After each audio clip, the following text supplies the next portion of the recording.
Hello everyone, welcome to Simplilearn's Azure Full Course. This course is here to help you learn how to build and deploy applications using Microsoft Azure. Whether you are just starting with cloud computing or already have some experience, this course will walk you through the important concepts and tools you need to succeed with Azure. In today's fast-moving tech world, cloud computing is one of the most in-demand skills, and Azure is a top platform trusted by businesses all over the globe. By learning Azure, you open the door to exciting career opportunities and valuable new skills. Throughout this course, you'll dive into essential topics like developing cloud applications, managing resources in Azure, and keeping your solution secure. You'll also get hands-on practice with tools like databases, AI, DevOps, and more. And by the end, you will feel confident working with Azure and ready to take your cloud computing skills to the next level. So let's begin this exciting journey with Azure. You can also check out Simplilearn's Microsoft Azure Administrator Associate AZ-104 certification training, which offers everything you need to boost your skills and credibility. Dive into engaging learning modules, hands-on labs, and expert-led sessions that make mastering Azure a breeze. In this course, you'll learn how to manage Azure subscriptions, secure identities, administer infrastructure, configure virtual networking, connect Azure and on-premises sites, manage network traffic, implement storage solutions, create and scale virtual machines, and many more. You can find the course link in the description box and pinned comments. Syra is a country singer, and recently she got sponsored by North American music company for her new album. She was really nervous and excited about the performance. Once all songs were recorded, she was set to release the album worldwide.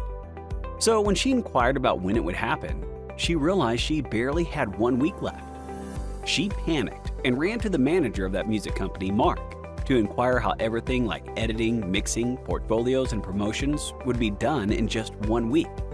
That's when Mark answered, "Don't you worry, our production is managed on Microsoft Azure." Syra was confused and asked, "But isn't Azure a cloud service used to store your data?" Mark smiled and answered, "Well, it's true, but Azure is not just that, but much more. Let me explain it to you." Mark further explained that Microsoft Azure is an open and flexible cloud platform for services such as analytics, virtual computing, storage, networking, and more. It offers a constantly growing selection of products and services designed to satisfy all of your demands on a single practical platform. It enables its users to engage in cloud computing and is designed to manage tasks through Microsoft's data centers. A data center is a structure with networked computers, storage systems, and computational infrastructure that organizations like us use to gather, process, store, and distribute massive amounts of data. Upon learning what Azure is used for, she was still unsure how it would help her in the album release. Mark explained that in Azure, every production happens simultaneously every day.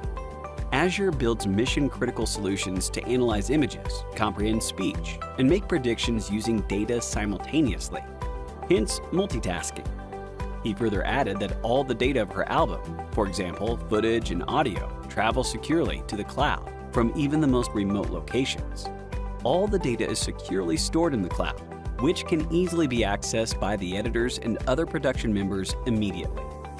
On realizing every process would run in parallel, Syra was under the impression that all this would be a tedious and time-consuming job. Then Mark answered no. Only the data relevant to their role would be accessible to them. Same platform, same tools, same workflow, but just more efficient and secure. Syra started wondering, asked that it must cost them a fortune to use such advanced technology. Mark further explained that the costs are easily controllable, so we only pay for what we use.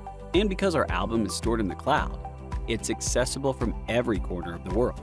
For example, producers can review, approve, and make changes in real time. And video indexing makes the album searchable and understandable. Predictive analytics makes the most of marketing and distribution strategies. Therefore, no ad dollars are wasted or seats are left empty. Secure distribution means album releases smoothly and on time, as soon as the audience starts watching and reacting to every interaction. Azure analyzes their viewing habits to drive recommendations, advertising, and personalization. This makes future production decisions really easy. Syra was relieved to understand this new technology and how it would help her build her future career.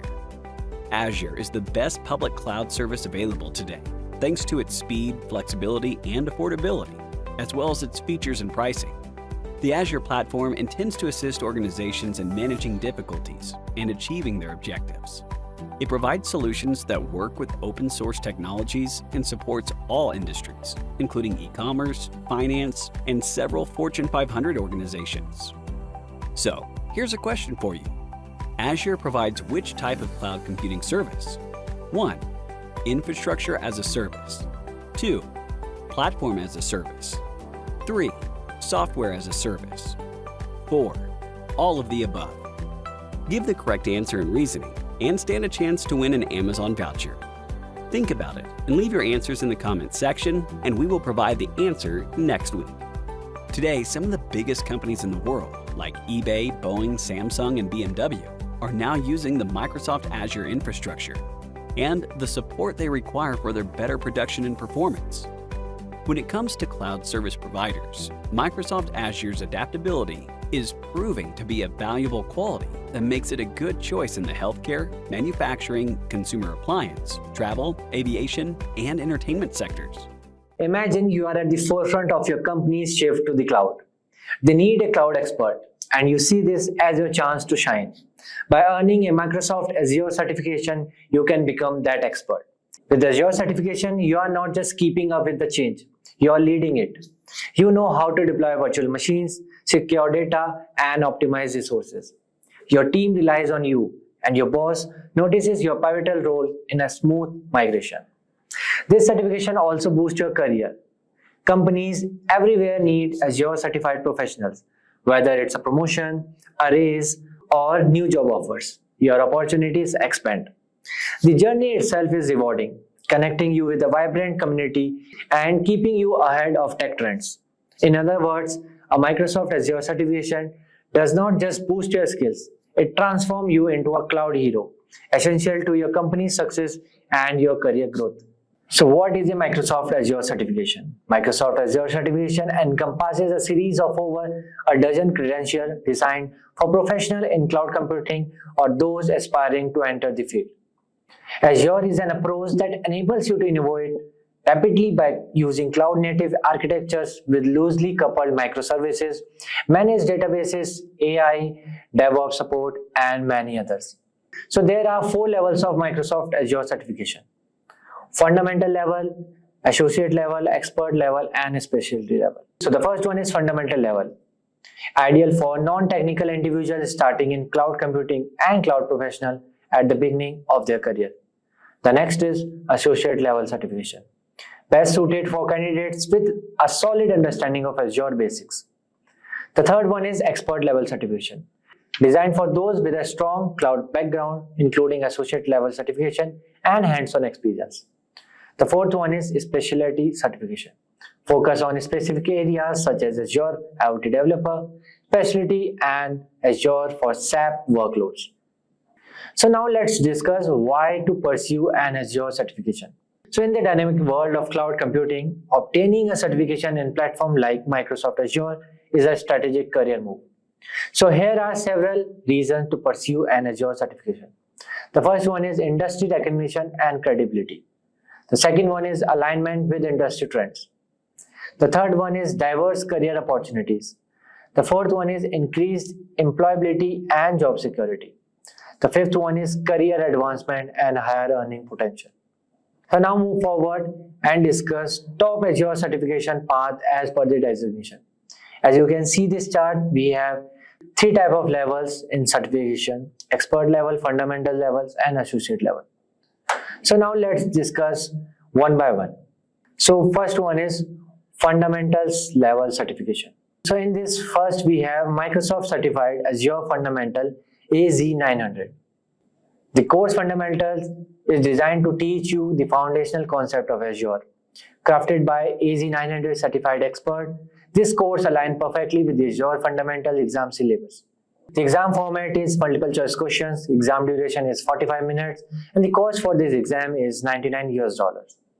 Please note that certification which we are discussing in this video might be discontinued in the future, or their syllabus can be changed. And the second one in fundamentals is Microsoft Certified Azure AI Fundamentals, AI 900. The AI 900 Microsoft Azure Fundamental course is designed to help you learn machine learning and artificial intelligence. This certification is intended for you if you have both technical and non-technical background. Data science and software engineering experience are not required. Exam format is MCQ and exam duration is 45 minutes. The cost for this exam is $99. Next, we have associate level certification. So first one on the list is Microsoft Certified Azure Administrator Associate, AZ104. As an Azure administrator, you often serve as a part of a larger team dedicated to implementing an organization's cloud infrastructure. You also coordinate with other roles to deliver Azure networking, security, database, application, development, and DevOps solution.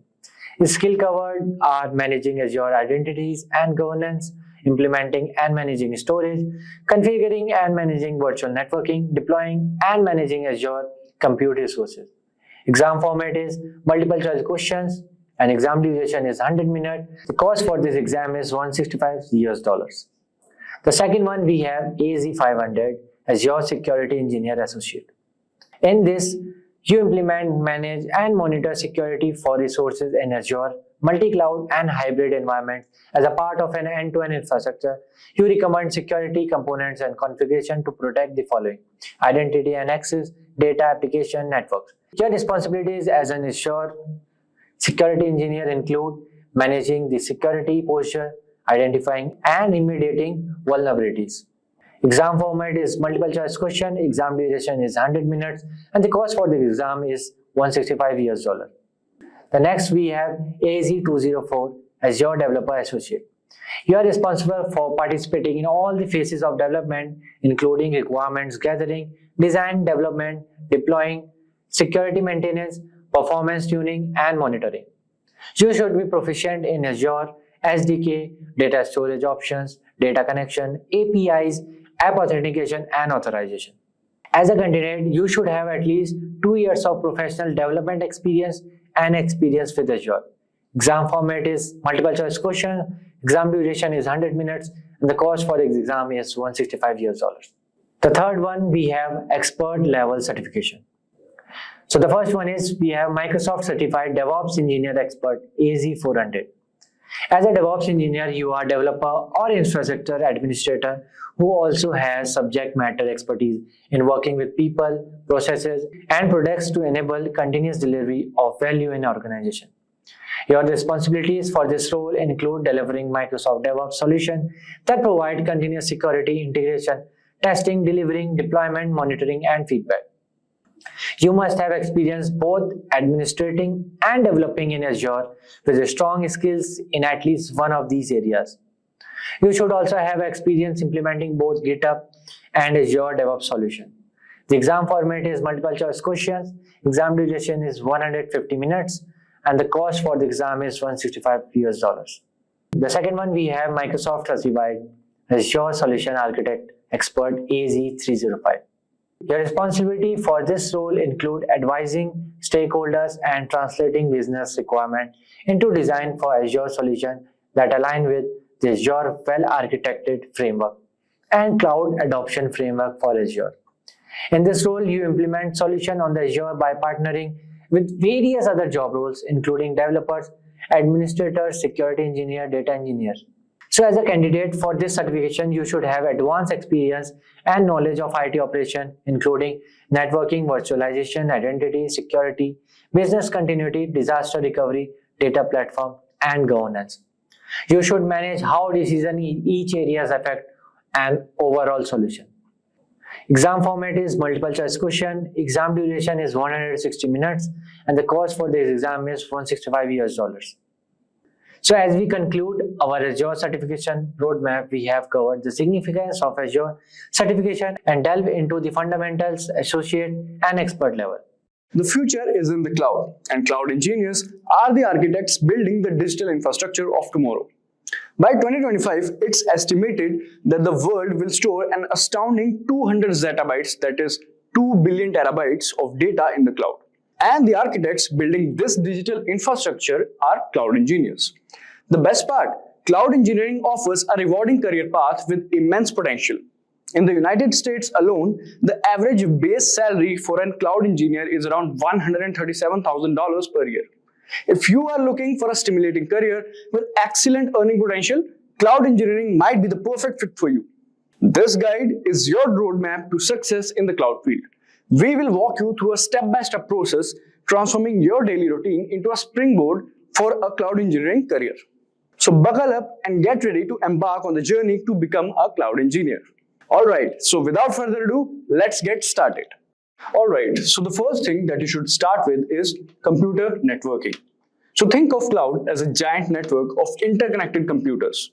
These computers store and run applications you access, like web services, emails, and file storage. Without understanding how data travels across this network, it's like trying to navigate a city without knowing the streets or signs. In the cloud, data needs to move seamlessly between servers, databases, and user devices. Networking is the backbone that makes this possible, ensuring reliable and efficient communication. So by understanding networking concepts like IP addresses, protocols, and subnetting, you can work better on some things like first, design and configure secure cloud networks. So you will know how to set up secure connections between different parts of your cloud infrastructure, such as between virtual machines, databases, and external services. This ensures that data reaches the right destination safely, protecting against the authority access and cyber threats. So second we have is optimize network performance. So with a solid grasp of networking, you can troubleshoot network issues, identify bottlenecks, and implement solutions to enhance data flow. This ensures that applications run smoothly, providing a better user experience and improving overall system efficiency. Then at third we have is choose the right cloud services. So yes, this is the third point. So different cloud providers offer varying network features and capabilities. So by understanding the basics of networking, you can make informed decisions about which services best meet your needs. This helps you leverage the strengths of different cloud offerings to build a more effective and efficient infrastructure. Now that you have a grasp of the underlying network, let's dive into the operating system and powering cloud environments. So the second thing that is important for cloud engineering is knowledge of operating system. So most cloud platforms run on Linux-based operating systems. Being comfortable with Linux allows you to interact with and manage cloud resources directly. Imagine it like having a house key, knowing how to use the key, that is the Linux commands. So Linux commands grants you access and control over your cloud environment. So Linux provides the foundation for many cloud services and understanding. It helps you navigate and manage your cloud infrastructure efficiently. So by learning Linux basics like user management, file system, and the CLI, that is command line, you can first manage your cloud instances. So you will be able to configure settings, install software, and troubleshoot issues directly on the cloud servers. This hands-on control means you can quickly adapt to your environment to meet the needs of your applications and services, ensuring everything runs smoothly. Then second is automate tasks. So Linux scripting allows you to automate repetitive tasks, saving you time and effort in managing your cloud infrastructure. Whether it's your scheduling backups, monitoring system performance, or deploying updates, automation streamlines operations and reduces the chance of human error. So third is work efficiently with cloud tools. So many cloud management tools have Linux foundation. So familiarity with Linux makes it easier to use them efficiently. From orchestration platforms like Kubernetes to configuration management tools like Ansible, knowing Linux helps you leverage these tools to their full potential, enhancing your productivity and effectiveness as a cloud engineer. Alright, so this was about why knowledge of operating system is important to become a cloud engineer. So with an understanding of network and operating system, we can explore the concept of virtualization, which is another important thing if you want to become a cloud engineer. So virtualization is a game changer in cloud computing. It allows you to create multiple virtual machines on a single physical layer. Think of it like having multiple apartments in one building. Each VM acts as a separate computer with its own operating system and resources. This capability maximizes the use of physical hardware and provides the flexibility to run different applications independently on the same physical infrastructure. So how it helps? So understanding virtualization empowers you to optimize resource utilization, which is our first point. So by creating VMs instead of using dedicated physical servers, you can efficiently utilize cloud resources and reduce cost. This means you can run multiple applications on same hardware, making the most out of the available resources and improving overall efficiency. Then there is scale applications up or down. Need more computing power for your application? Just create additional VMs. Need to scale down? Simply shut down VMs you don't need. Virtualization provides this flexibility, allowing you to adjust resources based on the demand without the need for additional physical hardware. Then there is test and deploy applications safely. So create isolated VMs environments for testing new applications without affecting existing ones. This isolation ensures that any issues or bugs in the application do not impact your production environment, allowing for safer and more efficient development and deployment processes. Alright, so data is the fuel that drives most cloud applications. Let's understand how they play a crucial role in cloud engineering. So let's understand about database. So data is the lifeblood of most cloud applications. Databases store and manage this data efficiently.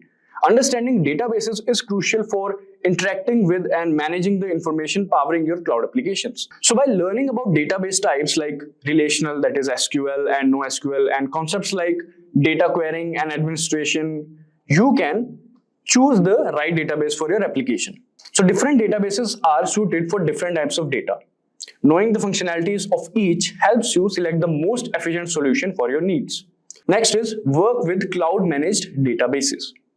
So many cloud platforms offer managed databases services. Understanding database basics equips you to utilize these services efficiently and manage your cloud applications data with ease. The next is troubleshoot data related issues. If your cloud application encounters data access problems, your database knowledge allows you to diagnose and resolve them efficiently. So in these ways, database helps a cloud computing or cloud engineer. Now that you have built a strong foundation in networking, operating systems, virtualization, and databases, it's time to take your cloud engineering journey to the next level.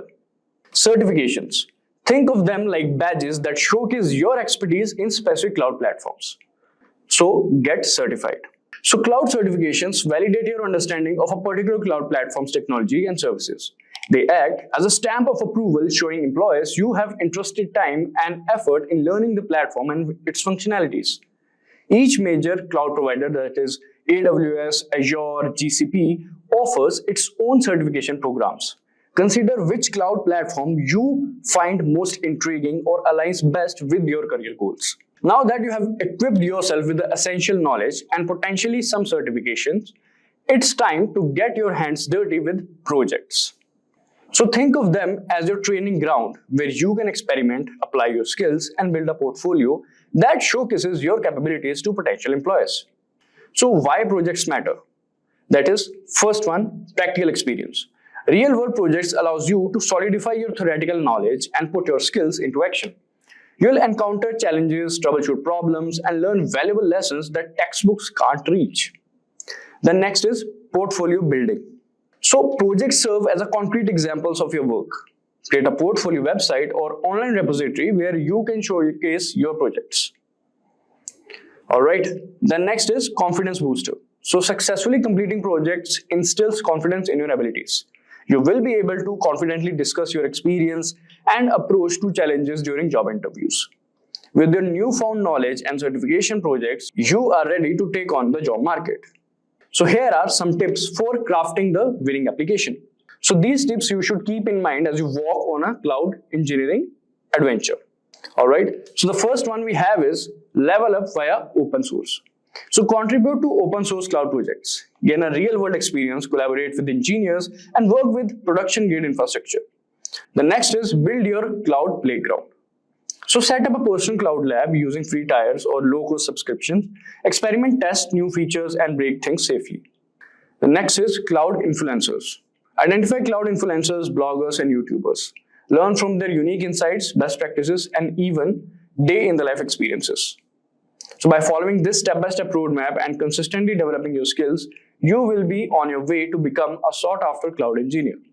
Remember, the cloud landscape is constantly evolving, so embrace continuous learning and stay updated on the latest trends. Hey there, future Azure administrators. Welcome back to Simplilearn's YouTube channel.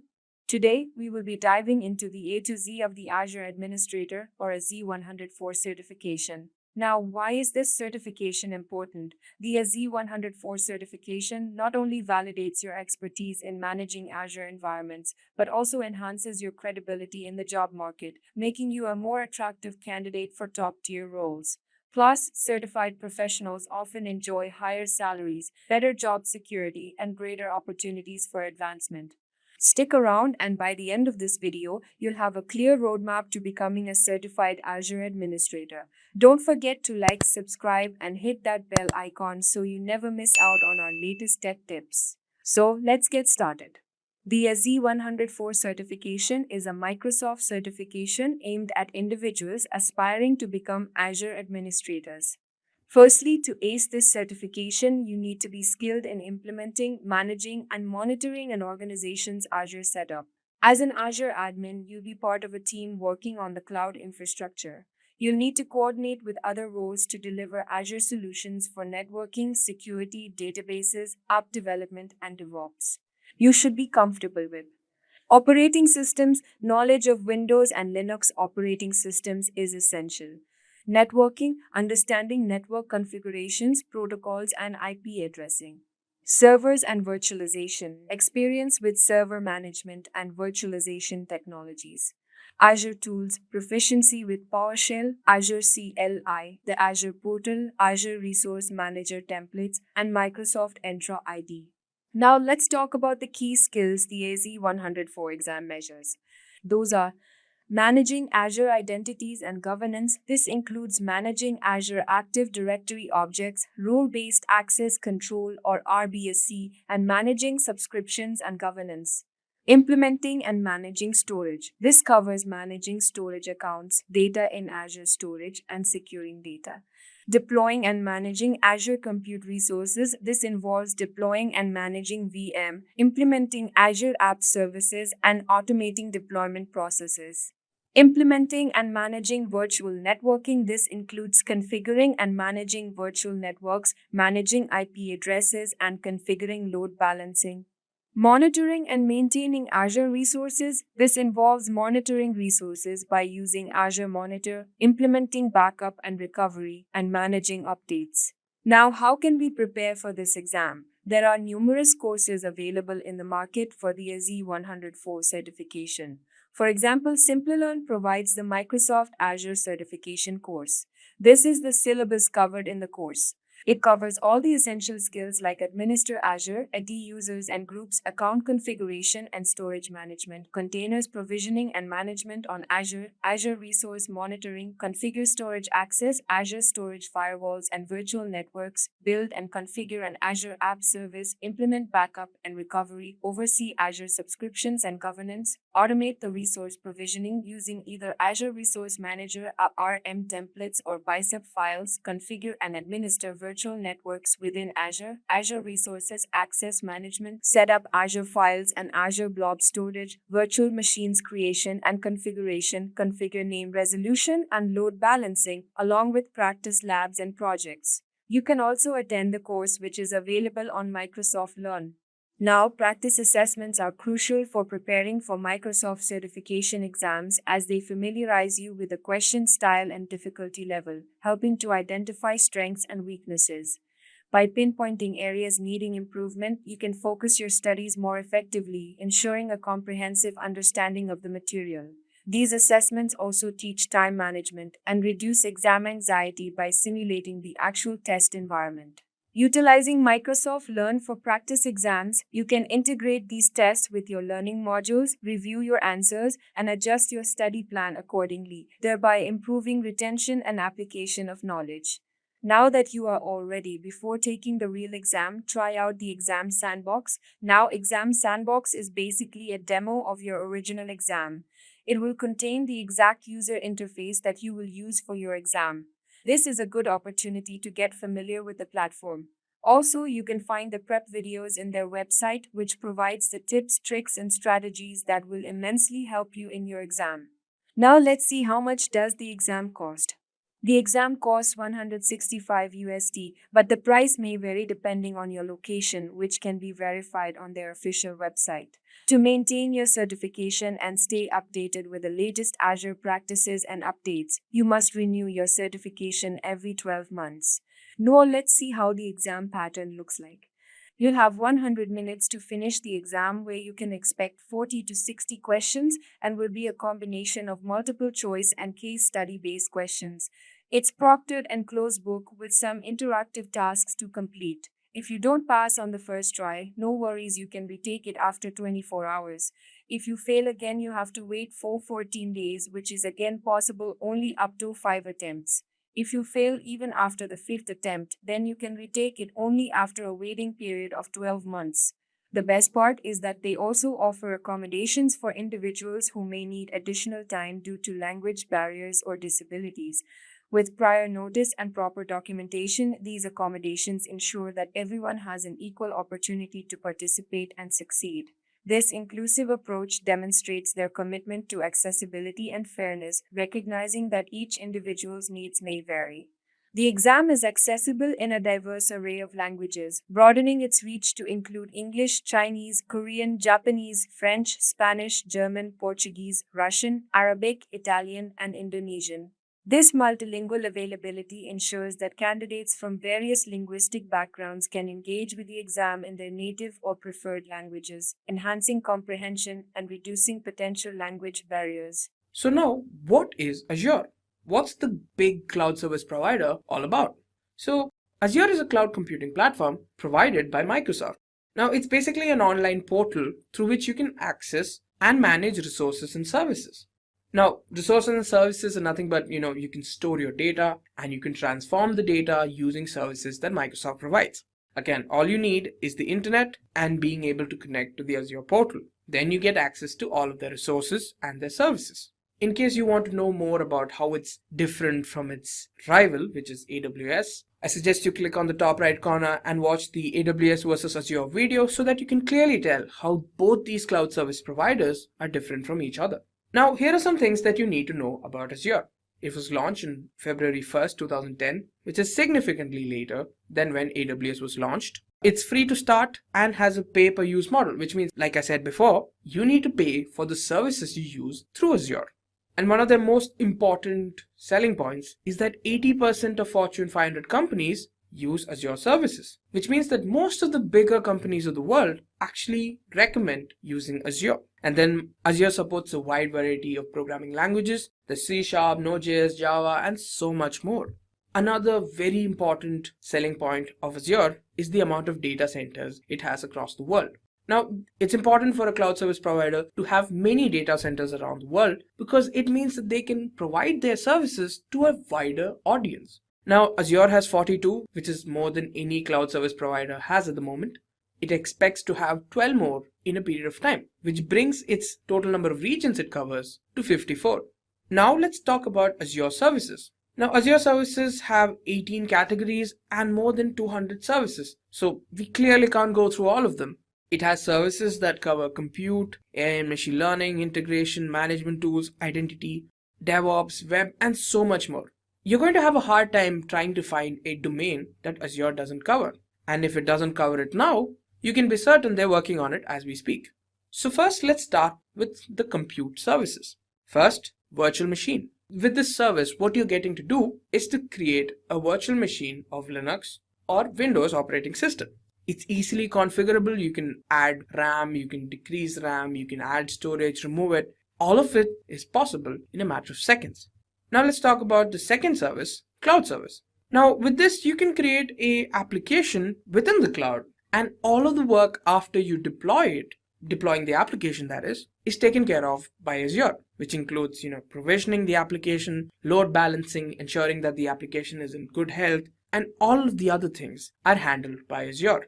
Next up, let's talk about Service Fabric. Now with Service Fabric, the process of developing a microservice is greatly simplified. So you might be wondering, what exactly is a microservice? Now a microservice is basically an application that consists of smaller applications coupled together. Next up, functions. Now with functions, you can create applications in any programming language that you want. Another very important part is that you don't have to worry about any hardware components. You don't have to worry what RAM you require or how much storage you require. All of that is taken care of by Azure. All you need is to provide the code to Azure and it'll execute it, and you don't have to worry about anything else. Now let's talk about some networking services.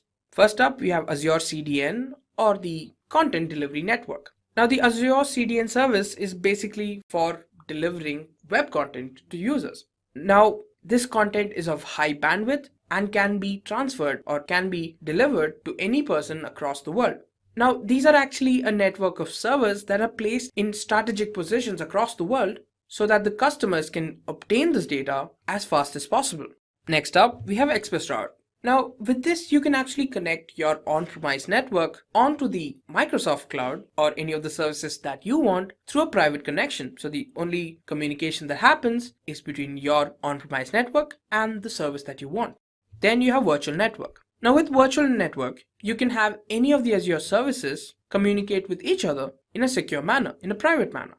Next, we have Azure DNS. So Azure DNS is a hosting service which allows you to host their DNS or domain name system domains in Azure. So you can host your application using Azure DNS. Now for the storage services. First up, we have disk storage. With disk storage, you're given a cost-effective option of choosing HDD or solid-state drives to go along with your virtual machines based on your requirements. Then you have blob storage. Now, this is actually optimized to ensure that they can store massive amounts of unstructured data, which can include text data or even binary data. Next, you have file storage, which is a managed file storage and can be accessible via the SMB protocol or the server message block protocol. And finally, you have queue storage. Now with queue storage, you can provide durable message queuing for an extremely large workload. And the most important part is that this can be accessed from anywhere in the world.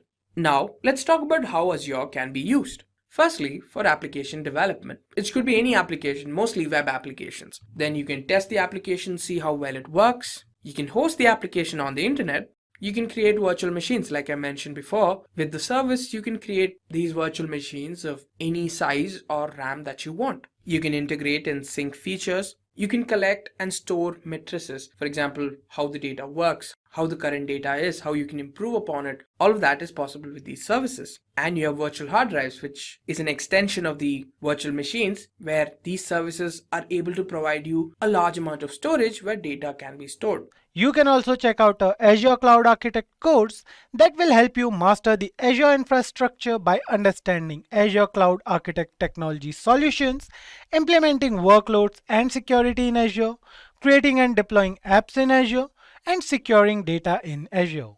Link is in the description. Also, do subscribe to our YouTube channel and hit the bell icon for more amazing and interesting content. So the wide variety of services available on Azure includes artificial intelligence plus machine learning plus analytic services to get to give us a good visual of how the data or how the application is performing or the type of the category of data stored, and to read from the logs, and variety of compute services, different VMs with different size and different operating systems, different containers available, different type of databases available, a lot of developer tools that are available for us, and identity service to manage our users in the Azure cloud. And those users can be integrated or federated with, let's say, Google, Facebook, LinkedIn. So there are some external federation services. They can be used to integrate with our identity system, IoT services, IoT tools and technologies available, and management tools to manage the users. Creating identity is one, and then managing them on top of it is a totally different thing. And we have tools, technologies to manage the users. Cool services for data migration. Data migration is now made simple. Tools and technologies available for mobile application development, and I can plan my own network in the cloud with the networking services. I can implement my own security, both Azure provided and third-party security services on Azure cloud. That's now possible. and a lot of storage options available in the cloud. So these are just a glimpse of the big list of services available in Azure Cloud. So that was a glimpse of what's available in the cloud. Let's talk about the services in a specific. Let's take compute for example. Whenever we're building a new application or deploying existing ones, the Azure Compute Service provides the infrastructure we need to run and maintain our application. We can easily tap in the capacity that Azure Cloud Service has, and we can scale our compute requirement on demand. We can also containerize our application. We have the option of choosing Windows or Linux VM machine and take the advantage of the flexible options Azure provides for us to migrate our VMs to Azure and a lot more. And these compute services also include a full-fledged identity solution, meaning integration with Active Directory in the cloud or on-premises, and a lot more. Let's look at some of the services that this compute domain provides. Some of the services the compute domain provides are virtual machines. And this Azure Virtual Machines gives us the ability to develop and manage a virtual computer environment or a virtualized environment inside Azure's cloud environment, that too in a virtual private network. Now we will talk about virtual private network at a later point, but as of now just know that there are a lot of services available in Azure Compute Service that we can get benefited from. We can always choose from a very wide range of compute options. For example, we have an option to choose the operating system. We have the option to choose whether the system should be in on-premises or in the cloud, or do we want to maintain the environment both in on-premises and in the cloud. We have the option of choosing the operating system, whether we want to use our own operating system with some software attached to it, or do we want to go and buy the operating system from the cloud, from Azure Marketplace. And these are just a few of the options available for us when we want to buy the compute environment. And these compute environments are easily scalable, meaning we can easily scale our VM instances from one instance to thousands of virtual machines in a matter of minutes, or simply put, in a couple of button clicks. And all these services are available on a pay for what we use model, meaning there is no upfront cost. We use the service and then pay for the services that we have used. There is no literal or long-term commitment when it comes to using virtual machines in the cloud. And most of the services are built on a pay per minute billing basis. Alright, and at no point, because of the pay per minute billing model, at no point we will be overpaying for any of the services. That's attractive, isn't it? Now let's talk about batch service. Now batch service is always independent, regardless of whether you choose Windows or Linux, it's going to run fairly well. And with batch service, we can take advantage of the environment's unique features. And not only that, in short, the batch service helps us to manage the whole batch environment, and also it helps to schedule the jobs. Now this Azure batch service actually runs on a large scale parallel and high performance computing. Because of that, batch jobs are highly efficient in Azure.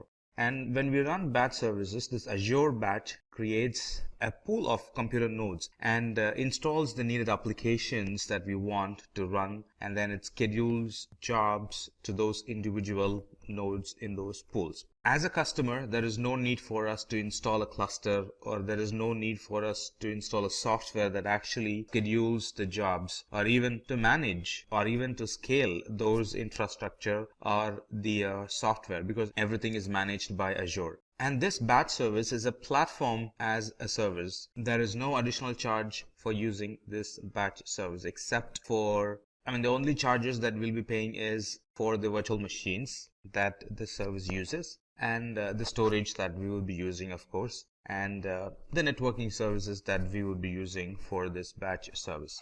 Let's summarize. This batch service, we have a choice of operating system that we can pick and use, and it scales by itself. Now the alternative for the batch would be queues, but in queues we'll have to pre-provision and pay for the infrastructure even if we're not using it. But with a batch, we only pay for what we use. And this batch service helps us to manage the application, manage the scheduling as a whole, as if they are just one thing. As next thing in the compute domain, let's talk about this Fabric service. Now this Fabric service is actually a distributed system platform that helps us to package, deploy, and manage a scalable and a very reliable microservice and containers. And what does it help? This Azure Fabric service helps us, or it helps the developers and administrators so they can avoid the complex infrastructure problems, and they can focus only on implementing workloads or taking care of their development, taking care of their application instead of spending time on infrastructure. So what's Service Fabric? Service Fabric, it provides runtime capabilities and life cycle management to applications that are composed of microservices, no infrastructure management at all. And with Service Fabric, we can easily scale the application to tens or hundreds or even to thousands of machines. Here, machines represent containers. As next thing in compute domain, let's talk about virtual machine scale set. Now, this virtual machine scale set, it lets us to create a group of identical load balanced VMs. I just want to mention it again. It helps us to manage a group identical and load balanced VMs. The number of instances or the number of VM instances in a scale set can increase or decrease in response to the demand or in response to a schedule that we define. The resources needed on a Monday morning is not the same as that would be required on a Saturday or a Sunday morning. All right, and even within the day, the resources that would be needed in the beginning of the business hour is not the resources that would be needed at noon or after 8 or 9 in the evening. So the demands could actually vary in the environment, and this scale set helps us to take care of the varying demand or take care of the different infrastructure requirement at a different schedule throughout the day, throughout the week, throughout the month, or could be throughout the year as well. The scale set also allows us to provide high availability to our applications, and it helps us to centrally manage, configure, and update a large number of VMs as if they are just one thing. Now you might ask, well, virtual machines are enough. Why would we need a virtual machine scale set? Just like I said, this virtual machine scale set helps us with a greater redundancy and improved performance for our applications. And those applications can be accessed through a load balancer that actually distributes the requests to the application instances. So in a nutshell, this virtual machine scale set, it helps us to create a large number of identical virtual machines, number one. And with scale set, we can increase or decrease the virtual machines. With virtual machine scale set, we can centrally manage and configure and update a big group of VMs. And it's a great use case when it comes to big data or container workloads. As next thing in compute domain, let's talk about cloud services. Now this Azure Cloud Service is actually a platform as a service, and it's very friendly. In fact, it is designed for applications that support scalability or an application that requires scalability or reliability, and on top of it, you want them to be very inexpensive to operate. So Azure Cloud Service provides all these. So where would this cloud service run? Well, it runs on a VM, but it's a platform as a service. VMs are infrastructure as a service, and when we run applications on VM through cloud service, it becomes platform as a service. So here is how you got to be thinking. With infrastructure as a service like VMs, we first create and configure the environment, and then we run applications on top of it. Let's look at the responsibility. The responsibility for us in VM is that we manage everything end to end, like deploying new patches, picking the versions of the operating system, and making sure they are intact and all that stuff. It's all managed by us. But on the contrary, with platform as a service, it's as if the environment is already ready. All that you have to do is deploy your application in it and manage the platform. manage the platform not as an administrator, because all the administration is taken care by Azure, like deploying new versions of the operating system. It's all handled by the Azure. So we deploy the application and we manage the application. That's it. Infrastructure management is handled by Azure. So what does cloud service provide? This cloud service provides a platform where we can write the application code, and we don't have to worry about hardware. Simply hand over the code and cloud service takes care of it. So no worry on the hardware at all. So responsibilities like patching, what do we do if something crashes? How do I update the infrastructure? How do I manage the maintenance or the downtime in the underlying infrastructure? All that is handled by Azure. It also provides a good testing environment for us.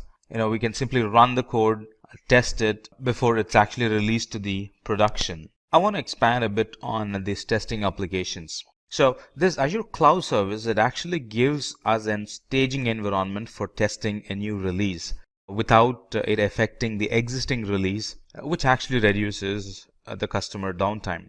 So we can run the application, test it, and anytime that's ready for production, all that's needed for us to do to move it to production is simply to swap the staging environment into the production environment, and the old production environment will now become the new staging environment where we can add more to it and then swap it back at a later point. So it kind of gives us a swappable environment for testing our applications. And not only that, it gives us health monitoring alerts. It helps us to monitor the health and availability of our application. And there is a dashboard we can benefit from when we use Azure Cloud Services, and that shows the key statistics all in one place. And we can also set up real-time alerts to warn when a service availability or a certain metrics that we are concerned about degrades. As next thing in compute domain, let's talk about functions. Now, functions are serverless computing. Many times, if you heard about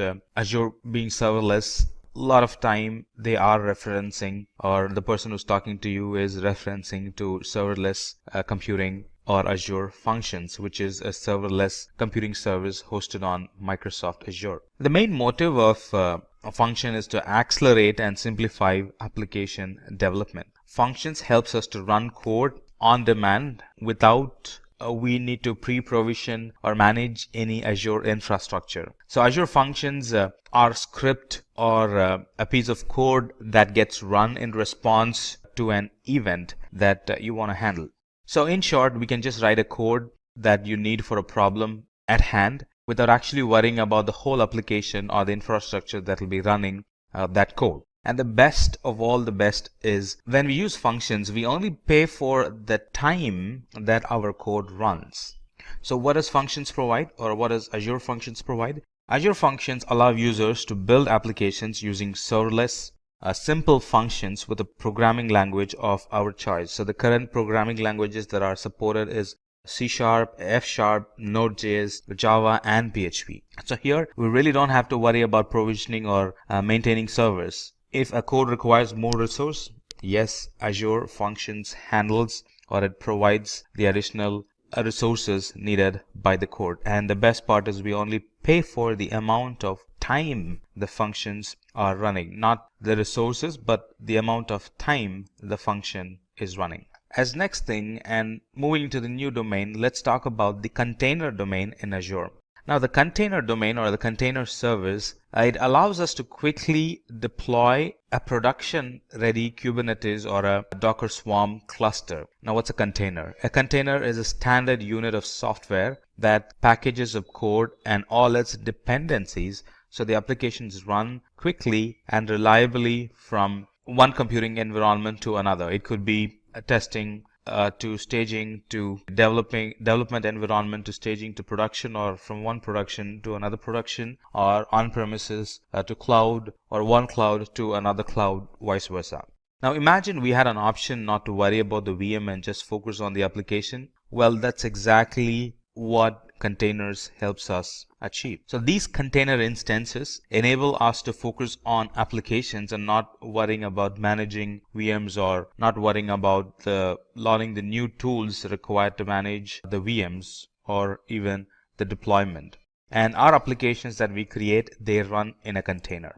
And running in a container is what helps us to achieve all these not being able to manage or not needing to manage the virtual machines. So these containers, they can be deployed into the cloud using a single command if you're using a command line interface, and a couple of button clicks if we are using the Azure portal. And these containers are kept lightweight, but they are equally secure as virtual machines. Let's talk about container service as next thing.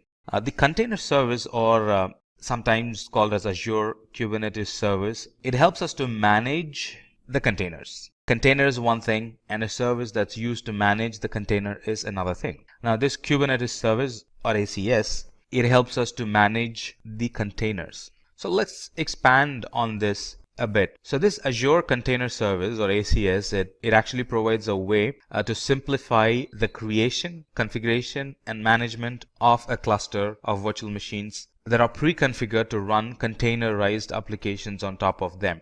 Deploying these containers might take like 15 to 20 minutes, or deploying the virtual machines that run containers in it might take 15 to 20 minutes. And once they are provisioned, we can actually manage them by using simple SSH tunnel into them. And this ACS, when it runs applications from Docker images. What does that mean?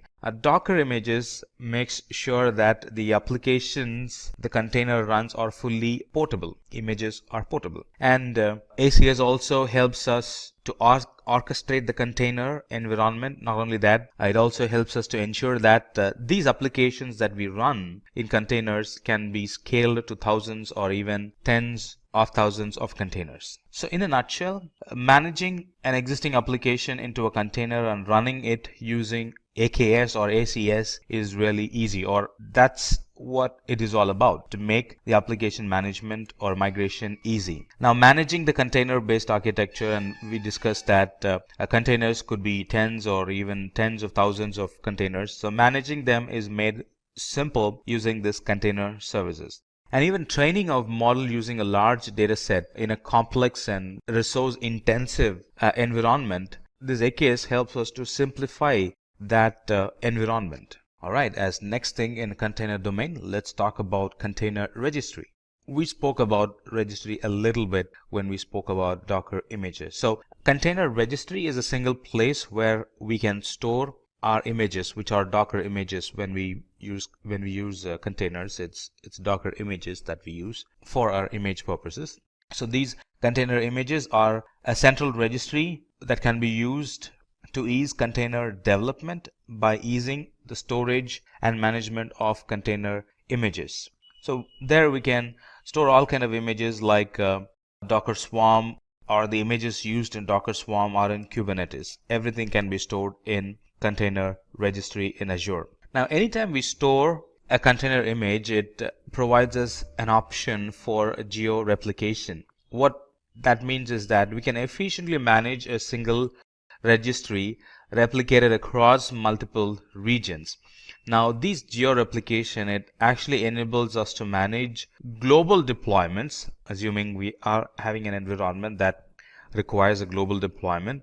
So it helps us to manage global deployments as one entity, because we are geo-replicating. We would be updating, we would be editing one image, and that image gets replicated throughout the global replication centers we would have set up. And so just one editing would have actually edited the global images, and those global images would have provisioned the global application. So one edit, replication, and then provisioning of the applications global wide. And this replication also helps us network latency, because anytime an application needs to deploy, it does not have to rely on a single source which can be reached only through high latency network. Because we have global replications around the world, anytime the application wants to check back, it would check back the application which is in a very nearby location for the application itself.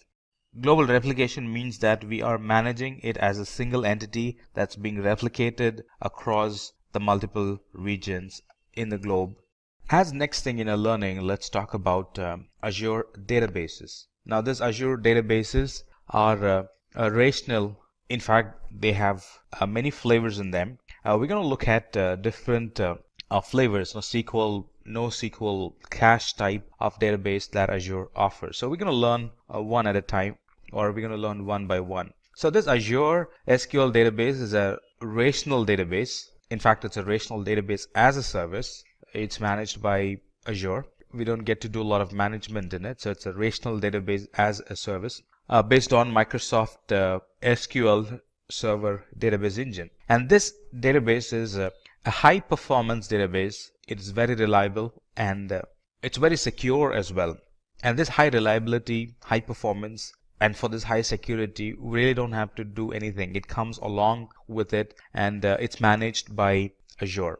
And there are two things that I definitely need to mention about Azure SQL database. That is, it's an intelligent service. Number one, it's fully managed by Azure, and it also has this one good thing, which is it has built-in intelligence that learns app patterns and adapts to maximize performance and reliability and data protection of the application. That's something that's not found in many of the other cloud providers that I'm aware of.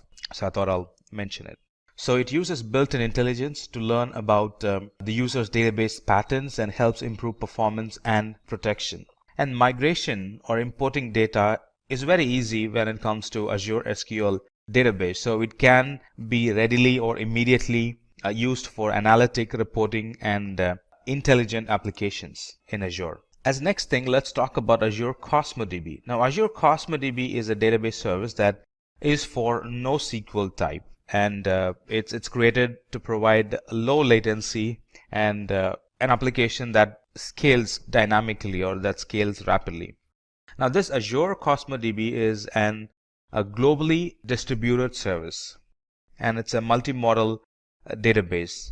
This can be provisioned in a click of a button. That's all we got to do if we need to provision an Azure Cosmos DB in the Azure. It helps with scaling the database. We can elastically and independently scale throughput and storage across this database and in any of the Azure geographic regions. It provides a good throughput, it provides good latency, it provides good availability, and it provides, or Azure promises a comprehensive SLA that no other database can offer. That's the best part about Cosmos DB. So this Cosmos DB was built with global distribution in mind, and it's built with the horizontal scale in mind. And all this we can use by only paying for what we have used. And remember, the difference between Azure Cosmos DB and the SQL database is that Azure Cosmos DB supports NoSQL, whereas SQL doesn't. Alright, few other things about Azure Cosmos DB is it allows users to use key value graph, column, family, and document data. It also gives users a number of API options like SQL, JavaScript, MongoDB, and few others that you might want to check in the document at the time of reading. And the best part here is that all that we mentioned, we get to use only by paying for the amount of storage and throughput that are required. And the storage and the throughput can be elastically scaled based on the requirement of that R. Alright, let's talk about Redis cache.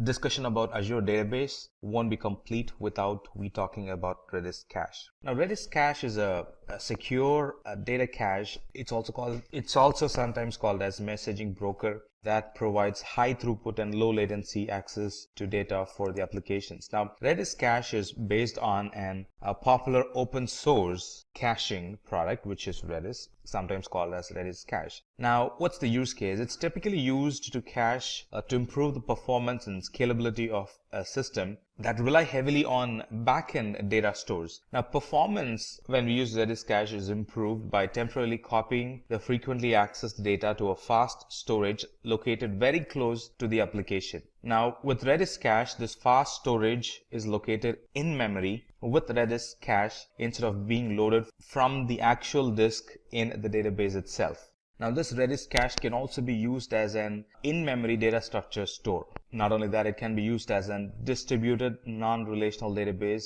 and a message broker. So there are a variety of use cases for this Redis cache. And by using Redis cache, the application performance is improved by taking advantage of the low latency and the high throughput performance that this Redis cache engine provides. So to summarize, this Redis cache, when we use Redis cache, data is stored in the memory instead of the disk to ensure that there is high throughput and low latency when the application needs to read the data. It provides various levels of scaling without any downtime or interference. Now this Redis cache is actually backed by Redis server, and it supports a string, hashes, linked list, and various other data structures. Now let's talk about security and identity services.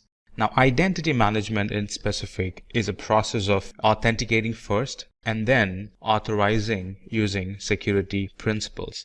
Now not only that, identity management involves controlling information about those principal identities. You might ask, now what's a principal identity? Now identity or principal identity are services, applications, users, groups, and a lot more.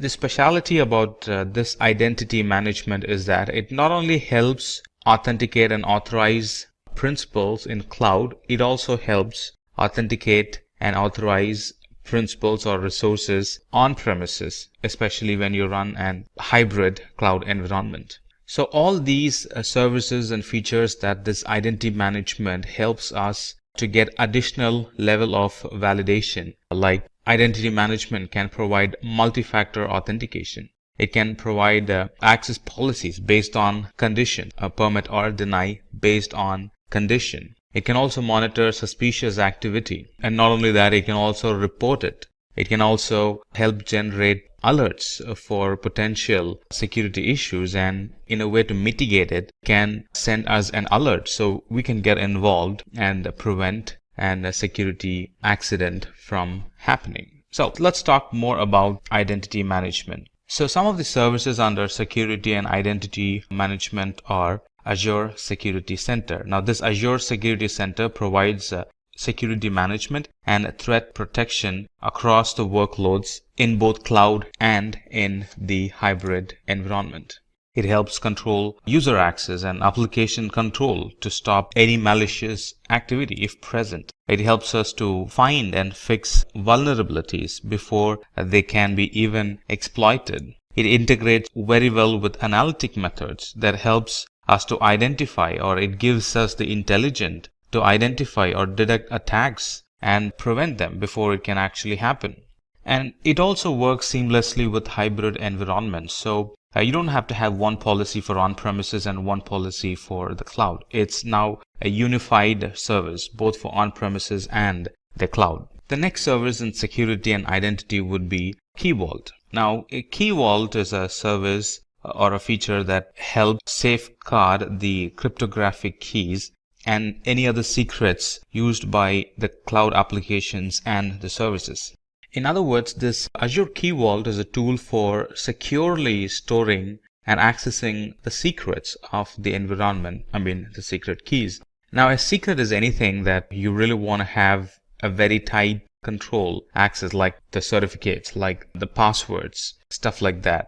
Now, if I tell you what Key Vault actually solves, that would actually explain what Key Vault is. Now, Key Vault is used in secrets management. It's helped in securely storing the tokens, the passwords, the certificates. It helps in key management. It really helps in creating and controlling the encryption keys that we would use to encrypt data. It helps in certificate management. Talking about certification management, it helps us to easily provision, manage, and deploy public and private SSL, TLS certificates in Azure, and a lot more.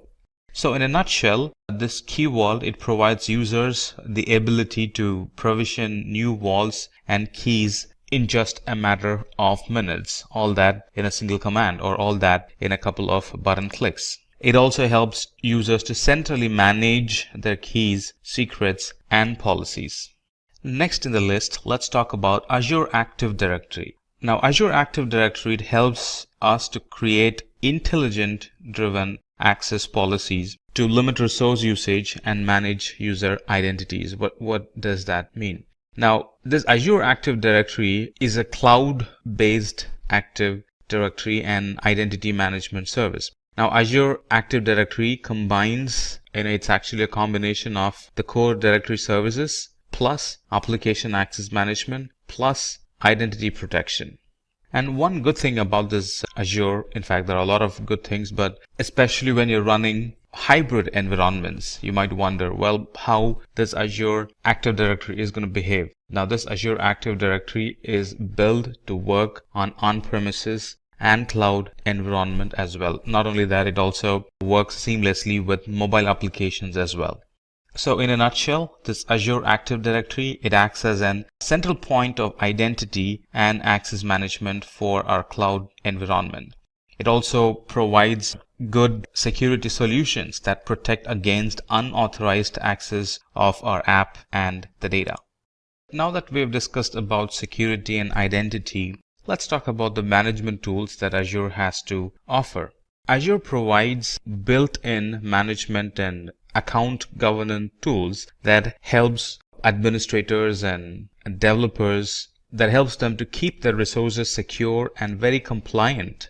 And again, it helps both in on-premises and in the cloud environment. And these management tools help us to monitor the infrastructure, monitor the applications. It also helps in provisioning and configuring resources. It also helps in updating apps. It helps in analyzing threats, taking backup of the resources, build disaster recoveries.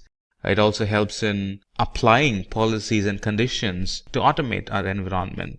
We use Azure management tools, and it's also used in cost control methods. So this Azure management plays a wide role across the Azure services.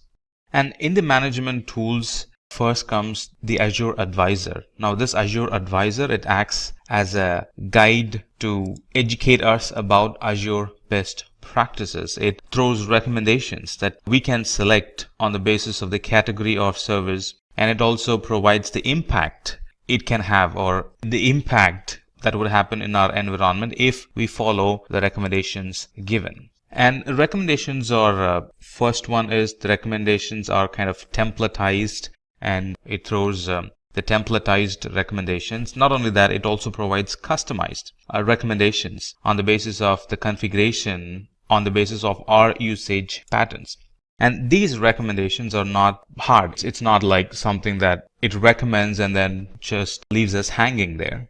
These recommendations provided are very easy to follow, very easy to implement and see results. You can think of Azure Advisor as a very personalized cloud consultant that helps you to follow best practices to optimize our deployments. It kind of analyzes our resources, our configurations, our usage, and then it recommends a solution for us that really helps in improving the cost effectiveness, improving the performance, improving high availability, and improving security in our Azure environment. So with this Azure Advisor, we can get a proactive, actionable, and personalized best practice recommendations. Now, you don't have to be an expert. Just follow the Azure Advisor and your environment is going to be good. It also helps in improve the performance, security, high availability of our environment. And also it helps in bringing down the overall Azure spend. And the best part is it's a free service that analyzes our Azure usage and provides recommendations, how we can optimize our Azure resource to reduce cost. And reduce cost at the same time boost the performance, helps in strengthening the security and improve the overall reliability of our environment. And next in the list would be Network Watcher. Now this Network Watcher helps users identify and gain insights in the overall network performance and the health of the overall environment. Now these Azure Watchers provides enough tools to monitor, to diagnose, to view the metrics, and to enable or disable logs, which means to generate and collect the logs for resources in the Azure Virtual Network. So with Network Watcher, you can monitor and diagnose issues in networking without even logging into the virtual machines. With just the logs, which are real time, we can actually come to a conclusion what could be wrong in a certain resource, in a VM or in a database, by just looking at the logs. And not only that, it's used for analytic or to gain some intelligence of what's happening in our network. We can gain a lot of insight to the current network traffic pattern using the security group flow logs that this network watcher offers. It also helps in investigating VPN connectivity issues using detailed logs. Now, you might or might not know that VPN troubleshooting requires both parties, or it involves two parties. The person, right, the network administrator on this side and the network administrator on the other side. And they will have to check logs in their end, and we'll have to check logs in our end, stuff like that. But with the network watcher, it kind of takes it to the next level. The logs itself, we could easily identify which side is having the issue and suggest an appropriate fix. And the next in the list would be Microsoft Azure Portal. Now, this Microsoft Azure Portal, it provides a single unified console to perform various number of activities like building, not only building, managing and monitoring the web applications that we build. Now, this portal can be used to organize our environment, or the appearance of the environment, or the visual of the environment based on our work style. And using Azure Portal, users can control who gets to manage or access the resources, all from the Azure Portal. And this Azure Portal gives a very good visibility on the spends that happen on each resource, right? And if we can customize it, we can also identify spends based on team, spends based on days, spends based on department, stuff like that. So it kind of gives us a good visual of where the money is spending, or where is the bill consumed within the Azure environment. Next in the list would be Azure Resource Manager. Now, Azure Resource Manager enables us to manage the usage of the application resources. Now, we use Resource Manager to deploy, monitor, and manage solution resources as a group, as if it's one single entity. Now, the infrastructure of our application is typically made of various components, which includes virtual machine, storage, virtual network, web app, database servers, some other third-party services that we might use in our environment. And they are by nature separate services. But with Azure Resource Manager, we don't see them as different components or different entities. Instead, we see them as related services in a group that supports an application. Now, we kind of get the relation between them. Instead of, letting them spread, Azure Resource Manager identifies the relation between them and helps us to visually see them all as one or single entity. Not only that, Azure Resource Manager helps, or it ensures that the resources that we provision are deployed at a constant rate along with the other application. It also helps users to visually see their resources and how they are connected, and that helps in managing the resources a lot better. Resource group also is used to control who can access the resources within the user's organization. Kind of gives you the fine-grained control over who gets to access and who does not get access. And the last one in the management tools would be automation. And this automation gives us the ability to automate, configure, and install upgrades across hybrid environments. It provides a cloud-based automation and configuration service. Not only that, this can be applied for non-Azure environments as well, which is on-premises. So some of the automation we could do is process automation, update management automation, configuration features automation, stuff like that. And this Azure automation provides complete control during the deployment, operation, and also during the decommissioning of the workloads and resources. With automation, we can actually automate time-consuming or mundane or any task that's error-prone because of human errors. Those things can be automated. So irrespective of how many times you run it, it's going to run the same way. And that really helps in reducing the overall time and also the overhead cost, because a lot of the things are automated, which means it's human error-free, which means the application is not going to break and keep running for a longer time. With automation, we can actually build a good inventory of operating system resources and configuration items all in one place with ease. And this really helps in tracking the changes and investigating the issue. Let's say something happened. Because we have automation, because it's logging the configuration changes, it's easy to track, easy to identify what has changed lately that has broken the environment, go back and fix it or kind of roll it back. That solves the problem. And that actually summarizes the Azure management tools or management services. Now let's talk about the networking tools or the networking services available in Azure.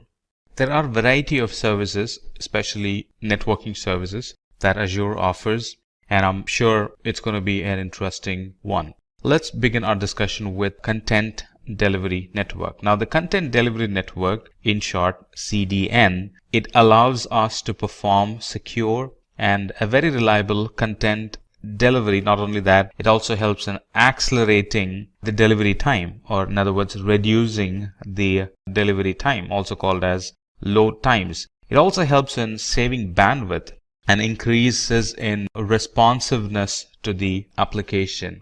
Let's expand on this. The Content Delivery Network is actually a distributed network of servers that can efficiently deliver web content to users. Now, CDNs, we're going to use the word CDN here. CDNs store cached content on global edge servers, also called as POPs, point of presence locations, that are very close to the end users, so the latency is minimized. It's like taking a copy of the data or taking a multiple copy of the data and storing it in different parts of the world, and whoever is requesting it, the data gets delivered to them from a server which is very locally to them. So this CDN offers developers a global solution for rapidly delivering high bandwidth content to users by caching the content in a strategically placed location which is very near to them. So these content delivery networks, it really helps in handling. That's one advantage you get for content delivery network. That's we can handle spikes and heavy loads very efficiently. And we can also run analytic against the logs that gets generated in content delivery network, which helps in gaining good insight on the workflow and what would be the future business need for that application. And this, just like a lot of other services, this is on a pay as you go type. So you use the resource first and then you only pay for what you have used. The next one in networking would be ExpressRoute. Now, ExpressRoute is actually a circuit or a link that provides a direct private connection to Azure. And because it's direct, it gives low latency link to Azure. It gives good speed and reliability for the Azure data transfer. It could be on-premises to Azure. So it gives very good speed. It gives increased reliability and low latency for that connection. Let's expand on this a bit. Now, this ExpressRoute is a service that actually provides a private connection between Microsoft data center and infrastructure in our premises or in a different co-location facility that we might have. Now, these ExpressRoutes do not go over the public internet. And because they don't go over the public internet, they offer a high security, reliability, and speed and low latency compared to the connections which are in the internet. Because it's fast, because it's reliable, because it has low latency, it can be used as an extension of our existing data center. Users are not going to feel the difference whether they are accessing services from an on-premises or in the cloud environment, because latency is minimized as much as possible. Users are really not going to see the difference. And because it's a private line and not a public internet line, it can be used to build hybrid applications without compromising privacy or the performance. Now, these virtual private cloud, these ExpressRoutes can be used for taking backups. If assume a backup going through the internet, that would be a nightmare. If you use ExpressRoute for backups, that's going to be fast. And imagine recovering a data through the internet, from the cloud, through the internet, to the on-premises in a time of disaster. That would be the worst nightmare. So these ExpressRoutes can be used not only to backup, but also to recover the data. Because it provides good speed, low latency, recovering the data is going to be a lot sooner. The next product or service we're going to discuss in networking is Azure DNS. Now, Azure DNS allows us to host domain name in Azure, and these domain names come with an exceptional performance and availability. Now, Azure DNS is used to set up and manage DNS zones and records for our domain name in the cloud. Now, this Azure DNS is a service for DNS, just like the name says, and it provides name resolution by using Azure's infrastructure. And by using this domain, we can actually manage the DNS ourselves through the Azure portal with the same credential. Imagine having a DNS provider which does not even belong in our IT. Imagine that environment. We would have a separate portal to manage the DNS environment. Now, those are gone. And now we can actually manage the DNS in the very same Azure portal where we use the rest of the other services. And this Azure DNS very much integrates with other DNS service providers. It uses a global network of name servers to provide fast response to DNS queries. And these domains are having additional availability compared to the other domain service providers' availability promises. These are going to have more availability than the rest because most of the servers are maintained by Microsoft, and it helps resolve sooner. It helps resyncing. Let's say a server fails, it kind of helps resyncing with the rest of the servers. So all the Microsoft's environment, all the Microsoft's global network of name servers kind of ensures that our domain names are resolved properly, not only properly, but also are available most of the time. Right, next in the list in networking services is virtual network. I'm sure this is going to be very interesting, and I'm sure you're going to like it. So this networking or virtual networking in Azure, it actually allows us to set up our own private cloud in the public cloud. It gives us an isolated and highly secure environment for our application. Let's expand on this. So this Azure Virtual Network helps us to provision Azure virtual machines, and it helps us to securely communicate with other on-premises and internet networks. It also helps in controlling the traffic that flows through or flows in and out of this virtual network to other virtual networks and to the internet. Now, this Azure virtual network, sometimes called as VNet, is actually a representation of our own network in the cloud. It's actually a logical isolation of the Azure cloud dedicated to our subscription. All our environments are provisioned in a VNet that is separate from another customer's VNets. That way we have that logical separation there. So this virtual network can also be used to provision VPNs in the cloud, so we can connect the cloud and the on-premises infrastructure, and a lot more. Especially in an environment where we have hybrid environment, surely we will be using virtual network because that's going to require a VPN for secure data transfer in and out of the cloud and in and out of the on-premises environment. Alright, so it kind of gives us a boundary for all the resources. So all the traffic between the Azure resources, they kind of logically stay in between or logically stay within the Azure virtual network. And here we can design the network. It's given over to us. You can pick the IP, you can pick the routing, you can pick the subnet. A lot of freedom is given, or I would say a lot of control on how the network is designed. It's not like something that's already cooked and we only get to use it. No, we can actually build the network from the scratch. We can pick the IP address that we like. We can pick which subnet needs to communicate with the other subnet, stuff like that. And like I said, if you are using hybrid environment, you definitely would be requiring a virtual network because it helps connect the on-premises and the cloud in a secure fashion using VPN. The last product we're going to discuss in networking is a load balancer. This load balancer actually provides application a good availability and a good network performance. So how does it work? It actually works by load balancing the traffic to and from the virtual machine and the cloud resources. Not only that, it also load balances between cloud and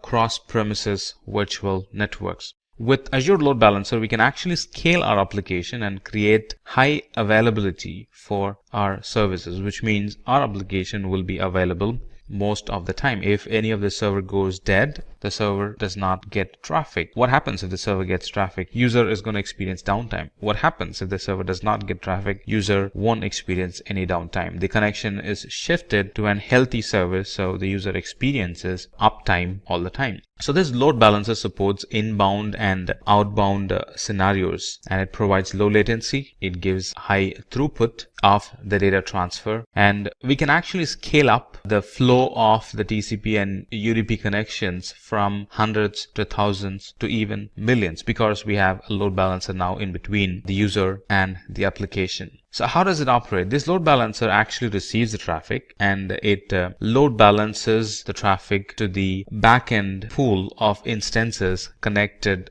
to it according to the rule and the health probe that we set. That's how it maintains high availability. So what does load balancer help? It helps in creation of high available scalable application in the cloud in minutes. It can be used to automatically scale the environment with the increasing application traffic. And one feature of load balancer is to check the health of the user's application instance, and it removes or it stops sending the request to the unhealthy instance and kind of shifts that connection to the healthy instance. That way a user or a connection does not get stuck with an instance that's not healthy. That's all that you need to know about the networking services. Now let's talk about the storage services or the storage domain in Azure. Now Azure Storage in general is a Microsoft managed service providing cloud storage, which basically is highly available, secure, durable, scalable, and redundant, because it's all managed by Azure. We don't get to manage a lot of it. And these Azure storages are a group of storage services. They cater different needs, and the storage products include Azure Blobs, which is actually an object storage. It includes Azure Data Lake. It includes Azure Files. As you see, it includes Azure Queues. It includes Azure Tables and a lot more. But let's start our discussion with Azure Store Simple. Azure Store Simple is an hybrid cloud storage solution that actually lowers the cost of storage to nearly 60% of how much you would be actually spending without using it. So Azure Simple Storage or Store Simple is an integrated storage solution that manages the storage task between on-premises and the cloud storage. What I really like about Azure is that it's built around a hybrid environment in mind. There are a lot of other cloud providers that are there where running an hybrid environment is a big challenge. You know, it has some compatibility. You won't be able to find an hybrid or a on-premises and cloud solution for your need, stuff like that. But with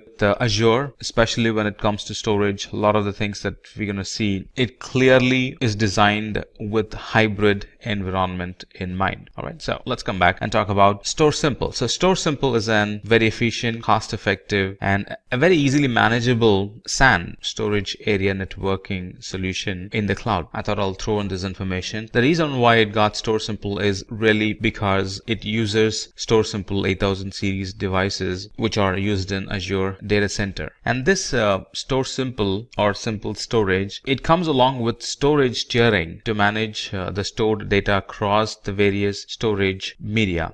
So the very current data is actually stored in on-premises on solid state drives, and data that is used less frequently is stored in HDDs or hard disk drives, and the data that requires archived or that needs to be archived, very old data, let's say less frequently used data, candidate for archive, they are actually pushed to the cloud. So you see how this storage tiering automatically happens in Store Simple. And another cool feature of Store Simple is that it enables us to create an on-demand and scheduled backups of data and then store the data locally or in the cloud. And these backups are actually taken in the form of incremental snapshot, which means that they can be created and restored quickly. It's not a complete backup, it's an incremental backup.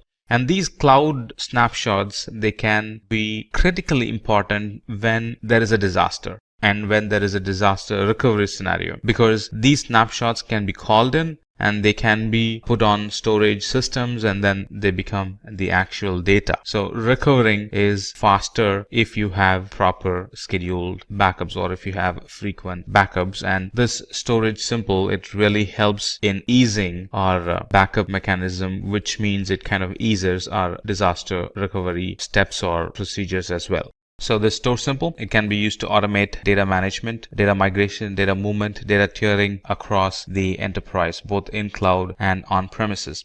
It actually improves the compliance and accelerates the disaster recovery for our environment.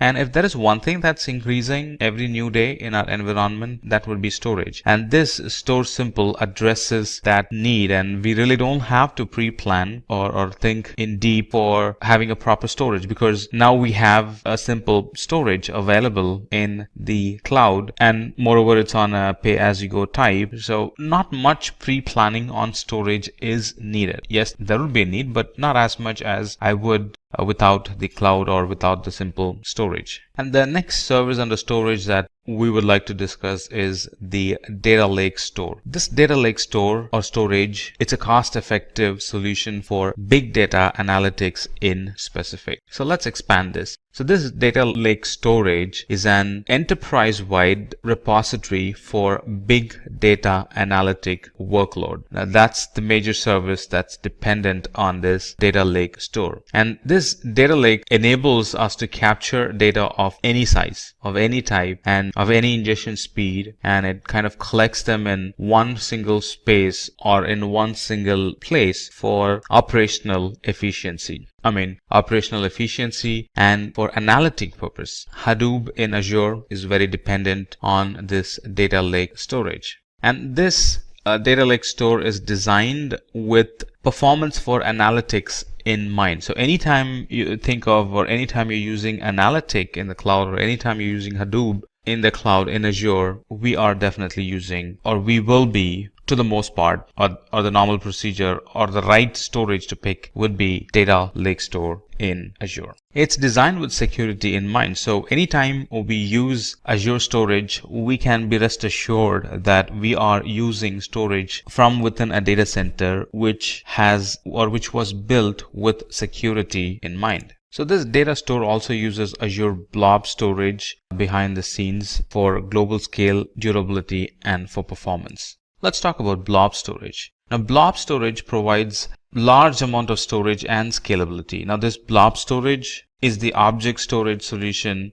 for Azure Cloud. Let's expand a bit on blob storage. Azure Blob Storage is Microsoft offering for object storage. Now, this blob storage is optimized for storing massive amount of unstructured data, which could be text or binary data. It's designed and it's optimized for rapid reads. If I explain to you on what scenarios we would be using blob storage, that might help you get a good understanding of what blob storage is. So it's designed, as of now it's being used in many IT environments to serve images or documents directly to the browser. It helps in storing files for distributed access. A lot of fetchers can fetch data from Azure Blob Storage. And it's currently helping users stream video and audio. It's currently being used for writing log files. It's currently being used to store data as backup and restore at a later point in times of disaster recovery. It also is used as an archiving storage in a lot of cloud IT environments. It's widely used in storing analytic data, not only storing but also running analytic query against the data stored in it. So that's a wide use case for blob storage. Not only that, in addition to all that we mentioned, it also supports versioning. So anytime somebody updates an data, a new version gets created, which means at any point I can roll back as and when needed.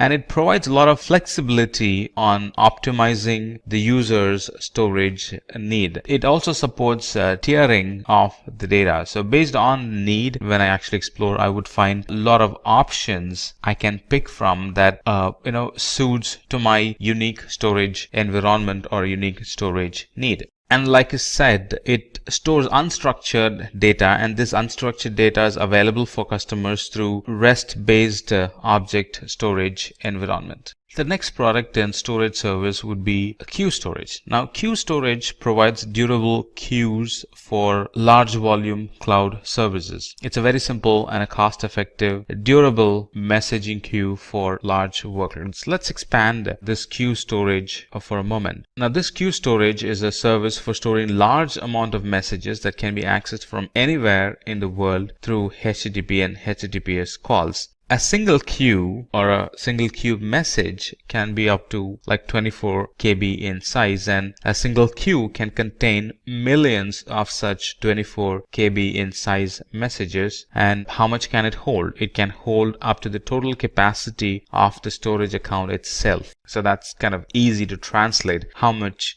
would it hold? And this Azure Queue Storage, it provides an messaging solution between applications and components in the cloud. What does it help? It helps in designing an application for scale.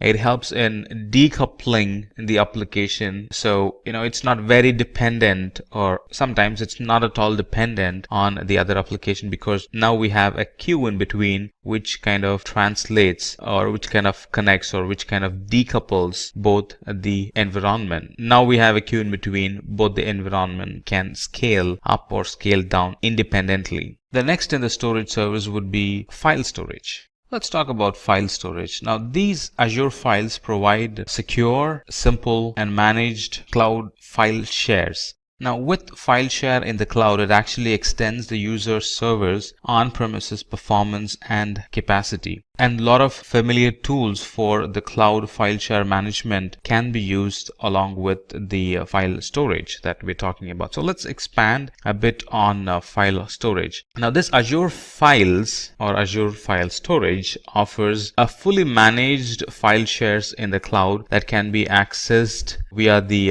SMB protocol, Server Message Block Protocol. Now, this Azure file shares can be mounted concurrently by cloud or in on-premises deployments. A lot of operating systems are compatible with it. Windows are compatible, Linux is compatible, Mac OS is compatible. In addition to all this being able to run on-premises and on the cloud, or being able to access from on-premises and on the cloud, it can also offer cache for caching the data and keeping it locally, so it's immediately available when needed. So that's some additional feature, I would say that's some advanced feature that it offers compared to the other file shares available in the market. Let's talk about table storage. Let's talk about table storage. Now, table storage is a NoSQL key value pair storage for quick deployments with large semi-structured data sets. The difference between one important thing to note with table storage is that it has a flexible data schema,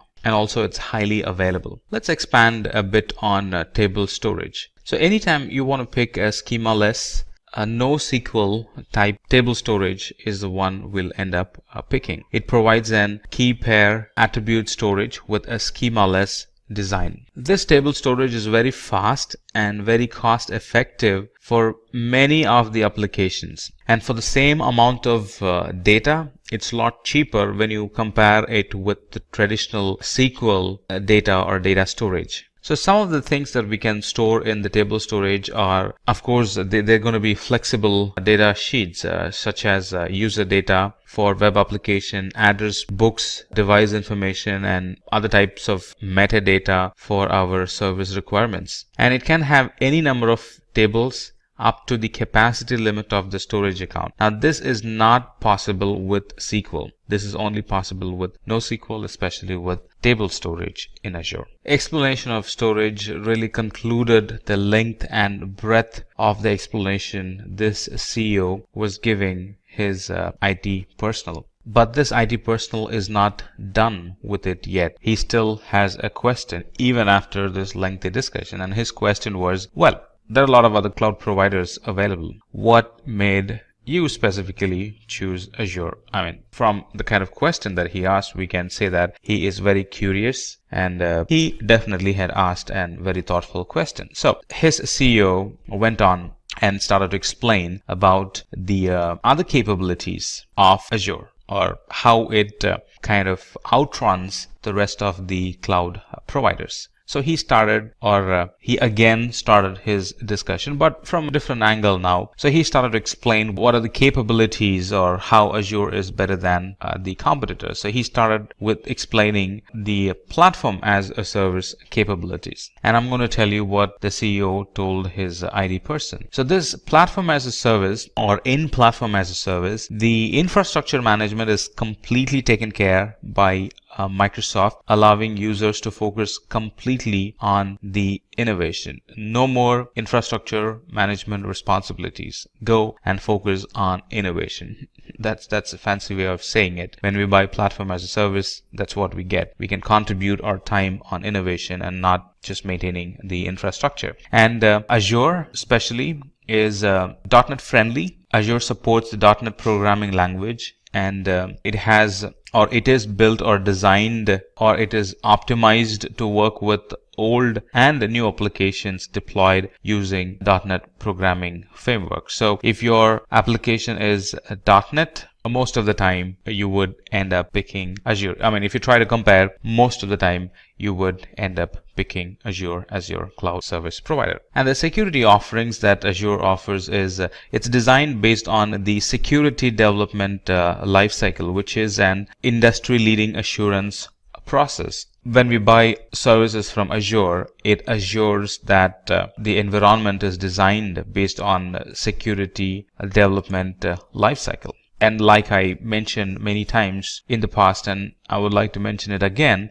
Azure has well thought about the hybrid environments, which a lot of other cloud providers have failed. So it's very easy to set up an hybrid environment, to migrate the data or not to migrate the data and still run a hybrid environment. They work seamlessly with Azure, because Azure provides seamless connection across on-premises data centers and the public cloud. It also has a very gentle learning curve. If you look at the documentation, it's picture rich, and the documentations are neat and clear. It would encourage you to learn more. It would encourage you to think and imagine and try easily get a grasp of how services work. So it has a very gentle learning curve. Azure allows the utilization of technologies that several businesses have used for years. So there is a big history behind it. It has a very gentle learning curve. The certifications, the documentations, the stage-by-stage certification levels, it's all very gentle learning curve, which is generally missing in other cloud service providers. Now, this would really impress the CTOs or people working in finance and budgeting. If an organization is already using Microsoft software, they can definitely go and avail or be bold and ask for a discount that can reduce the overall Azure spending. In other words, overall pricing of the Azure. So that's what helped, or they are the information that helped the CEO pick Azure as his cloud service provider. And then the CEO goes on and talks about the different companies that are currently using Azure, and they are definitely using Azure for a reason, like Pixar, Boeing, Samsung, EasyJet, Xerox, BMW, 3M. They are major multinational, multi-billion companies. They rely, run, operate their IT in Azure. And this CEO has a thought that his IT person is still not very convinced unless and until he shows him a visual of how easy things are in Azure. So he goes on and explains about a practical application of Azure, which is what exactly I'm going to show you as well. All right, a quick project on building an Azure app using, or building a .NET application in Azure Web App and making it connect to an SQL database will solidify all the knowledge that we have gained so far. So this is what we're going to do. I have an Azure account open, as you see, logged in, and everything is fresh here. Let me go to resource group. There's nothing in there. It's kind of fresh. All right, I'm logged in, and this is what we're going to do. So we're going to create an application like this, which is nothing but an to-do application, a to-do list application, which is going to run from the web app, get information from us, and save it in the database that's connected to it. So you can already see it's a two-tier application, web and DB. All right. So let me go back to my Azure account. The first thing is to create an resource group. Let's give it a meaningful name. Let's call it Azure Simplilearn. All right. And it's going to be a free trial. And the location, pick one that's nearest to you, or wherever you want to launch your application. Now for this use case, I'm going to pick Central US and create. It's going to take a while to get created. There you go. It's created. It's called Azure Simplilearn. Now, what do we need? We need an web app and a separate SQL database. Let's first get our web app running. So go to App Services and then click on Add. It's not the web app plus SQL that we want. We want web app alone for this example. So let's create an web app. Give it a quick name. Let's call it Azure Simplilearn.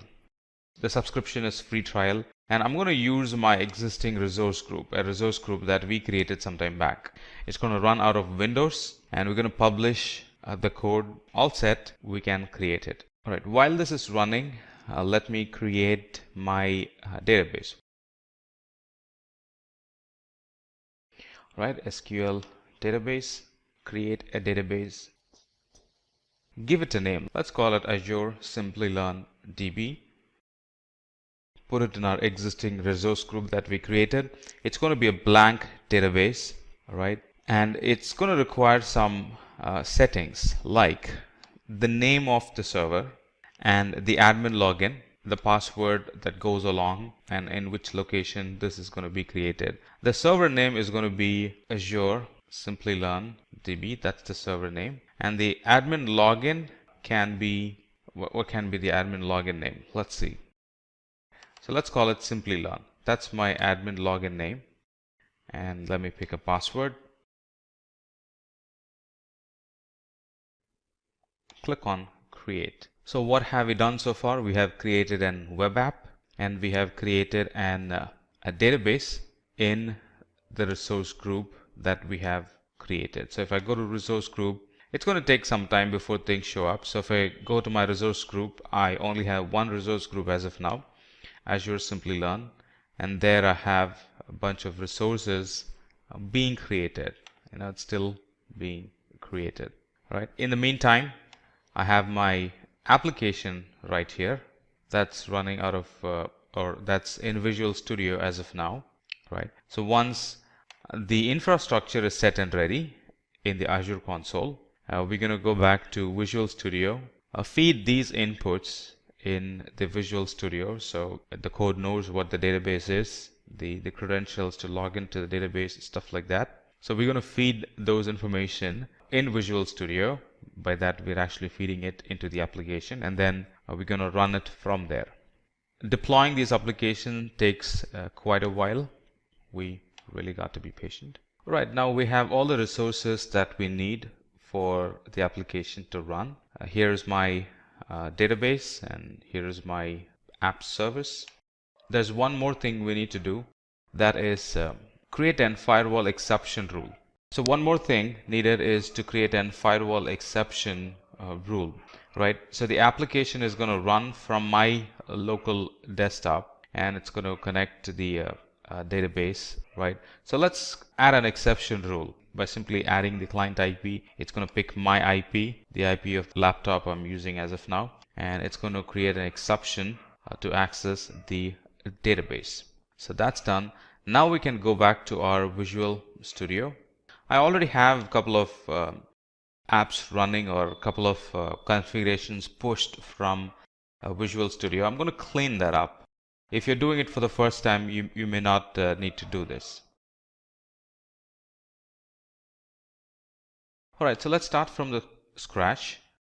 This is very similar to how you would be doing in your environment. Alright, so we're going to select an existing Azure app service. Now before that, I have logged in. As you can see, I have logged in with my credentials. So it's going to pull a few things automatically from my Azure account. So in this case, I'm going to use an existing Azure app. So select existing and then click on publish.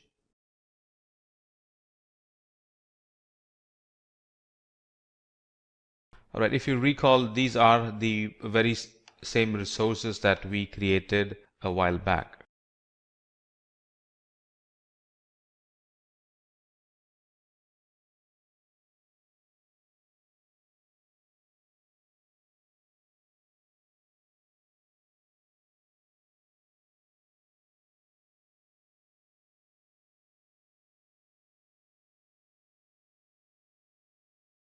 Right, we have clicked on save and it's running, kind of validating the code, and it's going to come up with an URL. Now, initially the URL is not going to work because we haven't mapped the application to the database. So that would be the next thing.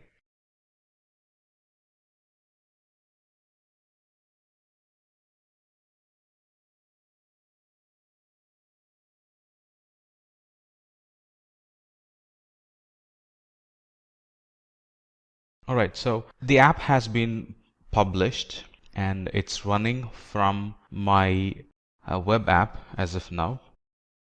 It's going to throw an error. Like you see, it's throwing an error. That's because we haven't mapped the app and the DB together. So let's do that.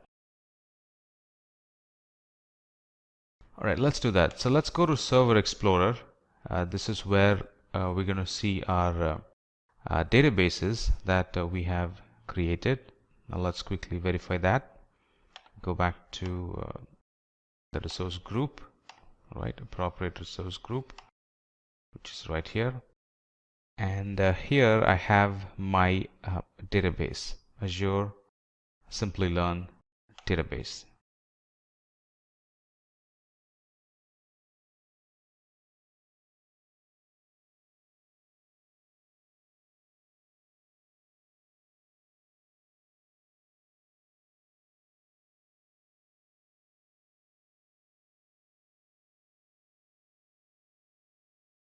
Right, it has some issues connecting to my database. Give me a quick moment. Let's fix it.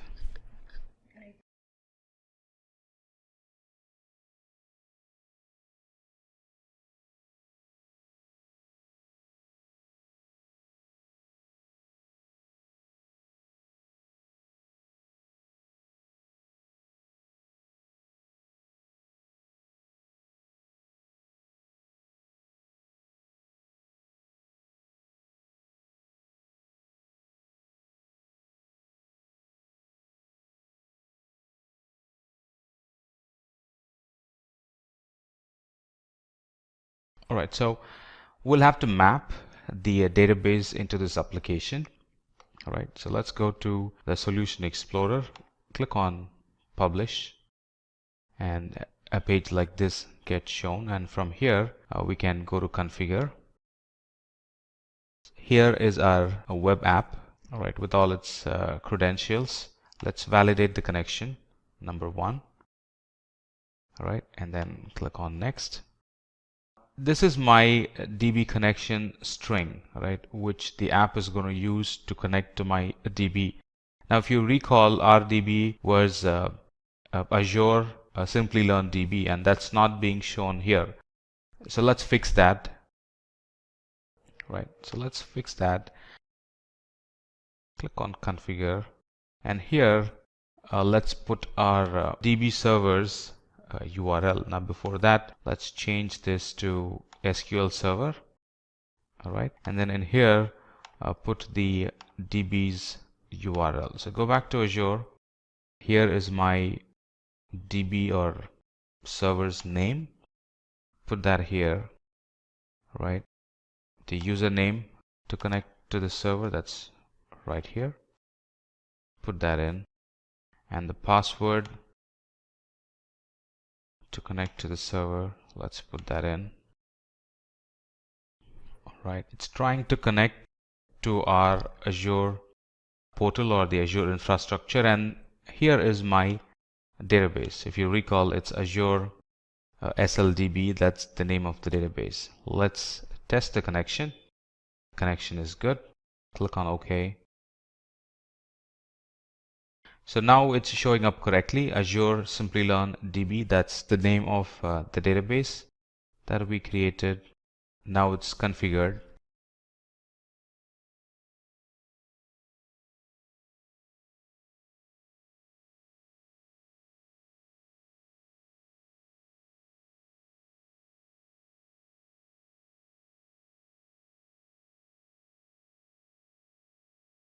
All right, let's modify the data connections.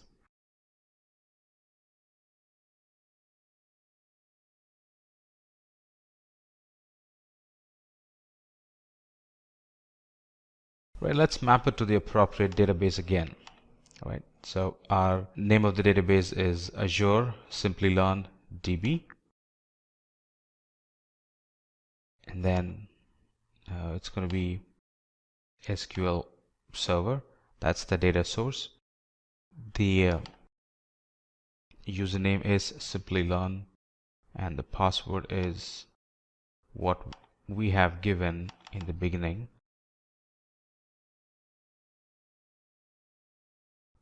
All right, let's validate the connection. It's good. Click OK.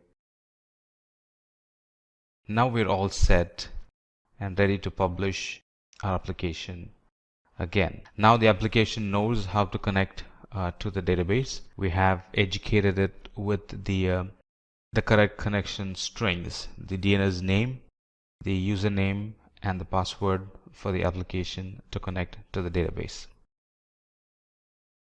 So Visual Studio is building this project, and once it is up and running, we'll be prompted with an URL to connect, and anytime we give inputs to the URL, that's going to receive the input and save it in the database.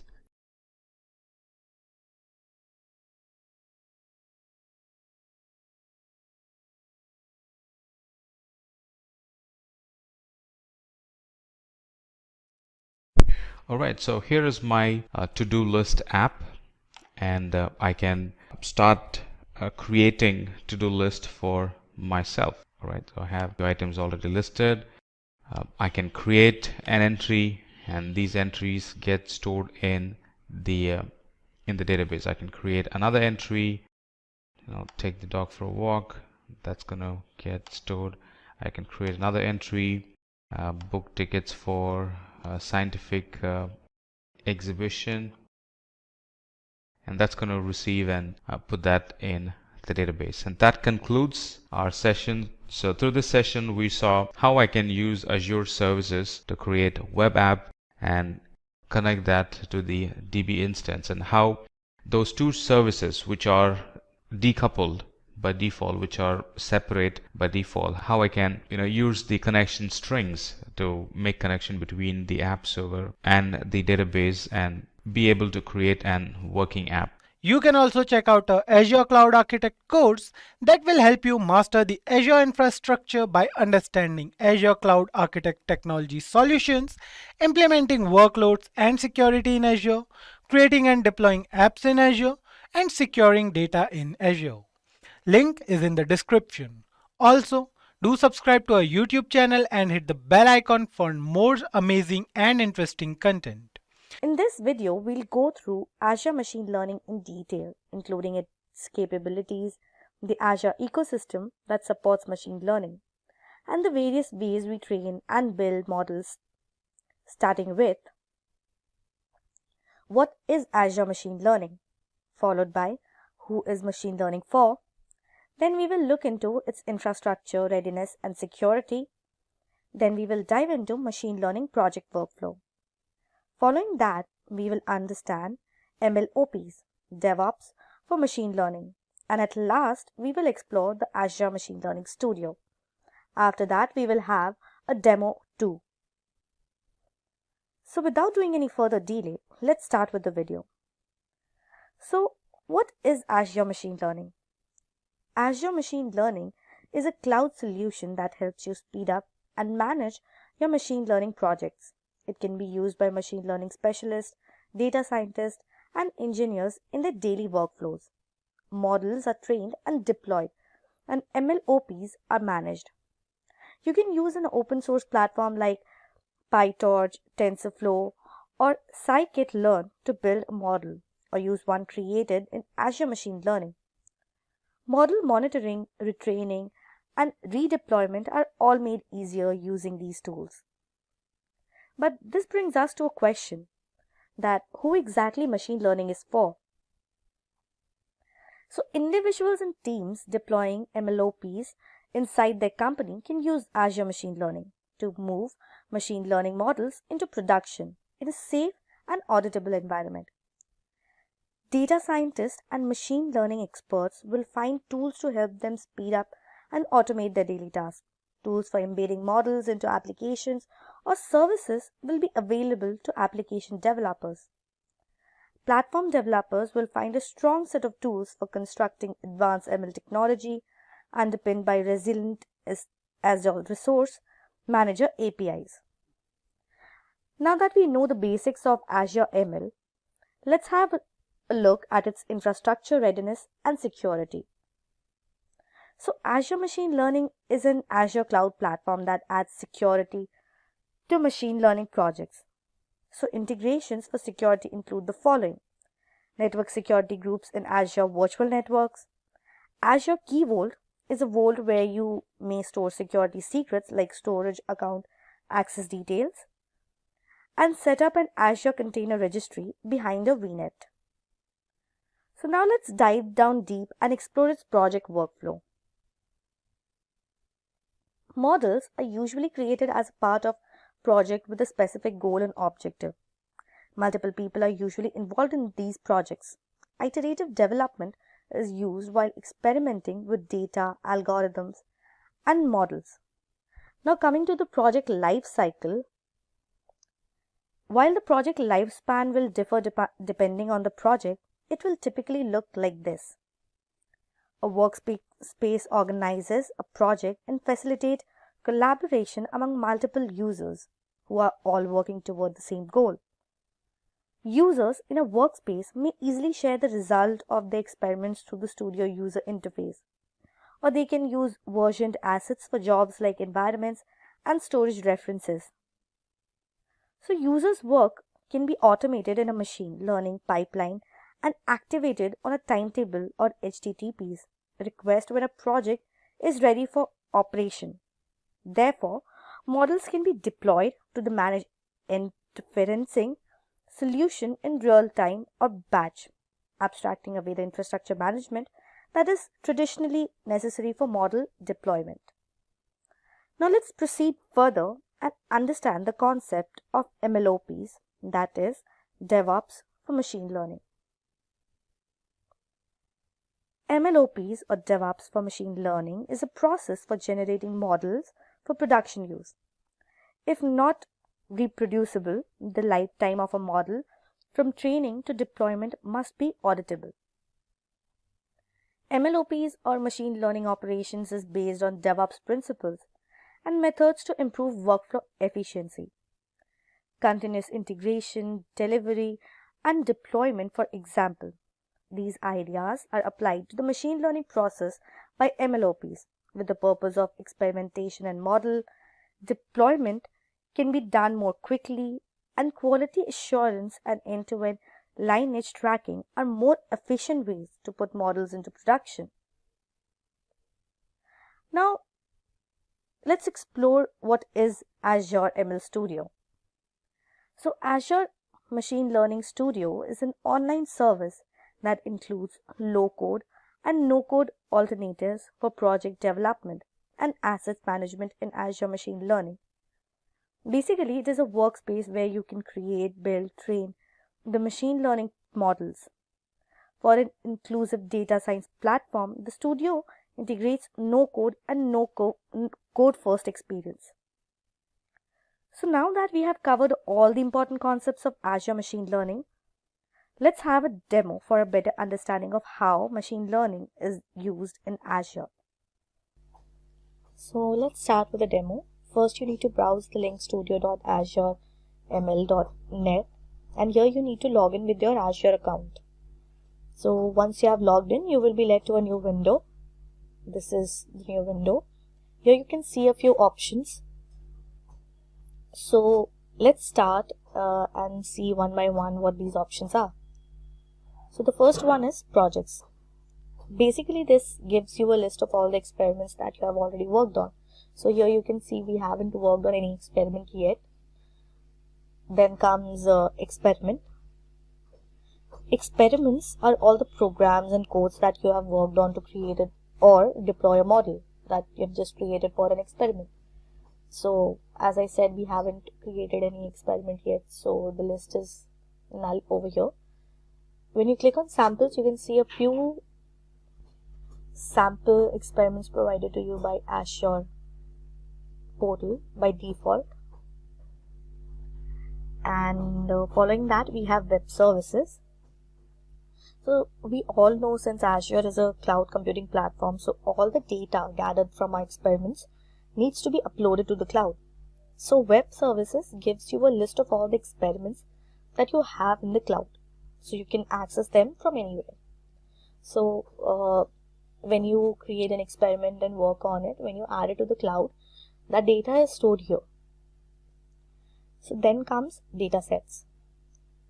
It gives you all the datasets you have in your Azure portal. When you click on the samples option, again you can see all the datasets provided to you by default in your Azure portal. Then comes train models. So while working on an experiment, you will come across a point where you need to train your model.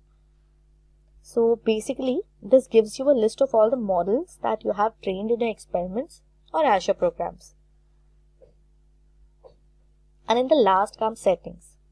Any changes that you want to make to your workspace is done under settings. Here you can see this is your workspace name, workspace description, which is by default, and all the details is provided here only. So whatever changes you want to make to your workspace, you will be doing this over here. So now let's start with a demo.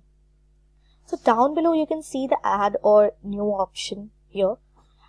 So click on it, and then you can see there are a few templates provided to you by Azure itself. So we'll click on blank experiment. Once you click on the blank experiments, you'll be guided to a new experiment window. So this is the new window, and this window is divided into three parts. These are the components where you will plan your model. This is the canvas to design your model, and then the properties of the model.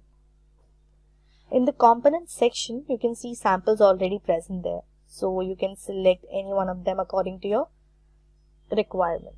So here when I'm typing samples, I'll work on airport codes datasets. So I just need to drag this option over here. But before starting with our experiment, let's change the name. So here I'm changing it to airport codes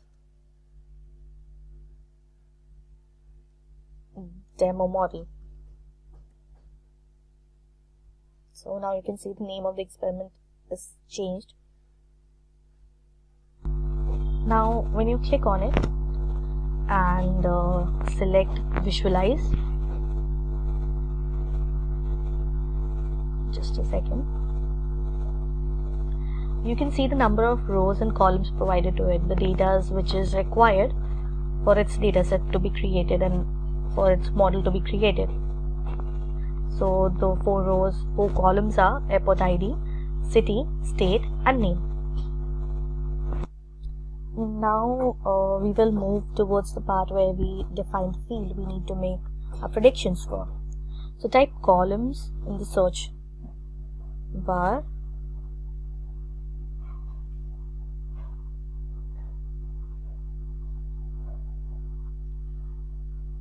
Under manipulation section, you can see there are multiple options provided to you. So here we will select columns and data sets, as we are working on data sets.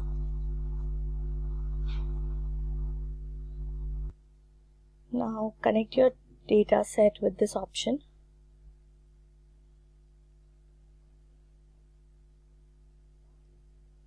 So you can see a red alert over here. So when you click on it, you can see it is asking for values in your dataset. So to add values, click on the Launch column selector under Properties section.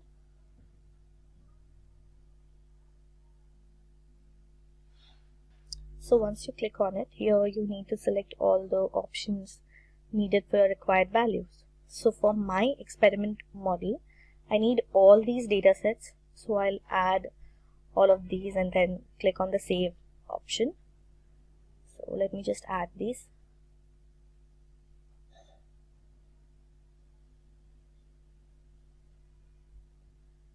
So now I have saved all the values I need in my dataset. So now you can see the alert is gone. So now we have the datasets that we want to work on. So let's look for an appropriate algorithm for it. So while looking into the classification algorithm, we know that our so here you can see it under classification model, we have these options. So we know that our target value is divided into two classifications. So the algorithm we will be using is a 2-class. So we will be using 2-class booster decision tree because it calculates the accuracy for every node, and once the calculated accuracy is more than our required accuracy, then only it moves to the next node. So basically this gives you a prediction value close to the accurate value of the model. So we will just drag this option over here.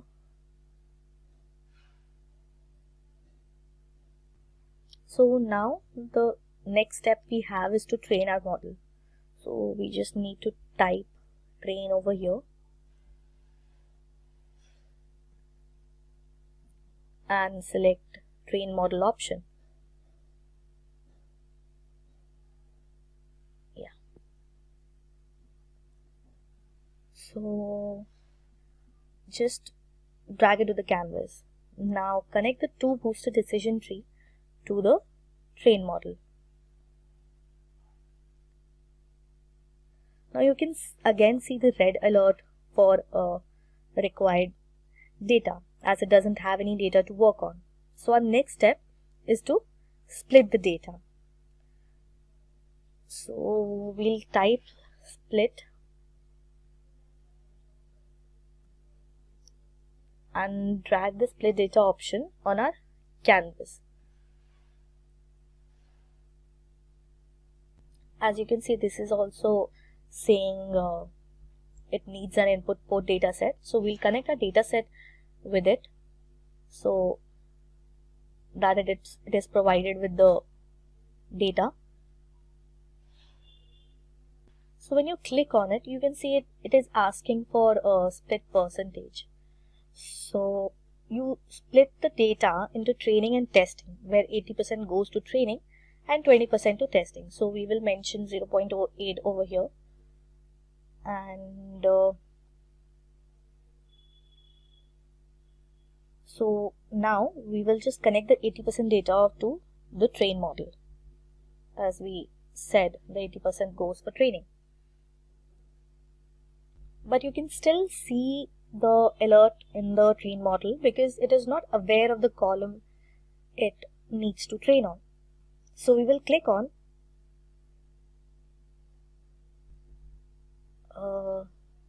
Launch column selector.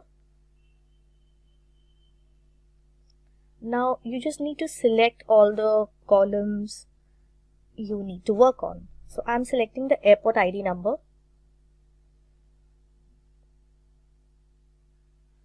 Now you can see once I save it that the alert is gone.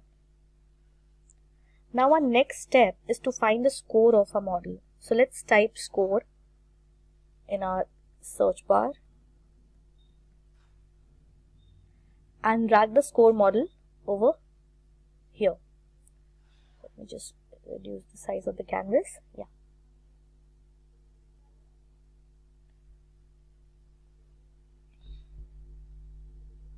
So we will just connect our train model to the score model.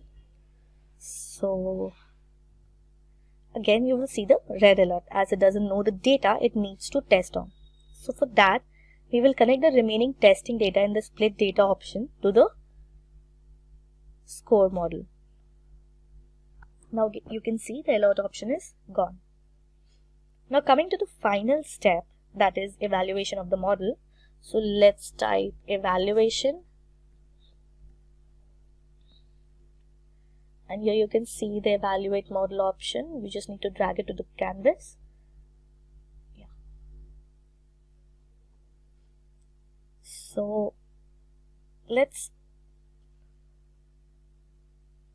connect it with our score model.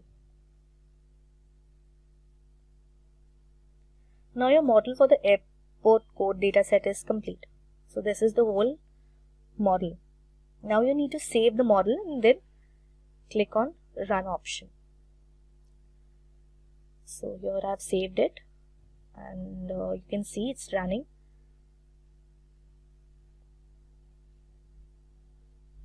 You can see the model running and going through every node, as you can see the green mark, as it's verifying through every node.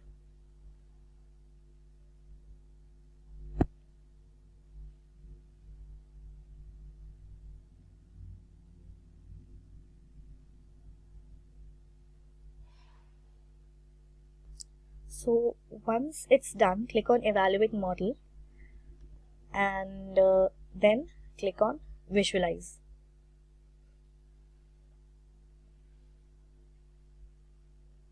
Now you can see the accuracy is 98. Here you can see the accuracy is 98, which is almost the prediction value. Now you can see the positive and negative labels as well. So this whole data is known as confusion matrix. Now for the values close to the positive label, it gives me the number of true predictions. That the number of data I'll provide, it shows that 72 predictions will be right and 1 will be wrong. Now let's go back and run this model over the web. So by clicking on setup web service, we will click on predictive web service.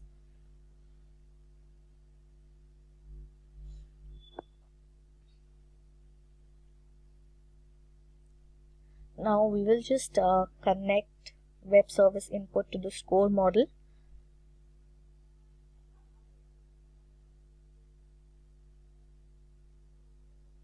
So that once the program is uploaded to the cloud, it is directly connected to the score model and gives us the output. So now you need to save this and run. This will execute the entire model. Now all we are left with is deploying the model. Now we just need to click on deploy web service. So then you will see you will be taken to a new window.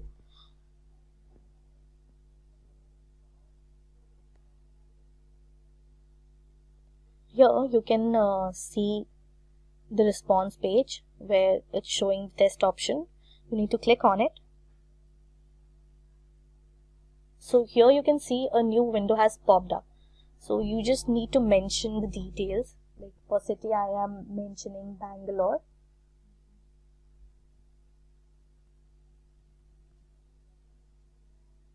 For state I am mentioning Karnataka. And name of the airport is Kempegowda.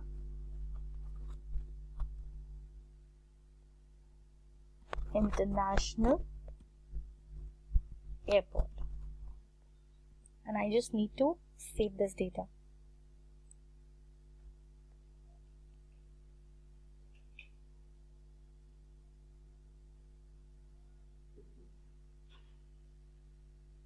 So now down below you can see it gives me predictive values, and this is the airport ID for my mentioned details. So the accuracy of this ID will be 0.98, which is 98%, which is almost accurate to the 100%. So this was our experiment, and this is how we can use ML in Azure. You can also check out a Azure Cloud Architect course that will help you master the Azure infrastructure by understanding Azure Cloud Architect technology solutions, implementing workloads and security in Azure, creating and deploying apps in Azure, and securing data in Azure. Link is in the description. Also, do subscribe to our YouTube channel and hit the bell icon for more amazing and interesting content. What is Azure Active Directory? Now, here we are in a situation where we have two colleagues having a conversation with each other. So one of them complains that he is finding a hard time managing multiple user logins at the same time. His friend suggests that he has a solution, that the company start using Azure Active Directory. He says that with Azure AD, they'll be able to handle multiple user logins without any issue. So just like the question in all our minds, the friend asks, how is Azure Active Directory going to help us? So to help you understand, let's think about a scenario. Now you're an employee working for an organization and you want to use a particular service, in this case SQL database. So you're assigned a set of username and password. Then you want to use another service, a machine learning service. Again, you're assigned a different username and password. And likewise for any number of services that you want to use. So for every service that you're going to choose, you need to be assigned a new username and password. But this becomes a huge issue for the administrator as they have to handle a large number of username and passwords. Now, if you think about a large organization where there's more than 1,000 people working, you can understand how much of a hassle it's going to be for the administrator. At the same time, it's also a really difficult thing for you to remember that many numbers of username and passwords. It's difficult on the user as well. And that's where Azure Active Directory helps. Now, here's a scenario where we're applying Azure Active Directory. Now, you're an employee, you want to use a particular service, and you're assigned a single username and password. And with this username and password, you can access all the services that you want. So there's only one set of username and passwords that you need to remember. You can use any of the services that you want as long as the administrator has given you access to it. So what is Azure Active Directory? Now, Azure Active Directory is a service that falls under the identity domain. It allows multiple users and is a cloud-based directory and identity management service. Now, here's an ideal scenario. You're joining an office newly. The admin helps you sign up to whatever services you want, and you can access these services anywhere over the cloud. So now let's talk about something different, Windows AD and Azure AD. Now, Windows AD was the previous version of Azure AD. So now we'll talk about why we needed to change from Windows Active Directory to Azure Active Directory. So what is Windows Active Directory? Now it's an OS directory service which allows you to work with multiple systems, multiple network resources in a unified manner.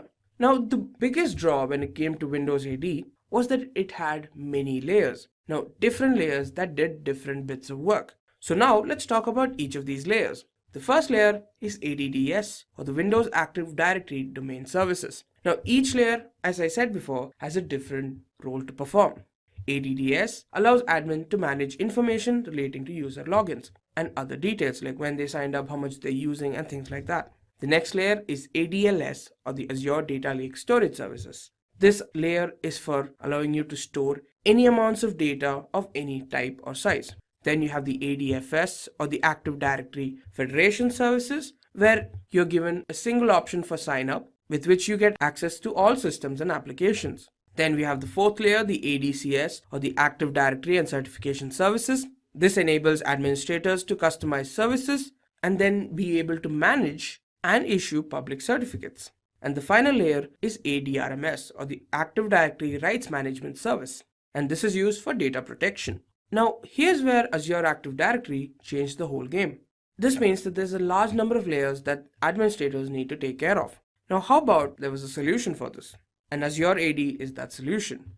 Azure Active Directory integrates all these 5 layers into 2. and these are the Windows Azure Active Directory, or the WAAD, where it combines all the problems when it comes to identification management, which is almost all 5 layers taken into one. And the Windows Azure Access Control Service enables the federation or the division of all these services of an organization.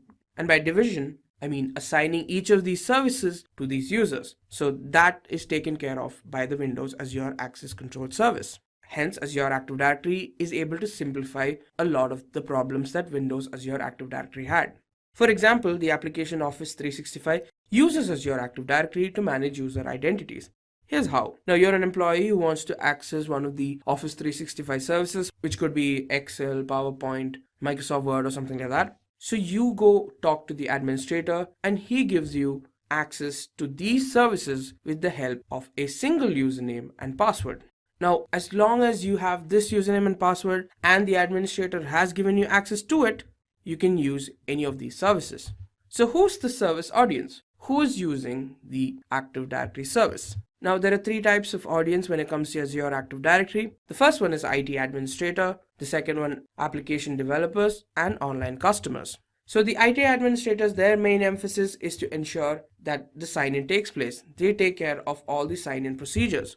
They also solve issues when it comes to authentication. For example, to authenticate a particular user, the problem is solved by the IT administrators. Then you have application developers who use these services to develop applications. And with this, they have an easier time developing applications as all these resources are easily available.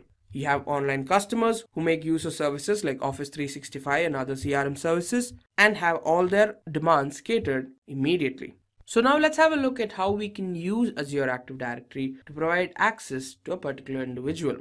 So if you log into the Azure account, this is what you see, or you go into Active Directory, a list of all the people who are using or have been given permission to use resources from Azure. Okay, now we're going to create a profile. We need to set up his name, which is John, and second name, Jacob. Now for properties, we need to determine the source of authority, which is already the Active Directory, so that's fine. We can select a group or add them to a particular group if we feel like it. Now, if we add them to a particular group, it means that they have access to all the resources that everyone in the group has access to earlier. So we'll do that later. We'll select their directory role, or we can select it here if we need to. It could be user, administrator, or a limited administrator. And now we'll set up a password. We already got one and we'll create. And that's it. We have created a user. Now we'll go to their profile. So what we can see here is that you have access to every bit of detail related to this account. So you have the name, your first name, the username, the object ID, job info, everything. You can even have other details like how often they've signed in, when did they sign up. You can check their password, you can reset the password, delete their account, and so much more. Now we can even add a directory role, which we saw earlier. And now let's add this person to the admin group, so he gets access to all the services that those people have access to. And select. That's it, we've added them. Now the other things that you can see here, there are applications, licenses, devices. These are all restrictions you can add or remove, like which device you can use the system through or with and stuff like that. So that's it. And with that, we've created a user and given him access to certain services. Now, why should you be interested in Data Factory? Now let's consider a scenario. So here we have 2 colleagues having a conversation with each other, and they say that the data that they're generating from their applications or products is increasing exponentially. Now, considering that this data is coming from a number of different products, it'll be a bit of a task to analyze and store all of this data. So he wonders how they're going to manage that. His friend suggests that they use Azure's Data Factory. Now, what does Azure's Data Factory actually do? First, it stores data with the help of the data lake storage. Now, any kind of data can be stored in the data lake storage. Then you can analyze the data, you can transform the data with the help of pipelines, and you can publish the organized data. You can visualize the data with third-party applications like Apache Spark or Hadoop as well. Now, what exactly is Data Factory? So now let's have a look at what exactly is Data Factory. Now, Data Factory falls under the identity domain of services in the Azure catalog, and is a cloud-based integration service. Basically, what it does is it works on your data, it stores your data, it orchestrates and automates the movement or transformation of data. It works heavily on the data that you store. Now, let's see how it actually works or how the flow of its processes are. Firstly, we have the input data set, which is nothing but the data that you have within your data store, the one that you need processed. Then you pass this data through a pipeline. Now, what does a pipeline do? A pipeline basically performs an operation on the data that transforms it, which could be anything from just data movement or some data transformation. Now, data transformation is possible with the help of USQL, some stored procedures, or Hive. Now, after this is done, you get an output dataset. Now, this output dataset will contain data that is in a structured form because it's already been transformed and made structured in the pipeline stage. Then it is given into linked services like Azure Data Lake, block storage, or SQL. Now, what it does is these store information that is very important when it comes to connecting to an external source. Now, this is, if you wanted an example, how in an SQL server you need to mention the source and destination of your data. Now, for example, consider an SQL server. So you need a connection string so that you can connect to an external device. You need to mention the source and the destination of your data. This is how the link services work. And finally, you need a gateway. Now, a gateway basically connects your on-premises data to the cloud. So you do need a client installed on your on-premises system so that you can connect to the Azure cloud. And finally, you have the cloud. Here what happens is your data can be analyzed or visualized with a number of different analytical softwares like Apache Spark, R, Hadoop, and so on. So all this time I've been mentioning that data lake is a very important part when it comes to Azure Data Factory's proper functioning. So now let's talk about what exactly is data lake. Now, data lake is a data storage or a file system which is highly scalable and distributed. It is located in the cloud and works with multiple analytics frameworks, which is external frameworks like Hadoop, Apache, and so on. So now let's have a look at it. So first you have your output data set, which is data from the mobile, video, web, social media, so much more. It is sent into the Azure Data Lake store, and then it is provided to external frameworks like R, Apache, and Spark so that they can be worked on. Now, there are two main concepts when it comes to data lake storage. So one of them is storage and the other one is analytics. Now, storage is of unlimited size. It can be petabytes, terabytes, gigabytes, and so much more. It stores a wide variety of data. It could be unstructured or structured data, and it can store really large files. And another concept when it comes to data lake is analytics. Now, how it works. Now, here are two examples of how analytics works when it comes to data lake. Now, when it comes to analytics, you can monitor and diagnose real-time data. For example, data that you're getting from vehicles or buildings. These can be used to optimize how they work, respond to certain events, or generate alerts in case something goes wrong.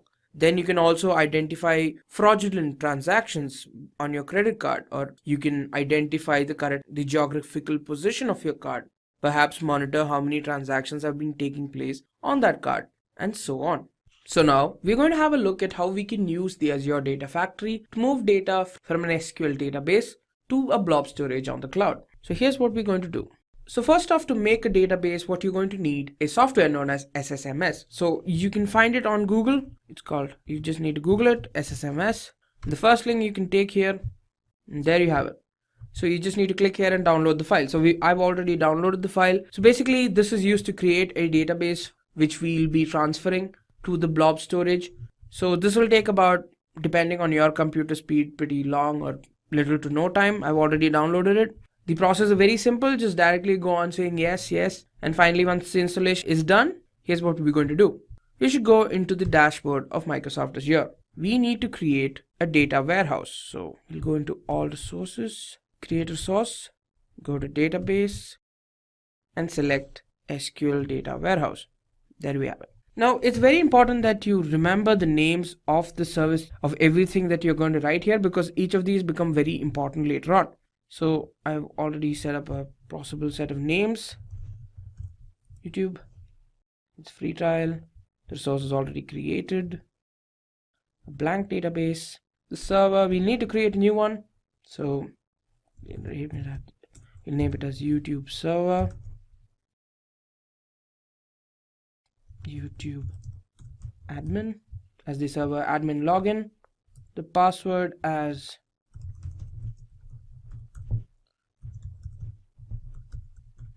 alright, the location does not matter. Okay, that's done. Now here the server is done, and here we need to change how much you want the lowest, how much computation you want, how much the workload, how important your workload is. So we'll put it at the lowest since we don't require much. We'll apply, the rest is normal, and create. So now we're creating an SQL data warehouse, so we'll wait. So now the deployment is done, so we'll go to the notification and go to the resource. Here, now this is done, so we'll go to the SSMS, which I've already opened here, and then go here and copy this, paste it here, SQL authentication, login, which details we have already stored here, which is admin, YouTube admin, and the password, which is also given there. Right, go to options, we go to the database name, which is YouTube, everything else is there. You need to change it to TCP IP and connect. We sign in. We'll add the password. Again, we're going to sign in now. Right. So now that that's completed, you can see that this is what will pop up. So this is the name of the server we've given, as you saw earlier. You go to databases, and here you have the YouTube database that we just created. Right click this and add a new query. I already have a code for this program. It's a very simple program, so copying and pasting this.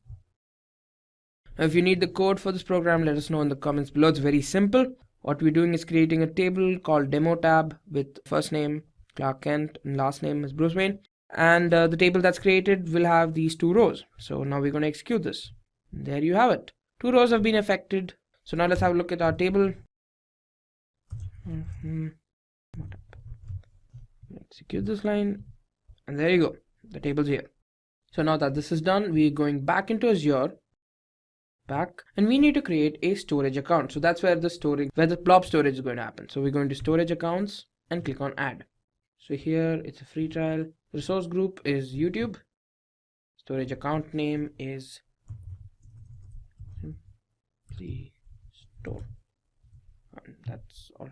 Okay. US performance is standard. General purpose can do locally since we don't need it to be very reliable, at least for this one. Advanced is fine. View and create. That's done, and we create. Now we'll wait for the deployment to finish. And that's it. The deployment is done. So we'll go to the resource and go to blobs. So this is where the storage is happening. We need to create a blob. Simply blob, which does not exist, and okay, it has been created. Now for the next bit, we need to create the data factory now. So we go to all services, search for data factory.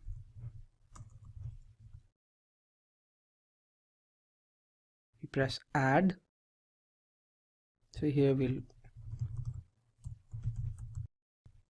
free trial, use existing, which we have YouTube, East US, and create.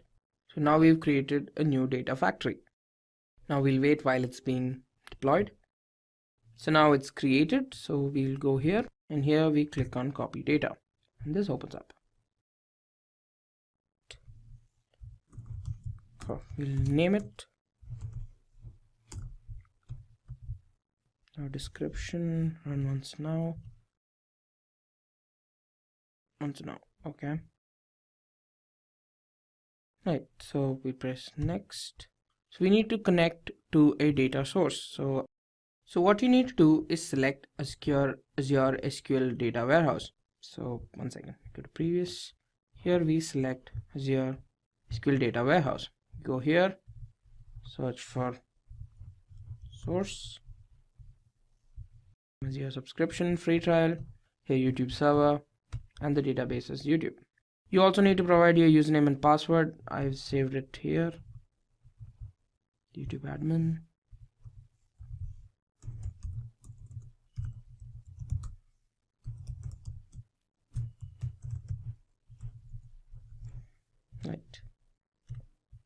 Okay, now we can select the table, which is demo tab. Next. And now for our destination. So where are we going to connect this to? We're going to Azure Blob Storage. Next. Destination. Job subscription free trial. And Simply Store. Now we need to name our storage path. Next. All of this can be passed on. So here's what we're doing. We're copying whatever is inside this to the Azure Blob Storage. That's what's happening right now. All of that is set. And next. It's validating and we'll wait now. It's registering connections, creating database, and in the end it's creating a pipeline.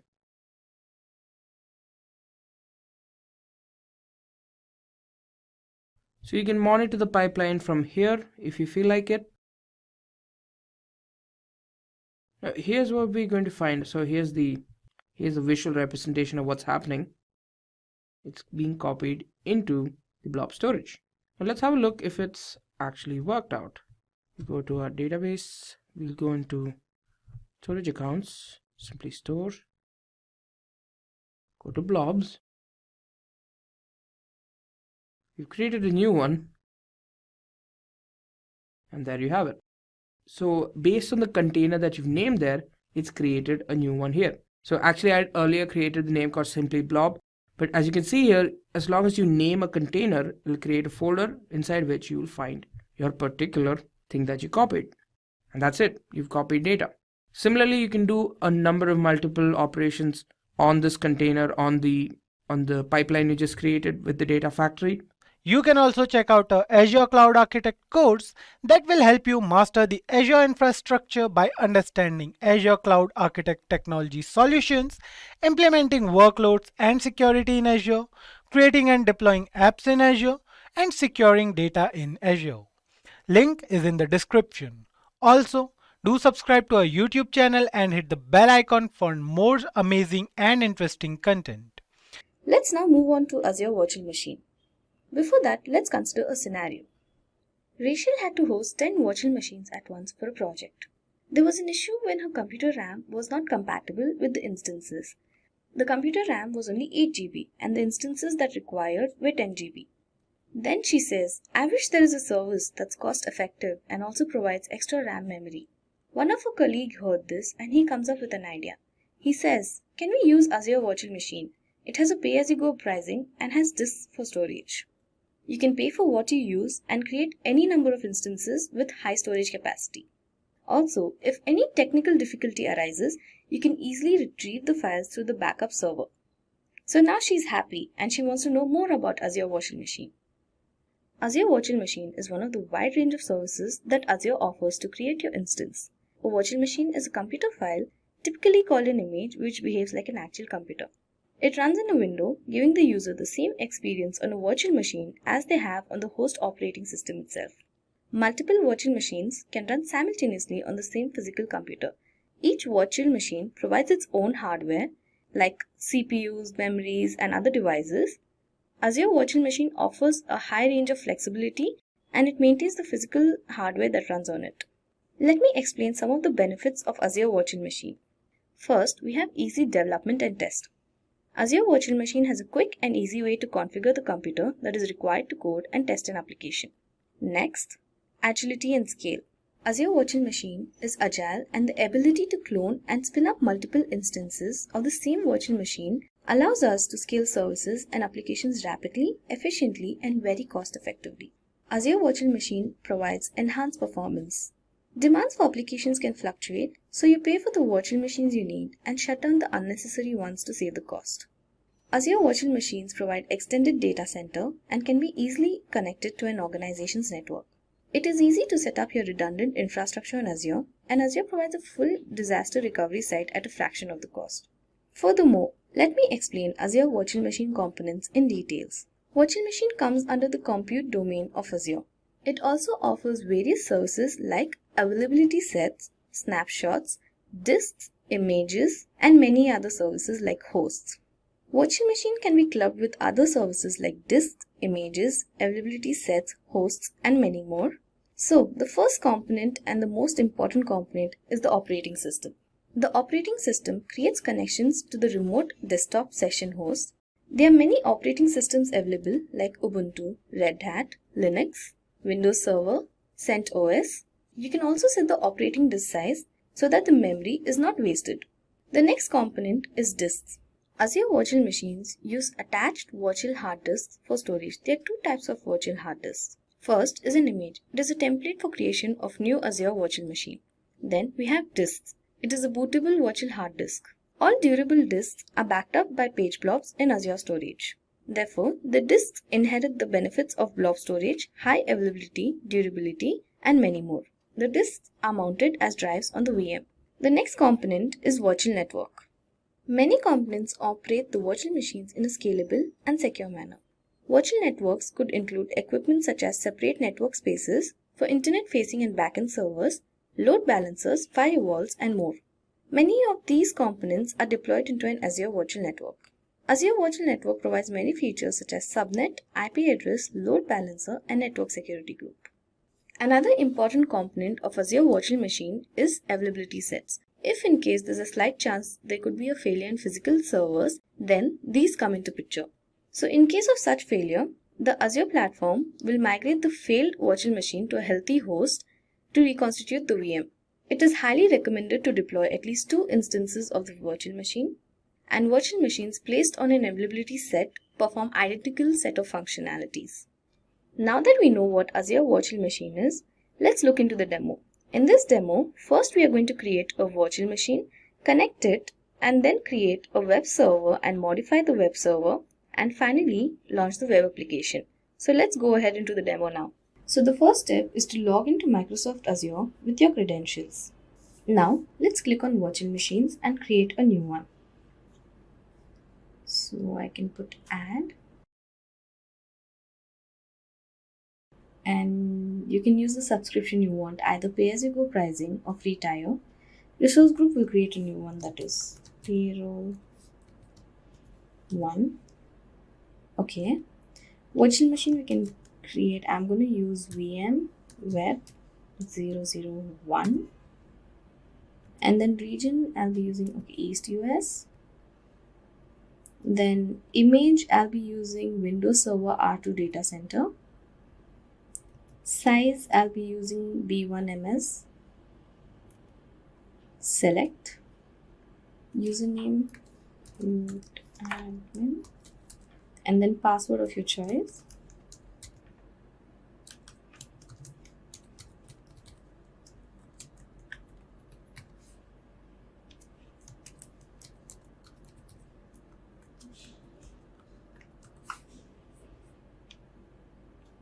And then I'm going to allow selected ports and choose RDP3389 and next.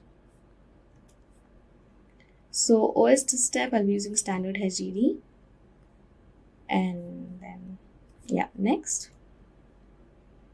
So I can see a default virtual network and a default subnet and public IP as well as default. Then next.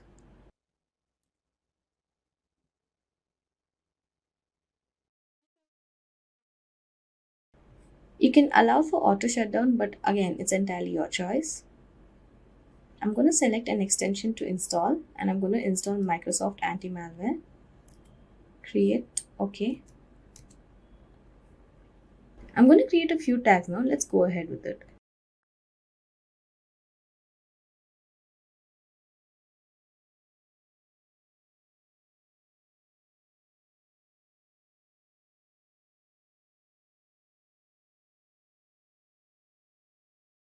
So I've created 5 tags. Now review plus create. Okay, so everything seems good. Let's create now. So the deployment is going to take a few minutes. Let's wait for it.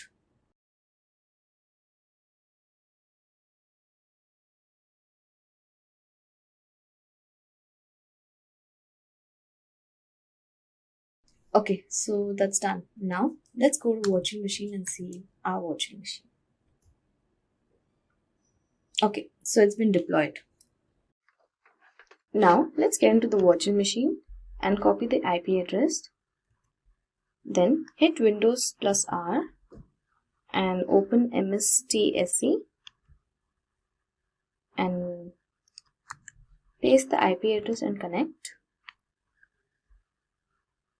Let's use a different account.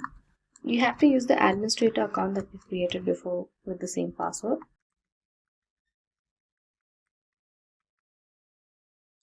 Click OK.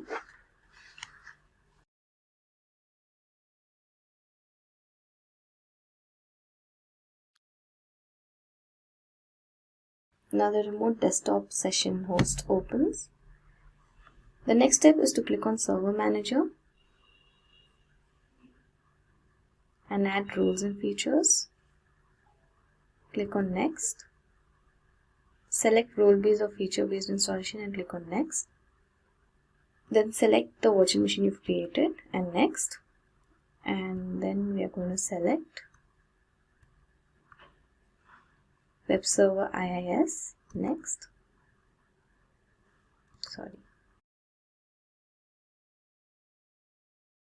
Next. Okay, so it's already installed on my computer, but you have to install this. Then let's close this and open Internet Explorer.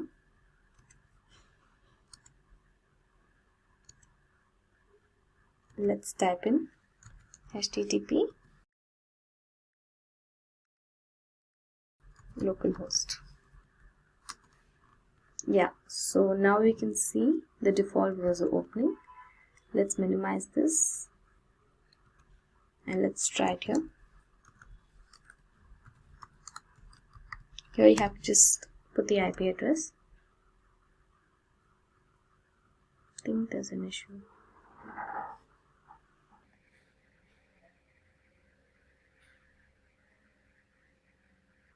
Okay, so let's add an inbound port. Networking, select networking and add inbound port. Let's move port 80 and add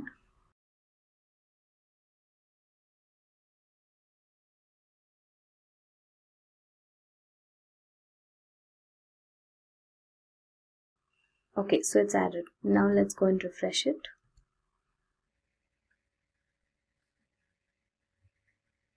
Now we can see the default web browser opening. So the next step is to modify the web browser. Let's go ahead with that. Go back to your remote session host.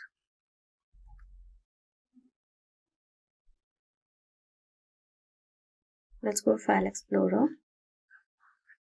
So certain folders are created in the C drive. Let's open that.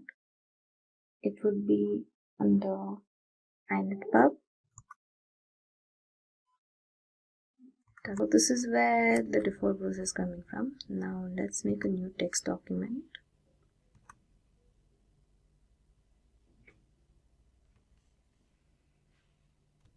Open that and put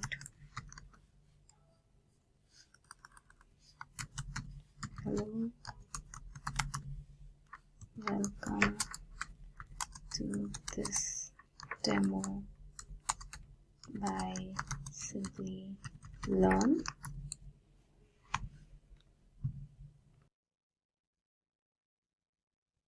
Save it, close it. Let's rename this as index.html.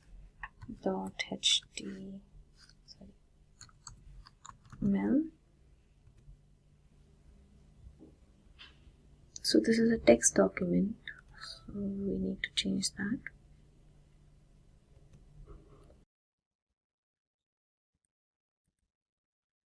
Okay, let's remove this. Okay, that's done. Now let's go back to our Internet Explorer and hit F5. Let's refresh this.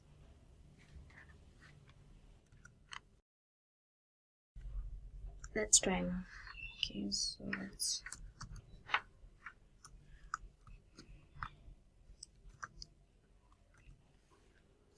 so it's done.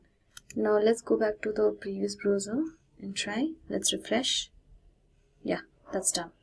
first of all, let's look into why is Azure Virtual Network important. So why Azure Virtual Network is required? So somewhere far away at an office, a company was struggling with few challenges. The company got a bigger projects which lead to the following challenges. That includes poor network connectivity, time-consuming process in building network topologies, could not divert network traffic to its destination on time. So these were a couple of challenges the company was facing. So the employees thought that what could be the possible solution to these challenges? And then we require the Azure Virtual Network in that case. So first of all, let's understand what is Azure Virtual Network is. An Azure VNet or a virtual network represents your network or environment to run VMS and applications in the cloud. When it is created, the services and virtual machines within the network interact securely with each over the internet. So virtual network, you can consider it as a virtual cloud, which is basically kind of a cloud space virtually assigned to the users or to the organization, which they can dedicatedly use for their purpose. So for example, if you have to create some instances or virtual machines onto the Azure cloud, and you want to connect it with the on-prem servers, for example, then you might require the virtual network in that case. Let's assume that those instances that are created in the virtual network require the range of IP addresses that you want to allocate to them, and that is something you can customize using the Azure Virtual Network. How do you want that the traffic should be routed to your instances in the virtual network, how the firewall securities should be applied? Everything the end user can control in the virtual network. So it seems like that you are working in your own data center. Ideally, you would be working onto the Azure cloud using the virtual network. Now, what are the advantages of using the Azure Virtual Network? So a couple of them are, it provides an isolated environment for your application. So as I said that it seems like that you are working in your on-prem environment. That means within your data center. But ideally it is a virtual space that is allocated to you, which is a kind of an isolated environment that is specifically designed for your task and the activities. Generally a subnet in a VNet can access the public internet by default. So we create a subnet inside the virtual network which can access the public internet. So there is a public network connectivity that is enabled in the virtual net, so that a subnet which will be created in the VNet can be accessed. Traffic can be easily filtered from different resources. So you can have some control lists defined, you can have some security groups created, and how do you want to allow the traffic onto the servers or the application? That is something which you can control. It is a highly secure network, and the security groups and the policies are basically implemented by the end user. So you can design how the security should be implemented. High network connectivity, so you have a higher bandwidth as compared to the normal internet connection you might be having in the data center. Compared to that, you use the Azure network only, which gives you the higher network connectivity. It builds sophisticated network topologies in a simple manner, and which is easily manageable, as well as there are less troubleshooting issues that we would encounter. Now, what are the components of Azure Virtual Network? One of them is the subnets. Then you have routing. Then you have network security groups. Now, what do we mean by subnets? The subnet is one of the major or a prime important component in the virtual network. So what you have to do is, first obviously you would be creating a virtual network. Inside that you can create the subnets. Subnets, you can consider it a logical partitioning or virtual partitioning inside the virtual network. Subnet lets user segment the virtual network into one or more subnetworks. For example, let's assume that you're working in an organization, and in the organization there are different departments. For every department there should be some set of IP addresses that you want to allocate to the machines that the employees are using, or all the departments should be isolated. That means that they should have their own network IDs and the network addresses allocated to their machines. And in that case, what you would do is you would create the subnets and the subnet IDs that would be allocated to those departments.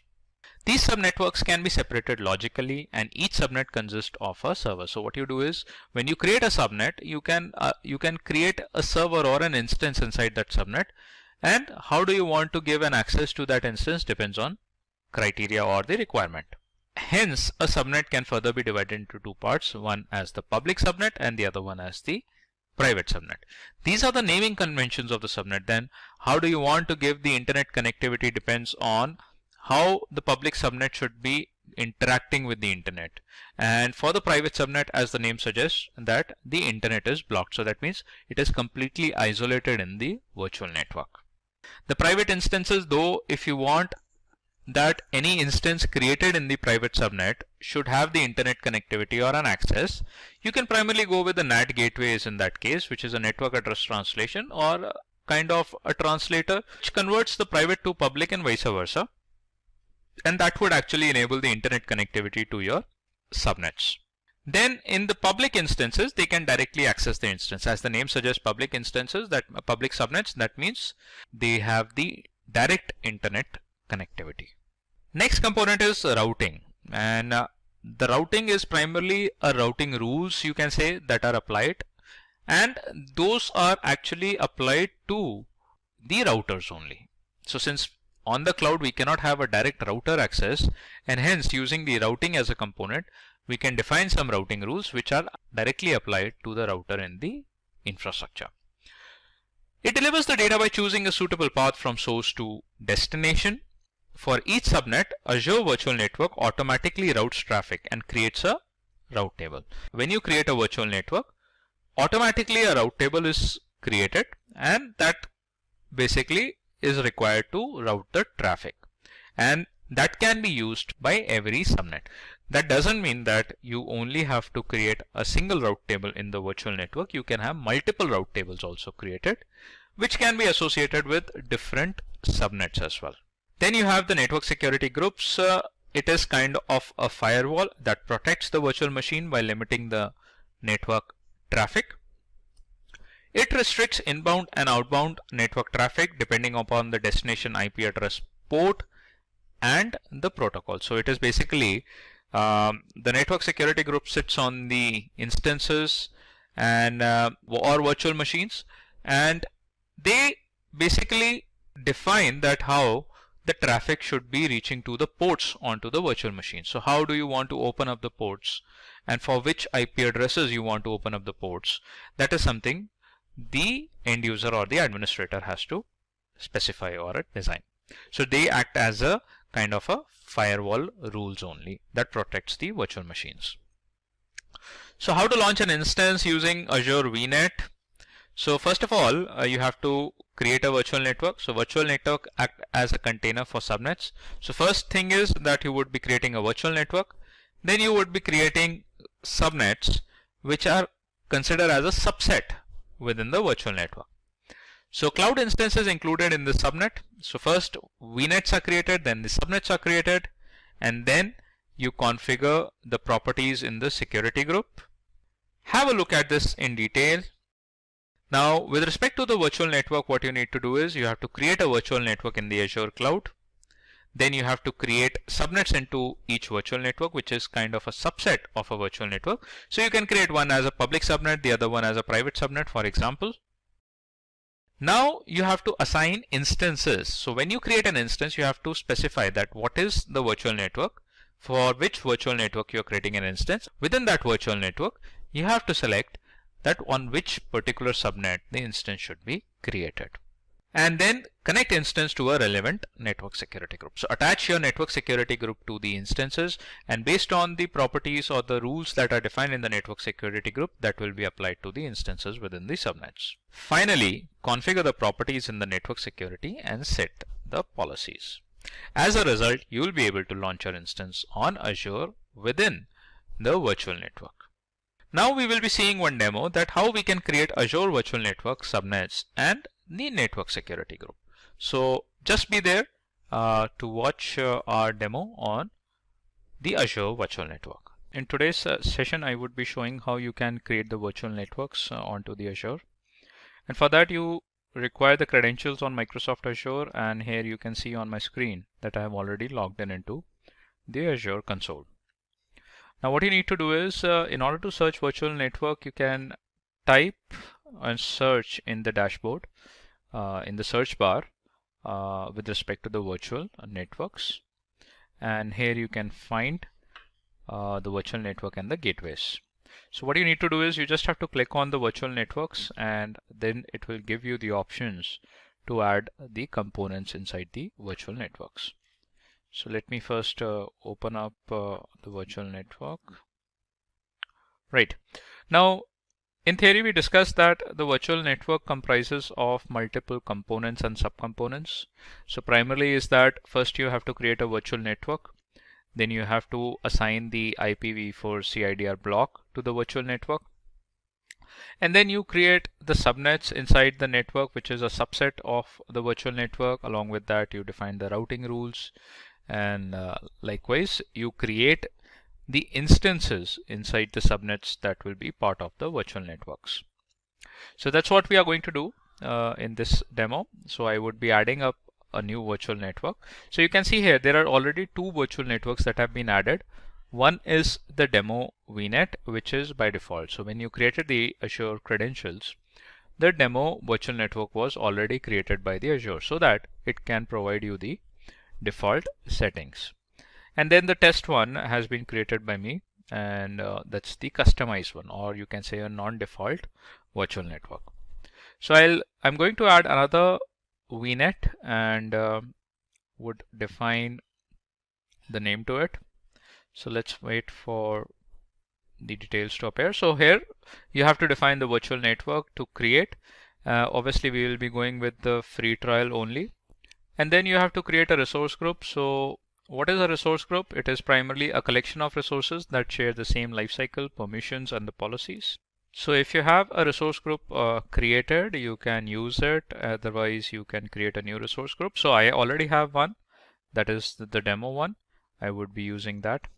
In the instance details, you have to specify the name of the virtual network. So these are certain parameters that you have to go with while defining the name. So let's say I put something like test VNet as the virtual network that I want to create, and that is, you have to select a region where you want to get that created. So these are the available regions that you can select. I would go with US East US only, and then we have to define the IP addresses also.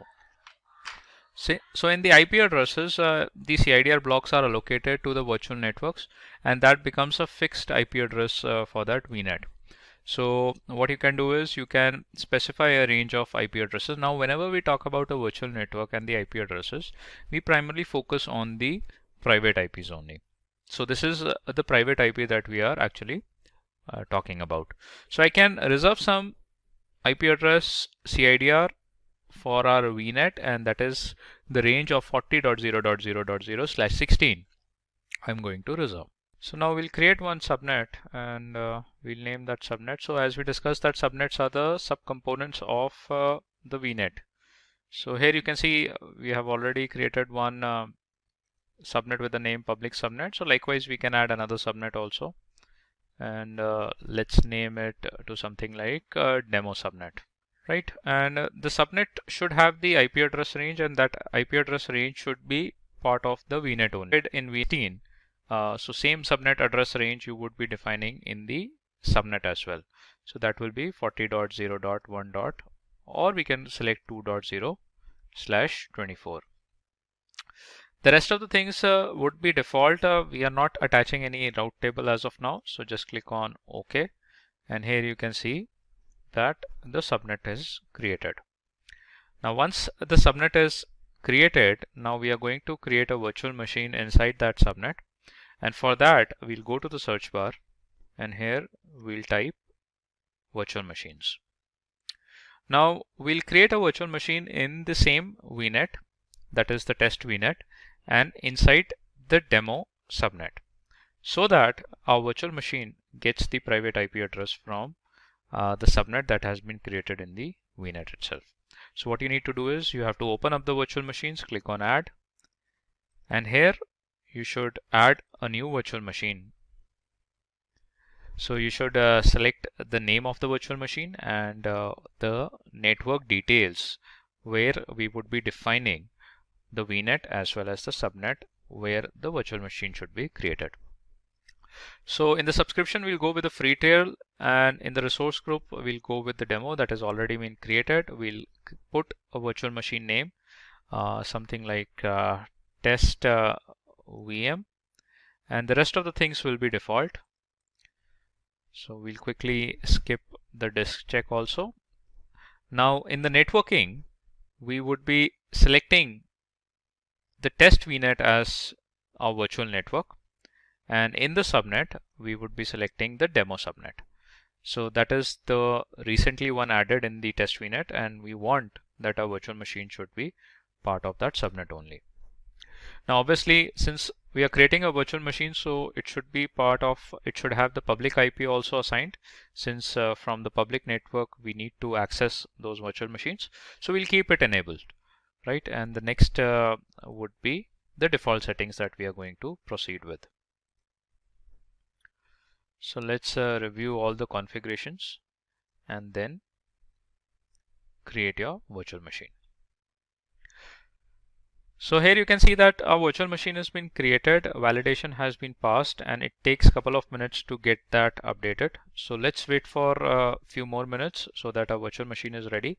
And primarily what we want to look into is that our virtual machine is created in a correct VNet, and it gets the private IP address from the subnet that has been part of the VNet which has been defined in the creation of a virtual machine. So let's wait for a couple of more minutes and we'll look into the status of the VNet. Now you can see here our test virtual machine has been created. Now what we wanted to look into is that our virtual machine is created in a correct subnet or not, and that is something which we can validate by checking the private IP address. So it got the private IP from the range of the IP address that we have specified in the subnet. Now in order to access this particular virtual machine, you have to use the public IP since we have to access it from the internet. So from the private IP, this virtual machine will not be accessible. So that's the reason that when we created a virtual machine, we allocated the public IP address also for this instance.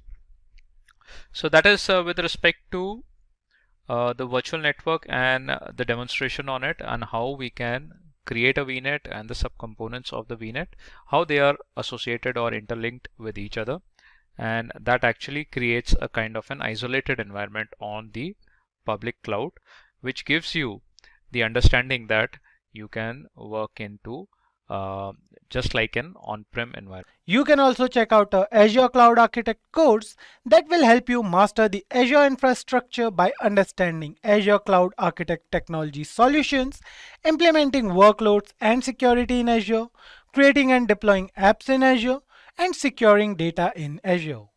Link is in the description. Also, do subscribe to our YouTube channel and hit the bell icon for more amazing and interesting content.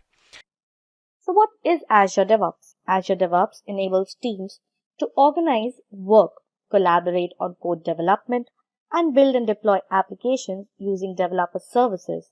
Azure DevOps is a culture and set of protocols that brings together developers, project managers, and contributors to collaborate on software development. It enables businesses to create and enhance products more quickly than they could with traditional software development methods. You can use Azure DevOps services in the cloud or Azure DevOps server on premises. Azure DevOps has built-in functionality that you may access via a web browser or an IDE client. Depending on your business needs, you can use one or more of the following standalone services. Azure Repos. Azure DevOps are built-in functionality. So for source management of your code, Azure Repos offer Git repositories or Team Foundation version control. Azure Pipelines. Build and release services provided by Azure Pipelines to assess continuous integration and delivery of your applications. Azure Boards. Using Kanban and Scrum methodologies, Azure Boards provides a set of agile tools for planning and tracking work, code bugs, and issues. Azure Test Plans. Manual and exploratory testing and continuous testing are among the options available in Azure Test Plans for testing your applications. And at last, Azure Artifacts. This allows teams to share packages from public and private sources, including Maven, NPM, NuGet, and more, and incorporate package sharing into their pipelines. So this brings us to the features of DevOps. First we have is dashboard control. You can rapidly navigate to different regions of the project, build and manage dashboards, and set dashboard widgets using the DevOps dashboard functionality. Then we have improved source control. Git and Team Foundation version control, a centralized client-server system, which are two prominent methods of source control supported by Azure DevOps solution. To observe change history, you can add and manage Azure Git tags, reviews, downloads, and modify files. Following that, we have plan and track your work. You can utilize Azure DevOps systems to track features, requirements, user stories, tasks, issues, and more using a variety of work items. Then we have integrated collaboration servers, a tool that allows teams to collaborate throughout the whole Azure DevOps feature set, including team dashboards, project wiki, discussion within work item forms, and many others. Then we have support for exploratory testing. Manual exploratory and continuous testing are made easier with Azure DevOps, which include workflow customization, end-to-end traceability, criteria-based selection, and real-time visualization that show the test activities. And at last comes continuous integration and deployment. Many developers use CI/CD, and Azure DevOps makes it so easy to do so. Developers may automate various design activities with Azure pipelines, including defining and building association steps, writing test instructions, and managing simultaneous releases. Well, this brings us to Azure DevOps services. You get an integrated set of services and tools with Azure DevOps to manage your software project, from planning to development to testing and deployment. A client or server model is used to deliver these services. Many of them are offered via a user-friendly web interface that works with all major browsers. The source control, build pipelines, and work tracking are just a few of the services that may be managed through a client. You can see the left pane is where you access Azure DevOps services as demonstrated in the figure below. So now that we have covered Azure DevOps services, let's move on to Azure DevOps Server. Version control, reporting, requirements, management, project management, automated builds, testing, and release management are all capabilities of Azure DevOps Server, a Microsoft product. It provides DevOps features and spans the complete application cycle. So now that we know what Azure DevOps Services and Azure DevOps Server are, so let's have a crisp comparison between them to know how exactly they differ from each other. Despite the fact that Azure DevOps Service is a hosted version of Azure DevOps Server, there are several features that differ. Some functions of Azure DevOps Server aren't available in Azure DevOps Services. So when deciding which platform to use or considering a transition from on-premises to the cloud, keep the following points in mind: scope and scale data, authentication, users and groups, and manage user access. So first is scope and scale data. Azure DevOps Services and Azure DevOps Server are slightly different. Organizations and projects are currently the only alternatives for scoping and scaling data. Azure DevOps Services organization get their own URLs and always have exactly one project collection, whereas deployment, project collection, and projects are the three methods for scoping and scaling data in Azure DevOps Server. Then we have authentication. To connect to Azure DevOps Services using the public internet, depending on your organization's arrangement, you can use Microsoft account credentials or Azure AD credentials to log in. You can also configure Azure AD to require multi-factor authentication, IP address restrictions, and other security features. But you connect to an intranet serving using Azure DevOps Server. Windows authentication and your Active Directory domain credentials are used to log in. So this method is completely open and you will never be asked to sign in. Next we have users and groups. You may use a similar technique to grant access to groups of users in Azure DevOps Services. Azure AD groups can be added to Azure DevOps Services group. So you must add users one at a time if you utilize Microsoft account instead of Azure AD. On the other hand, by adding Active Directory groups to multiple Azure DevOps groups. You may grant user access to deployments in Azure DevOps Server. The membership of AD groups are kept in sync, so users gain and lose access to Azure DevOps Server as they're added and withdrawn in AD. And at last, there is Manage User Access. You manage access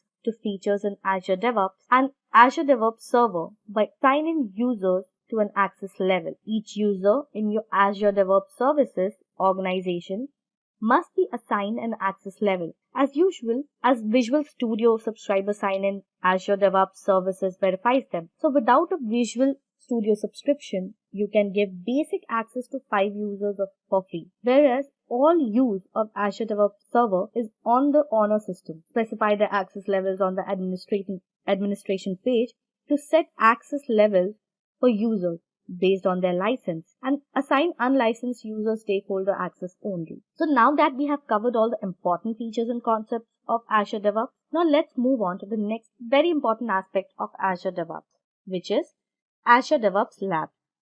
The Azure DevOps Lab is a place where you can learn about software development and operations with Azure DevOps services. You can simplify and speed up the DevOps process. It explains how to use Azure DevOps services to automate software delivery and satisfy business requirements. So to understand it in a better way, let's have a demo of Azure DevOps Lab. So let's start with our Azure DevOps demo. So first, what we need to do is navigate to this website, azure.microsoft.in, or we can directly log in through dev.azure.com also. So first, what we need to do is sign into a Microsoft Azure account.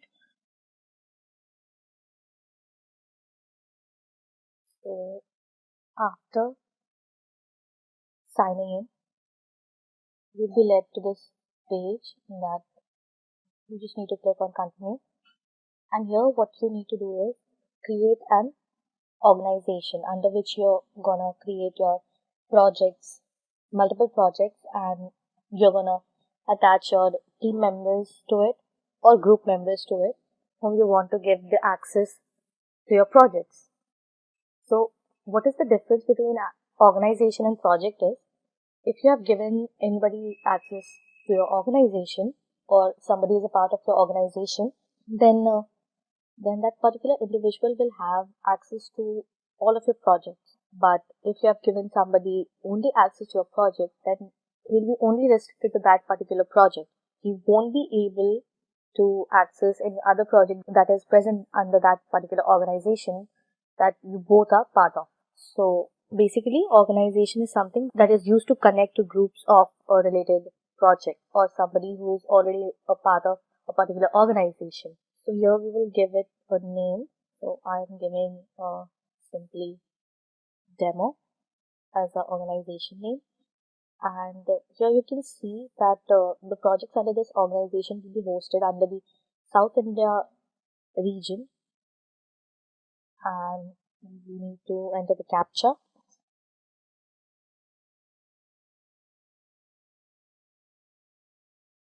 And click on continue.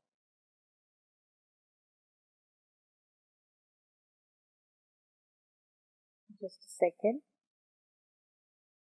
So now you can see it is saying that it is taking you to an organization. Okay, so we already have an organization of the same name, so let's just change it to something else.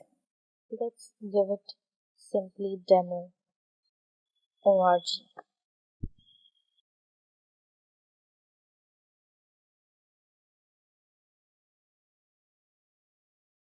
So here you can see this saying that it's taking to your Azure DevOps organization where you'll be creating your projects. So now you can see your organization name here, and here you just need to create a project name. So I'm giving it simply demo project. Now below you can see visibility. We can opt either public or private. So what is public or private? So basically, if you keep the visibility of the project public, then once you copy this URL So, as I was saying, once you copy this URL into some other browser or incognito mode, you will be able to have the access to the project. But if you keep its visibility private, then only the people who have real access to your organization or to your project will be able to access that project or will be able to see that project or work on it.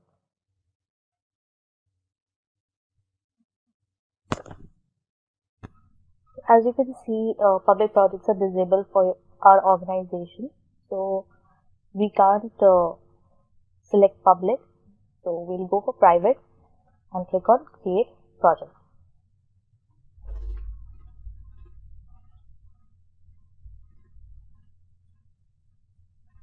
Now here you can see the home page of your organization where you have this project, and here you can access the statistics of project, how it is performing, how much time you have contributed to it, or what all services you have added to your project. And down below you will be able to see that there is just one member, which is the root user of this project, and once you start adding more members to your project, it will their details will be added to this particular block. So now here you can see these are the services, boards, repos, pipelines, test plans, and artifacts services that is provided to you to add to your project. So now let's have a look at them one by one. So first one is boards. As we click on boards, you can see multiple options, your work items, boards, backlogs, sprints, queries, delivery plans.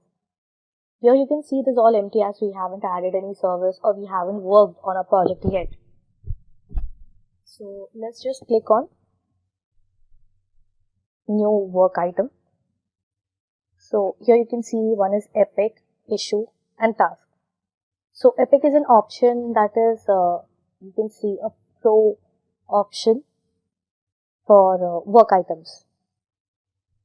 So basically epic represents business initiative to be accomplished, and it is basically available for basic, agile, scrum, and CMMI process templates.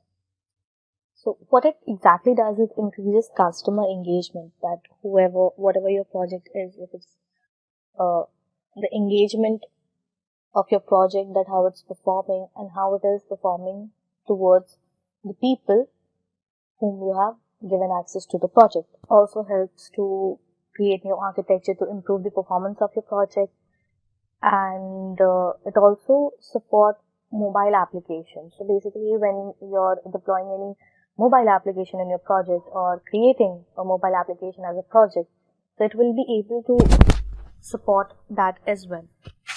Let's click on Epic.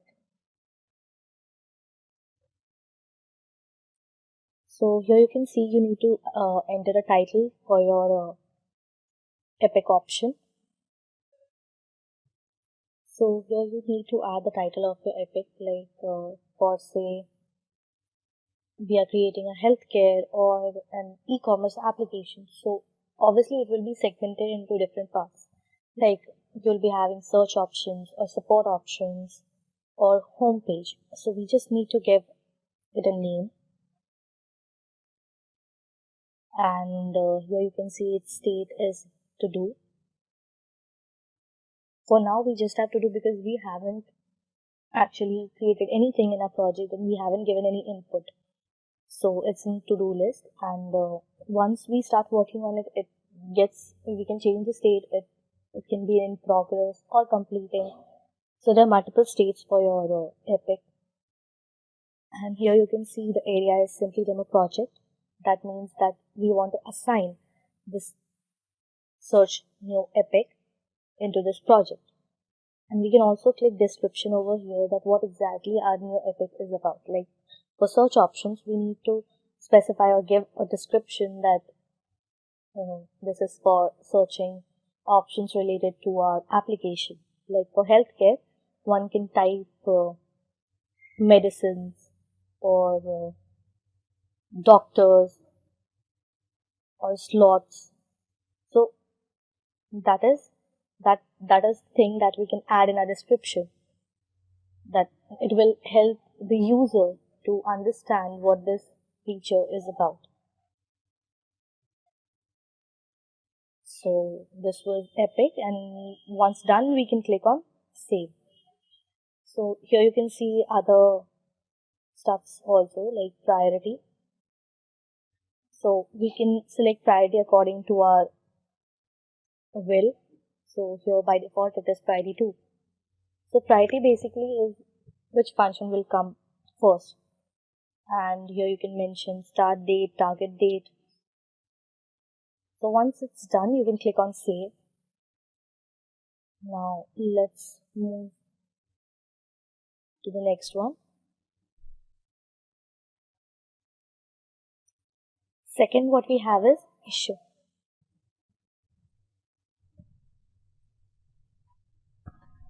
So basically issues are for you to track your work, and epics are used to track the group work and the large scenarios. But this is track like we saw the project statistics, so it will help you to understand the individual progress. So basically issues are raised when you find any obstacle in your progress or in your work. So it can be compared to impediments also. So when you're working with Agile, you need to deal with issues. So by default we have Agile to our project assigned. So like for example, we can see that we have a meeting. So during the meeting, members report if they have encountered any bug or any impediments. So what next we have to do is we have to track them and resolve it. So these are the issues that can one can find, like possibilities. So you can assign here and give it a description again and just save it. So once a user faces these issues, we can keep a track of it, and once it is raised, we can resolve it.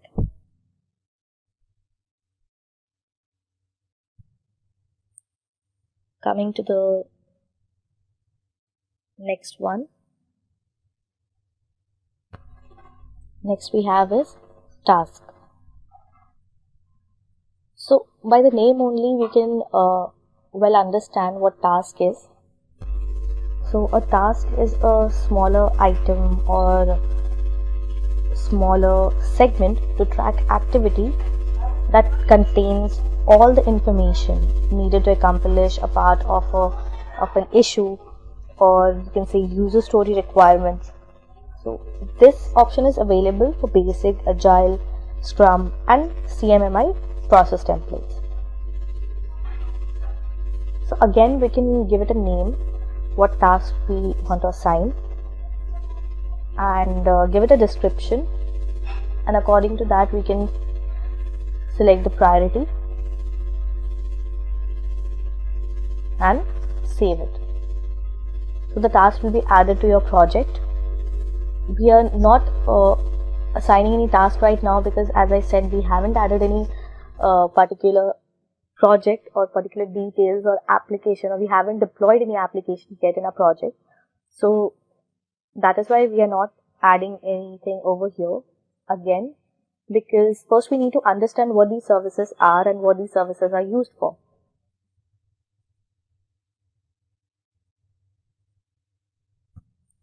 Next we have backlogs. So backlogs helps you to understand the flow of your project. Like today you have contributed 10% of your time, and you have completed the 10% of the work, or you have worked on certain segments of the project, like for say you have worked on the support area. So it helps you to understand and keep a track of the flow of your project, how it is performing and how it is developing and how it is built every day. Next we have is sprints.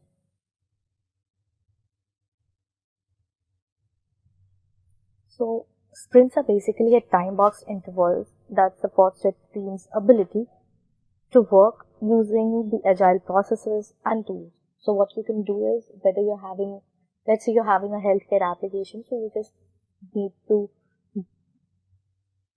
have a segment of it and drop it over here. So what it will do is it will get the attention of all the team members. So basically what it does, it makes your project more manageable. It increases the quality of your project and also makes it work even more faster and more frequently once you add the segment to the sprint. So you can say it in one way, it gets the priority and people need to work on it, and it gives your project more flexibility to adapt to change. Now sometimes what happens is many associates scrum sprints with agile software development. So sometimes agile are often thought to be the same thing. Coming to the next one, we have queries.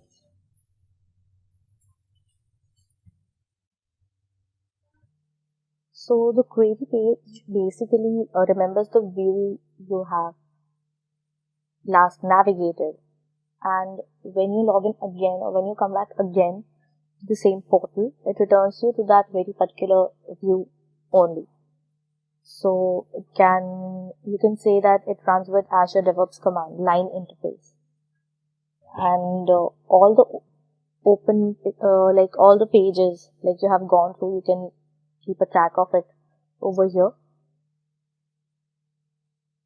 You just need to click over here all, and you can just see all the queries you have defined in all this while, and also you can share the queries with the team members, so they can also know that where you have been working lately, or which segment you have been working on, or what was the last navigation which you have been going through in this whole project.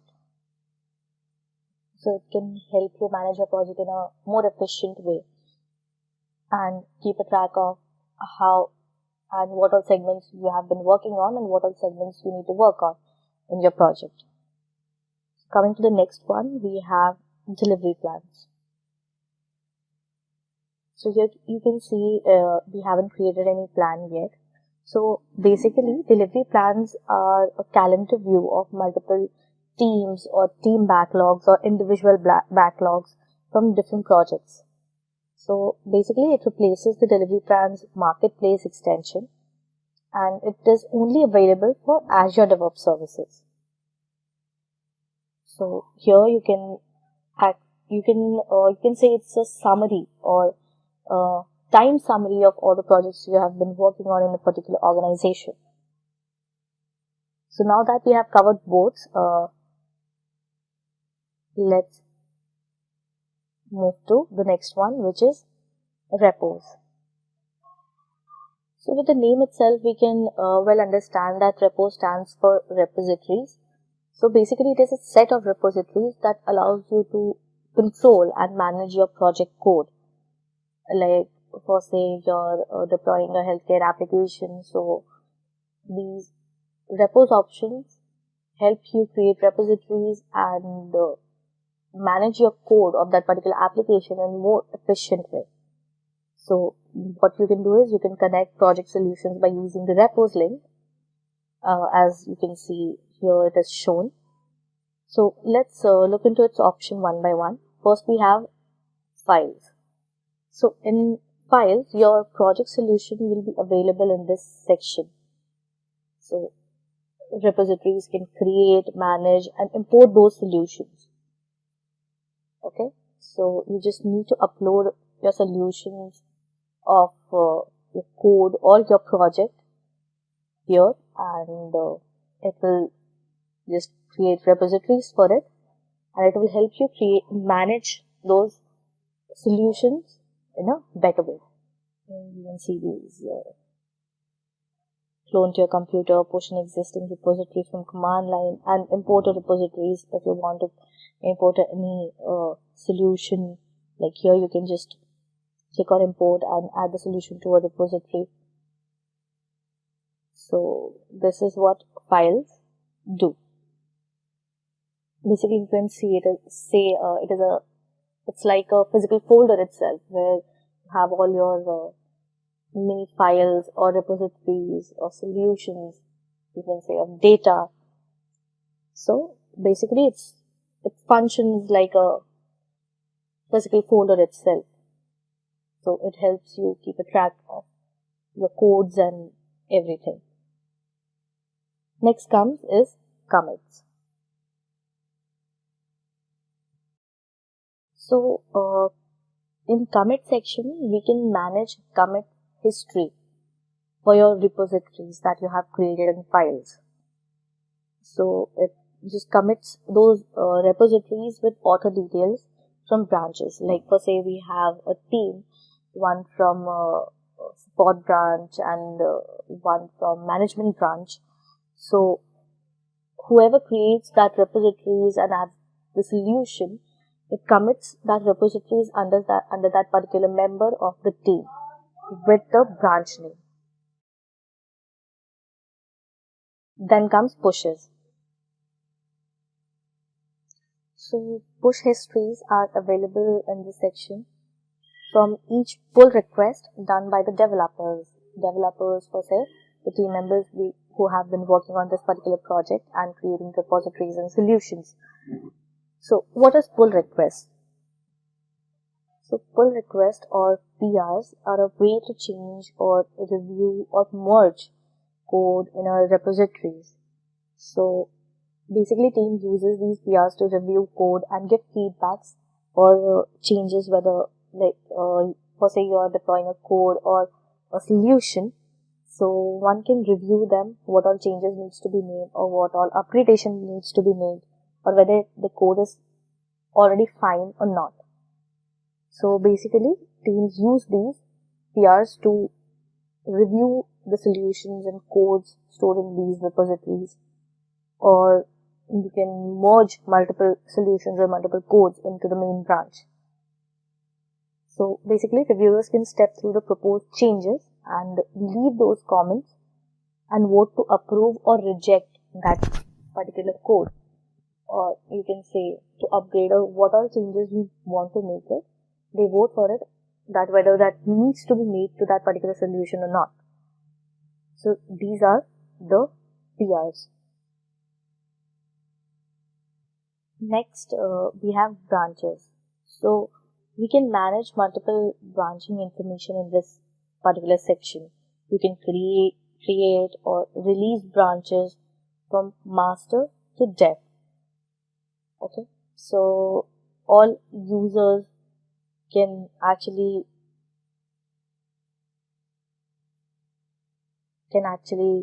create or release branches from branching information available in this particular section.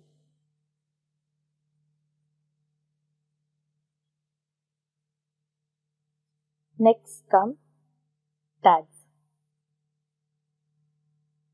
So tags are used to point out specific commits, like giving message tags and data information to branches. You can create your naming conventions to branches by using commit tags. And the next one is pull request, which we have already discussed. The PRs that are basically used in pushes. So now we have completed repos also. So let's move on to the next one, which is pipelines. So here you can see that we don't have any pipeline created for us yet. So let's have a look at its provided options one by one. So the first one is environments. So basically it is a collection of resources where you actually deploy your application that you're working on. So you can say it contains one or more virtual machines, containers, web apps, etc. Whatever resources you have actually used for deploying your application, or what all services you have used for creating the environment for the deployment of your application. for say we need to deploy our application and it needs an Windows Java environment. So whatever resources you need to create that environment, that will be added to this environment list. It will be listed over this section. Next we have releases option.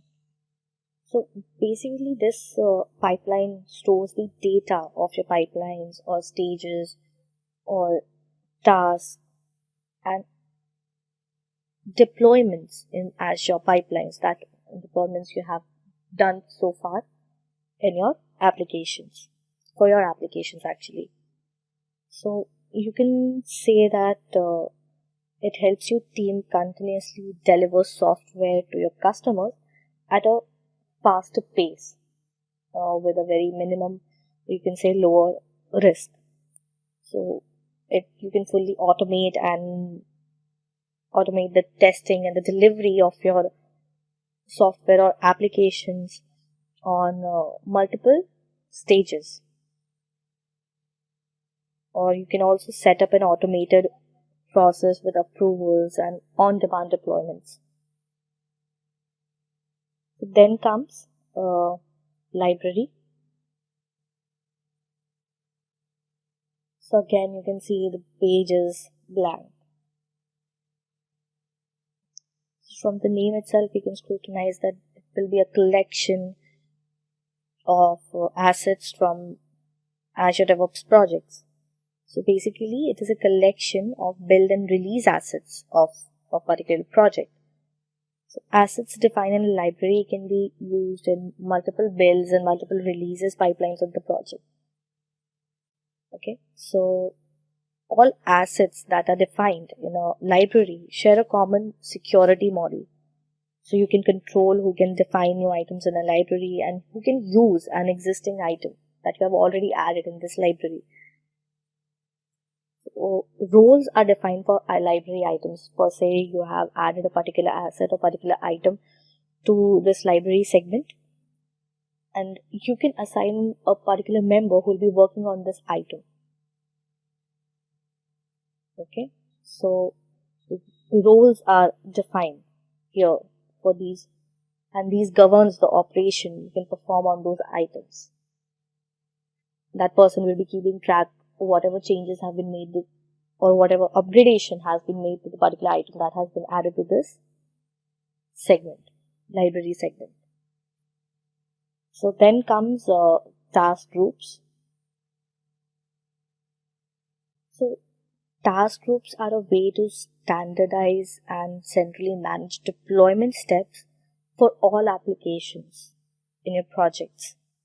So when you include a task group in your definition and then make a change centrally to the task group, the change is automatically reflected in all the definitions.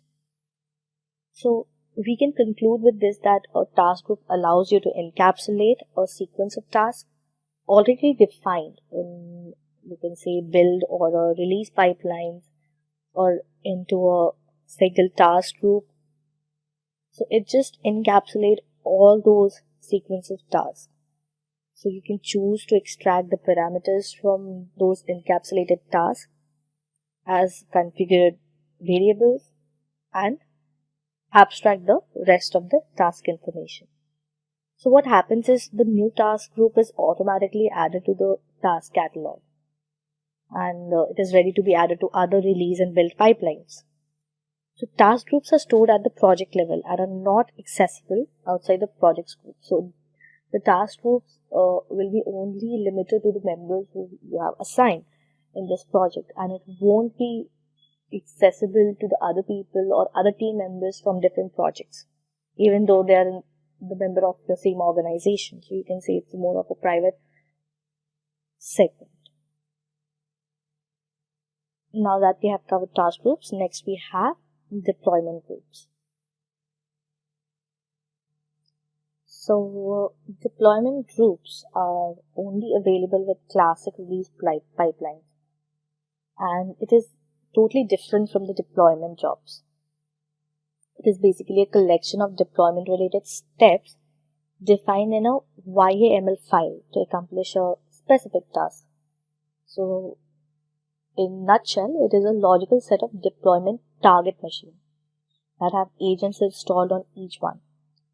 The deployment groups represent the physical environment, for example, testing or development or production environment. So a development group is just another grouping of agents, much like an agent pool, you can say. So what you can do with this is you can specify the security context and runtime targets for the agents, or you can let yourself view live logs for each server as a deployment take place. Or you can also enable you to use machine tags to limit deployment to a specific set of servers. So this was about deployment groups. Now that we have covered one more service, let's move on to the next one, that is test plans. So test plans, the first one we have is progress report. So you can analyze with this only. The progress report will be the progress of the project you have been working on, or the deployments you have been doing, or the tasks you have been performing. So basically it lets you analyze and view data for more than one or an individual test plans in a particular project. So data for test plans can be migrated from an on-premises Azure DevOps server that won't show up in this report. Okay. So basically this section lets you drill down by each test plans and give you summary of each test plan in it. This section also lets you to navigate to a test plan or suite of choice by double clicking on it. Okay. So this was the progress report. Next we have runs. So basically it represents the execution of pipelines. So during a run, the pipeline is processed and agents process one or more jobs. So when you run a pipeline, many things happen under the cover. While you often won't need to know about them, occasionally it's useful to have the bigger picture, right? So Azure pipelines will get processed under this test runs segment. So you'll be able to see what all performance is happening over here. Like while you're running a pipeline, you can see the running state, the date you have started that, or what all that running pipeline includes, like jobs, steps, and tasks. So runs power both continuous integration and continuous delivery pipelines. Next we have load test. So basically Azure load testing is a fully managed Azure service that enables developers and testers to generate high-scale load with custom Apache JMeter scripts and gain actionable insights to catch and fix performance bottlenecks at scale. So basically, application performance and resiliency are more important than ever before. So how you can run an Azure DevOps test? So first you need to click on it and select a test suite that contains all the automated tests, and you can just choose the run test option.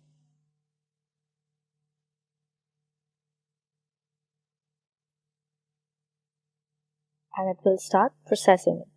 So this service basically simulates traffic for your application, you can say, regardless of on which platform or where it is actually hosted. So now that we have covered test plans as well, let's move on to the next one, that is artifacts. So this is the last service that is provided to your project by Azure DevOps. So artifacts is a byproduct produced during the software development process.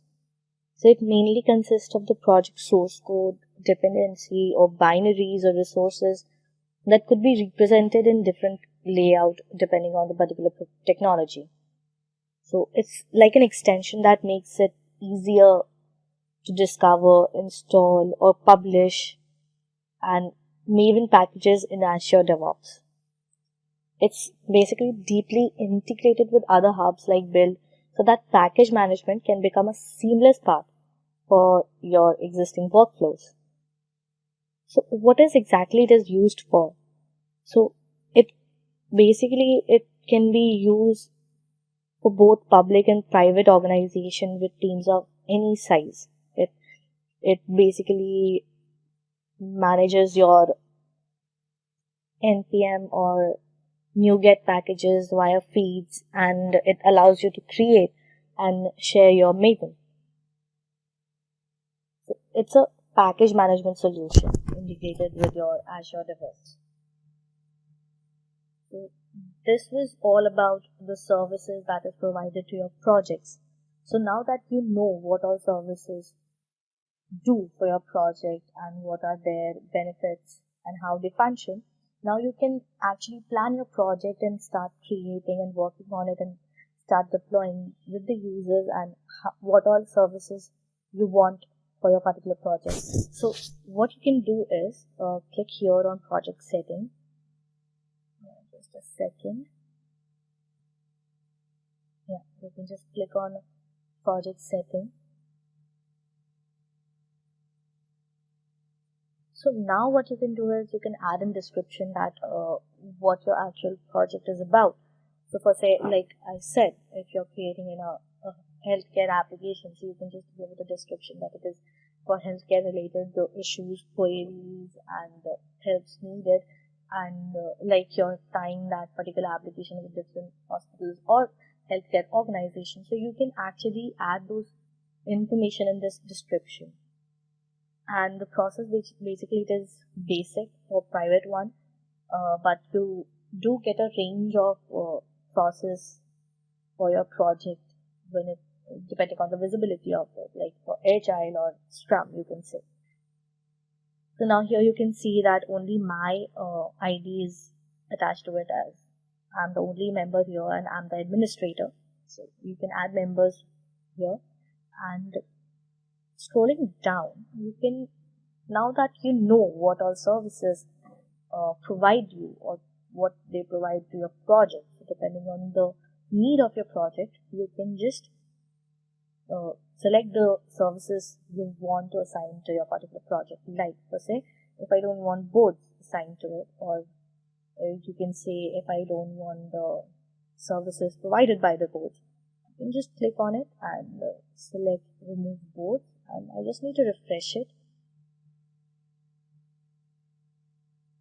So yeah, here you can see I have overview, repos, pipelines, artifacts, but I don't have test plans and boards. As you can see, test plan is basically all the collection of whatever you're managing, which is indirectly assigned to the boards. So as you remove the boards, the test plans also get removed. Okay, and once like this, you can just select what all services you want specifically, and if you want to delete your project, you can just go ahead and delete it. So this was all about the Azure DevOps services and Azure DevOps Virtual Studio, we can say, and how the demonstration of how a project actually functions in. You can also check out a Azure Cloud Architect course that will help you master the Azure infrastructure by understanding Azure Cloud Architect technology solutions, implementing workloads and security in Azure, creating and deploying apps in Azure, and securing data in Azure. Link is in the description. Also, do subscribe to our YouTube channel and hit the bell icon for more amazing and interesting content. Amazon Web Services is an evolving cloud computing platform that offers various services such as compute power, storage, database, content delivery, and other resources to help business scale and grow. AWS services are provided based on a subscription basis. Similarly, Microsoft Azure provides a set of cloud services to design, create, and monitor applications on a network. Talking about the general features, Amazon Web Services was established in the year 2006. Today, it holds a market share of 31.7%, whereas Microsoft Azure was started in the year 2010 and now has a market share up to 16.8%. Amazon AWS is the world's most broadly adopted cloud platform. It offers up to 165 services globally. These services are used by millions of companies like Spotify, Netflix, Facebook, BBC, etc. Talking about Netflix, the company moved its IT operations to AWS in the year 2009. AWS was able to solve the company's scalability and data management issues. Azure offers several services in various categories, including artificial intelligence, analytics, containers, IoT, and many more. These services are used by many famous companies like Accenture, LinkedIn, Stack, eBay, and Samsung. Accenture chose Microsoft Azure to boost productivity and provide better security to its employees. The AWS pricing model is based on an hourly basis. With AWS, every individual pays only for the services that are required for his work. Every person only pays for the services he consumes. Azure pricing is charged on a per minute basis. The payment system is very simple and doesn't involve any long-term contracts. Microsoft Azure is free of upfront costs and cancellation fees, and only users pay for the resources they consume. With Azure and Amazon AWS, there are no additional costs or termination fees. Moving on to the next factor, let's talk about availability zones. Availability zones are isolated data centers with independent power and networking. These zones protect applications and files from data center failures. In total, AWS has nearly 77 availability zones within 24 geographic regions around the world. The company plans to establish 9 more AWS availability zones and 3 more AWS regions in Indonesia, Japan, and Spain. On the other hand, Microsoft Azure has many isolated availability zones. These zones are located within an Azure region, and they provide fast network connectivity. Azure has 44 availability zones around the world. The company is planning to launch 12 more zones. Now, after discussing the availability zones, let's talk about the services. The services that I am going to compare here come under the following domains: compute, storage, database, security, and finally, networking. AWS and Azure provide a wide variety of services with low migration costs so that every individual can shift his or her current traditional infrastructure to cloud platform very easily. AWS EC2 is a suitable example of compute services. EC2 is a web service that aims to make life easier for developers by providing secure and resizable compute capacity in the cloud. It can be integrated to several other services like S3, IAM, CloudFormation, etc. Azure has a small service called Azure Virtual Machine Image. It helps the developers to develop and design identical virtual machines in the matter of minutes. Azure Virtual Machines are becoming more popular among IT infrastructures.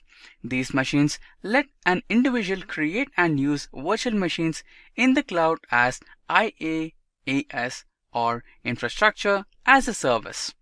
Virtual machines can be created using Azure Portal, Azure PowerShell, and ARM templates, Azure CLI or Client Software Development Kits.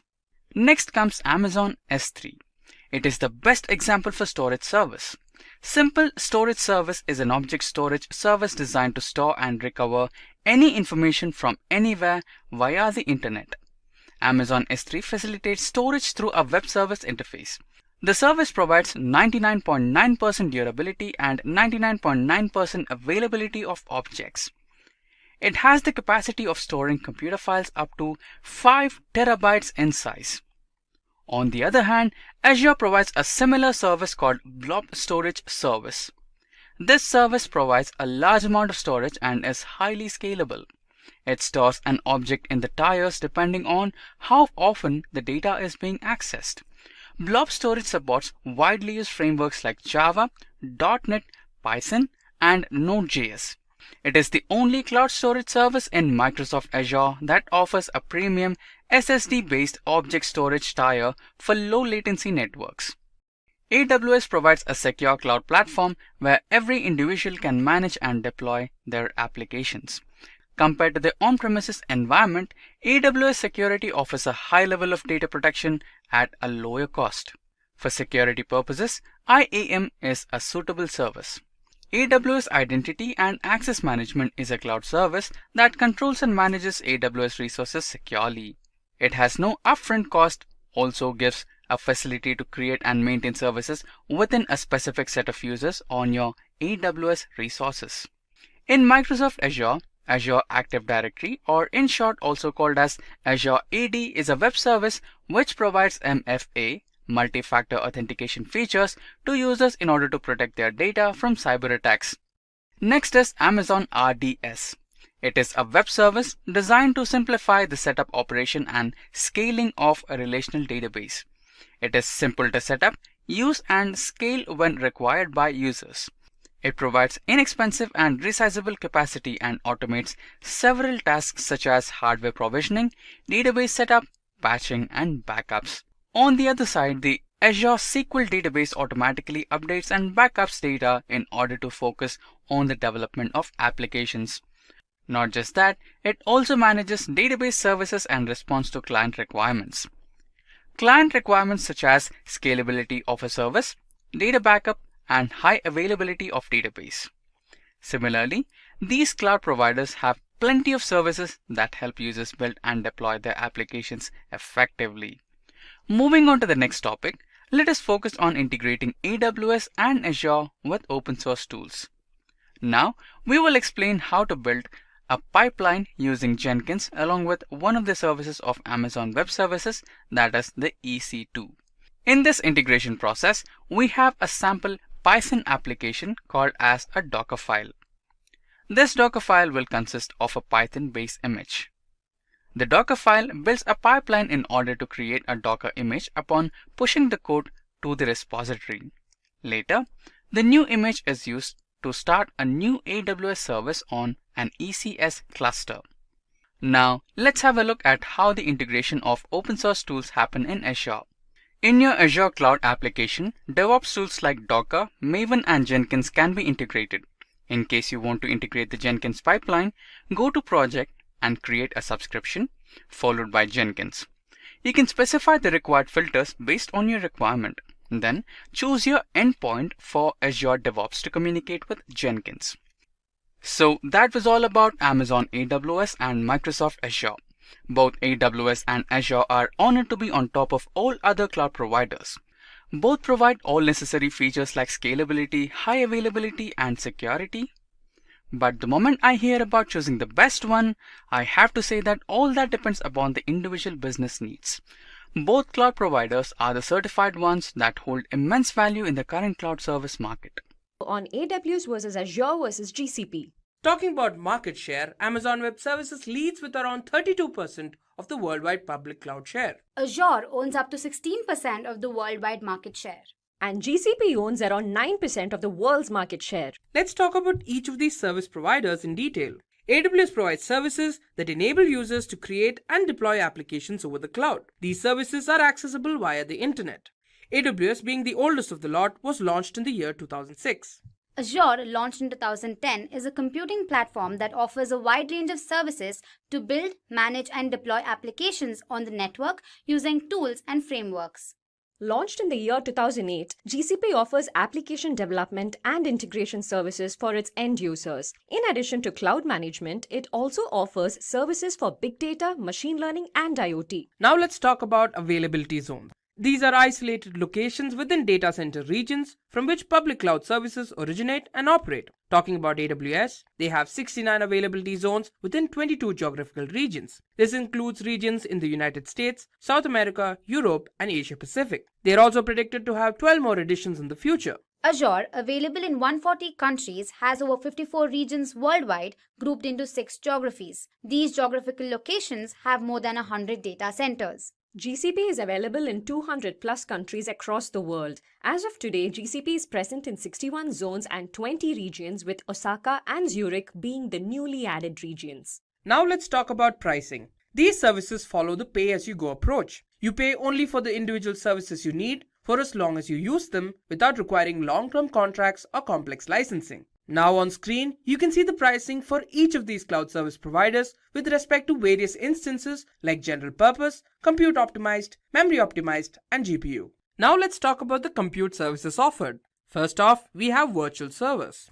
For AWS, we have EC2. It is a web service which eliminates the need to invest in hardware so that you can develop and deploy applications in a faster manner. It provides virtual machines in which you can run your applications. Azure's virtual machines is one of the several types of computing resources that Azure offers. Azure gives the user the flexibility to deploy and manage a virtual environment inside a virtual network. GCP's VM service enables users to build, deploy, and manage virtual machines to run workloads on the cloud. Now let's talk about the pricing of each of these services. AWS EC2 is free to try. It is packaged as part of AWS's free tier that lasts for 12 months and provides 750 hours per month of both Linux and Windows virtual machines. Azure Virtual Machine Service is a part of the free tier that offers this service for about 750 hours per month for a year. The user gets access to Windows and Linux virtual machines. GCP's VM service is a part of a free tier that includes micro-instance per month for up to 12 months. Now let's talk about Platform as a Service or PaaS services. For AWS, Elastic Beanstalk is an easy-to-use service for deploying and scaling web applications and services developed with Java,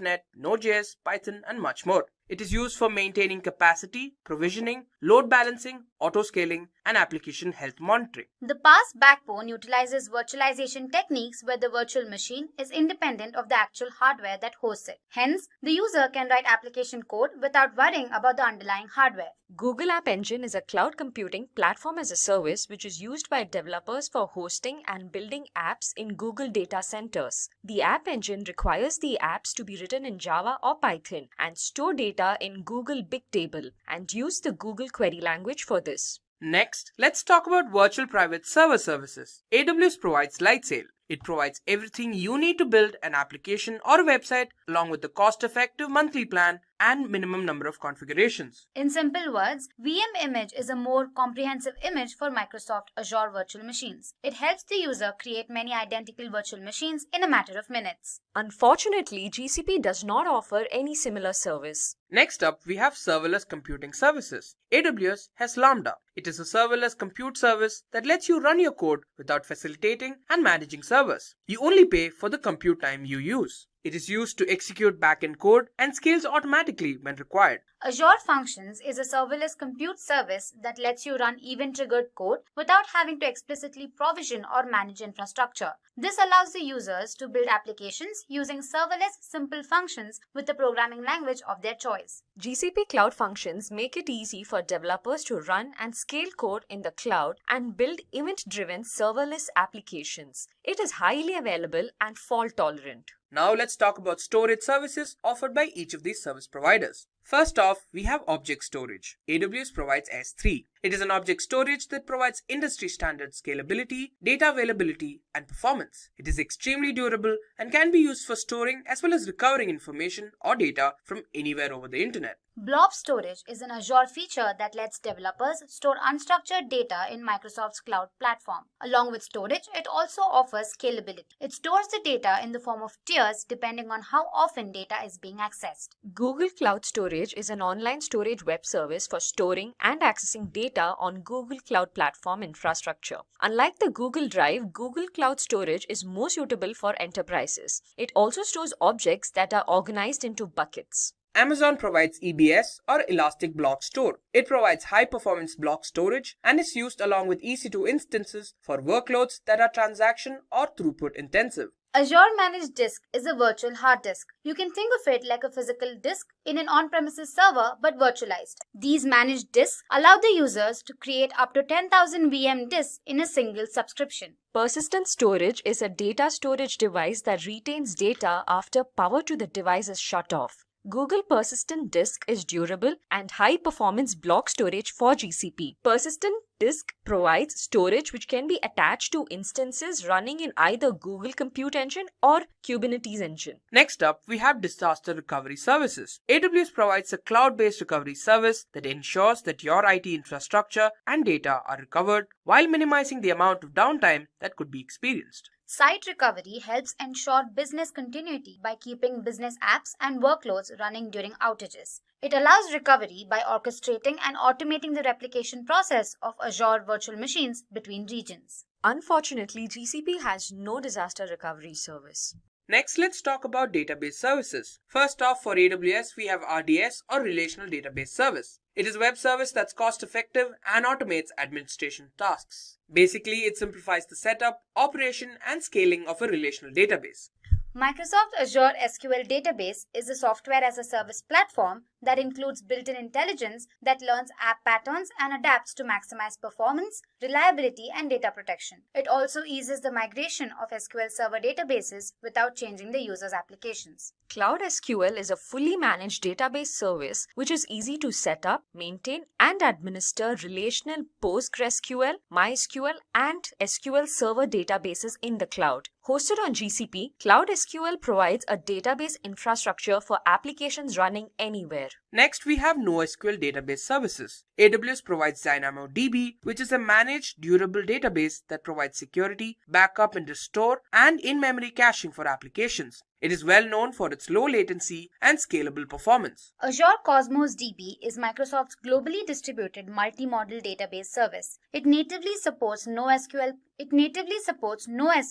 created for low latency and scalable applications. GCP Cloud Data Store is a NoSQL database service offered by Google on the GCP. It handles replication and scales automatically to your application's load. With Cloud Data Store's interface, data can easily be accessed by any deployment target. Now let's talk about the key cloud tools for each of these service providers. For AWS, in networking and content delivery, we have AWS Route 53 and AWS CloudFront. For management, we have AWS CloudWatch and AWS CloudFormation. For development, we have AWS CodeStart and AWS CodeBuild. For security, we have IAM and Key Management Service. For Microsoft Azure, networking and content delivery, we have Content Delivery Network and ExpressRoute. For management tools, we have Azure Advisor and Network Watcher. For development tools, for management, we have Azure Advisor and Network Watcher. For development, we have Visual Studio IDE and Azure Blob Studio. For security, we have Azure Security Center and Azure Active Directory. For GCP, we have the following tools. For networking and content delivery, we have Cloud CDN and Cloud DNS. For management, we have Stackdriver and GCP monitoring. For development, we have Cloud Build and Cloud SDK. And finally, for security, we have Google Cloud IAM and Google and Cloud Security Scanner. Now let's talk about the companies using these cloud providers. For AWS, we have Netflix, Unilever, Kellogg's, NASA, Nokia, and Adobe. Pixar, Samsung, eBay, Fujitsu, EMC, and BMW, among others, use Microsoft Azure. So as seen on your screens, the companies that use GCP are Spotify, HSBC, Snapchat, Twitter, PayPal, and 20th Century Fox. Let's talk about the advantages of each of these services. Amazon provides enterprise-friendly services. You can leverage Amazon's 15 years of experience delivering large-scale global infrastructure, and it still continues to hone and innovate its infrastructure management skills and capabilities. Secondly, it provides instant access to resources. AWS is designed to allow application providers, ISVs, and vendors to quickly and securely host your applications, whether an existing application or a new SaaS-based application. Speed and agility. AWS provides you access to its services within minutes. All you need to select is what you require and you can proceed. You can access each of these applications anytime you need them. And finally, it's secure and reliable. Amazon enables you to innovate and scale your application in a secure environment. It secures and hardens your infrastructure. More importantly, it provides security at a cheaper cost than on-premise environments. Now talking about some of the advantages of Azure. Microsoft Azure offers better development operations. It also provides strong security profile. Azure has a strong focus on security, following the standard security model of detect, assess, diagnose, stabilize, and close. Azure also provides a cost-effective solution. The cloud environment allows businesses to launch both customer applications and internal apps in the cloud, which saves on IT infrastructure costs. Hence, it's OpEx friendly. Let's now look at the advantages of GCP.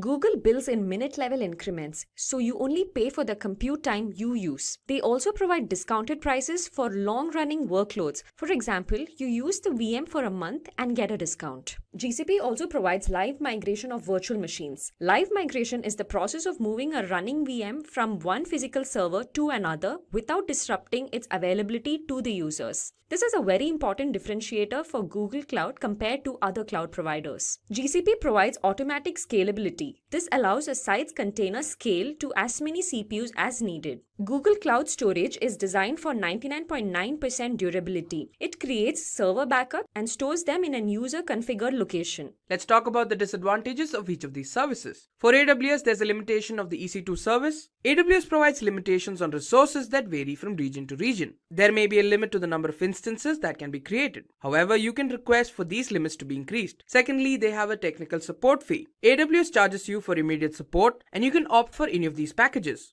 Developer, which costs $29 per month, Business, which costs more than $100, and Enterprise, that costs more than $15,000. It has certain network connectivity issues. It also has general issues when you move to the cloud, like downtime, limited control, backup protection, and so on. However, most of these are temporary issues and can be handled over time. Talking about some of the disadvantages of Microsoft Azure. Codebase is different when working offline and it requires modification when working on the cloud. PaaS ecosystem is not as efficient as IaaS. Azure Management Console is frustrating to work with. It is slow to respond and update and requires far too many clicks to achieve simple tasks. Azure Backup is intended for backing up and restoring data located on your on-premises servers to the cloud. That's a great feature, but it's not really useful for doing bare metal restores of servers in a remote data center. Let's now look into the disadvantages of GCP. So when it comes to cloud providers, the support fee is very minimal, but in the case of GCP, it is quite costly. It is around $150 per month for the most basic service. Similar to AWS S3, GCP has a complex pricing schema. Also, it is not very budget friendly when it comes to downloading data from Google Cloud Storage. This video will help you understand the use of DevOps in Azure, as well as it will help you explore the in-depth services and features provided to you by Azure DevOps. So without doing any further ado, let's start with the video. But before moving ahead, please do subscribe to our YouTube channel and hit the bell icon for more updates from Simplilearn. So let's see what we are going to cover in this video. First, we will understand what is Azure DevOps, followed by features of Azure DevOps. Then we will dive into and explore Azure DevOps services, followed by Azure DevOps Server, and then we will look into the Azure DevOps Services and Azure DevOps Server differences. And at last, we will explore Azure DevOps Labs with proper demonstration. So let's get started. So what is Azure DevOps? Azure DevOps enables teams to organize work, collaborate on code development, and build and deploy applications using developer services. Azure DevOps is a culture and set of protocols that brings together developers, project managers, and contributors to collaborate on software development. It enables businesses to create and enhance products more quickly than they could with traditional software development methods. You can use Azure DevOps services in the cloud or Azure DevOps Server on premises. Azure DevOps has built-in functionality that you may access via a web browser or an IDE client. Depending on your business needs, you can use one or more of the following standalone services. Azure Repos. Azure DevOps are built-in functionality. So for source management of your code, Azure Repos offer Git repositories or Team Foundation version control. Azure Pipelines. Build and release services provided by Azure Pipelines to assist continuous integration and delivery of your applications. Azure Boards. Using Kanban and Scrum methodologies, Azure Boards provides a set of agile tools for planning and tracking work, code bugs, and issues. Azure Test Plans. Manual and exploratory testing and continuous testing are among the options available in Azure Test Plans for testing your applications. And at last, Azure Artifacts. This allows teams to share packages from public and private sources, including Maven, NPM, NuGet, and more, and incorporate package sharing into their pipelines. So this brings us to the features of DevOps. First we have is dashboard control. You can rapidly navigate to different regions of the project, build and manage dashboards, and set dashboard widgets using the DevOps dashboard functionality. Then we have improved source control. Git and Team Foundation version control, a centralized client-server system, which are two prominent methods of source control supported by Azure DevOps solution. To observe change history, you can add and manage Azure Git tags, reviews, downloads, and modify files. Following that, we have plan and track your work. You can utilize Azure DevOps systems to track features, requirements, user stories, tasks, issues, and more using a variety of work items. Then we have integrated collaboration servers, a tool that allows teams to collaborate throughout the whole Azure DevOps feature set, including team dashboards, project wiki, discussion within work item forms, and many others.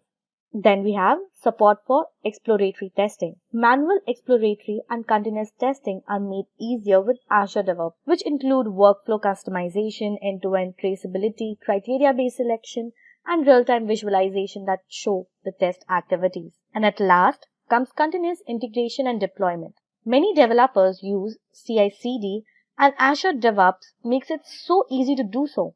Developers may automate various design activities with Azure pipelines, including defining and building association steps, writing test instructions, and managing simultaneous releases. Well, this brings us to Azure DevOps services. You get an integrated set of services and tools with Azure DevOps to manage your software project, from planning to development to testing and deployment. A client or server model is used to deliver these services. Many of them are offered via a user-friendly web interface that works with all major browsers. The source control, build pipelines, and work tracking are just a few of the services that may be managed through a client. You can see the left pane is where you access Azure DevOps services as demonstrated in the figure below. So now that we have covered Azure DevOps services, let's move on to Azure DevOps Server. Version control, reporting, requirements, management, project management, automated builds, testing, and release management are all capabilities of Azure DevOps Server, a Microsoft product. It provides DevOps features and spans the complete application cycle. So now that we know what Azure DevOps Services and Azure DevOps Server are, so let's have a crisp comparison between them to know how exactly they differ from each other. Despite the fact that Azure DevOps Service is a hosted version of Azure DevOps Server, there are several features that differ. Some functions of Azure DevOps Server aren't available in Azure DevOps Services.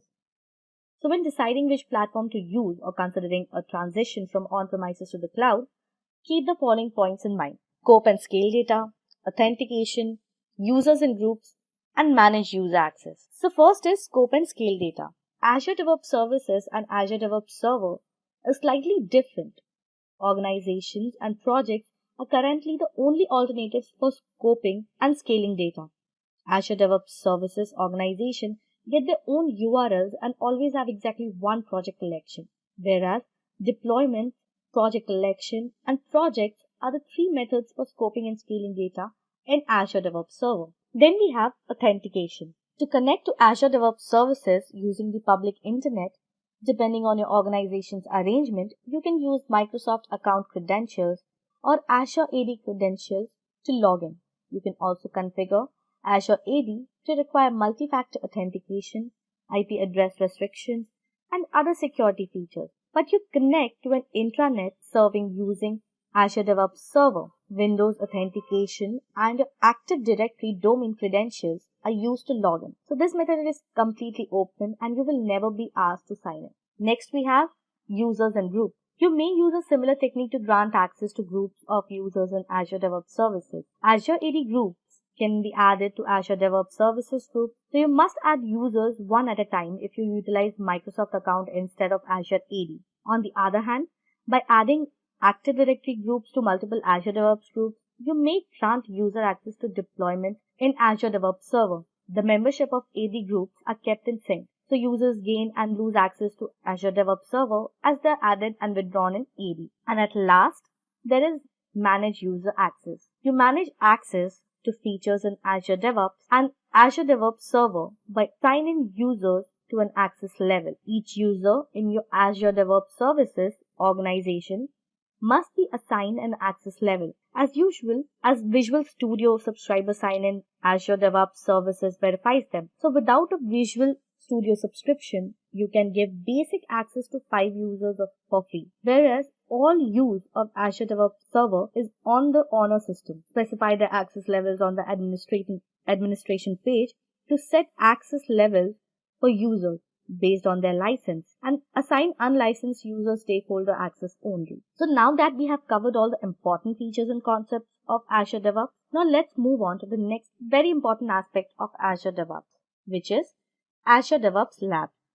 The Azure DevOps Lab is a place where you can learn about software development and operations with Azure DevOps services. You can simplify and speed up the DevOps process. It explains how to use Azure DevOps services to automate software delivery and satisfy business requirements. So to understand it in a better way, let's have a demo of Azure DevOps Lab. So let's start with our Azure DevOps demo. So first, what we need to do is navigate to this website, azure.microsoft.in, or we can directly log in through dev.azure.com also. So first what we need to do is sign into a Microsoft Azure account. So after signing in, you'll be led to this page that you just need to click on continue. And here what you need to do is create an organization under which you're gonna create your projects, multiple projects, and you're gonna attach your team members to it or group members to it whom you want to give the access to your projects. So what is the difference between organization and project is, if you have given anybody access to your organization or somebody is a part of your organization, then that particular individual will have access to all of your projects. But if you have given somebody only access to your project, then he'll be only restricted to that particular project. He won't be able to access any other project that is present under that particular organization that you both are part of. So basically, organization is something that is used to connect to groups of a related project or somebody who is already a part of a particular organization. So here we will give it a name. So I am giving simply demo as the organization name. And here you can see that the projects under this organization will be hosted under the South India region. And we need to enter the captcha.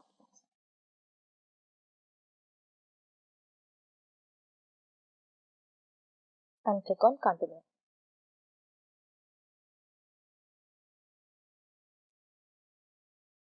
Just a second. So now you can see it is saying that it is taking you to an organization. Okay, so we already have an organization of the same name. So let's just change it to something else. Let's give it simply demo org.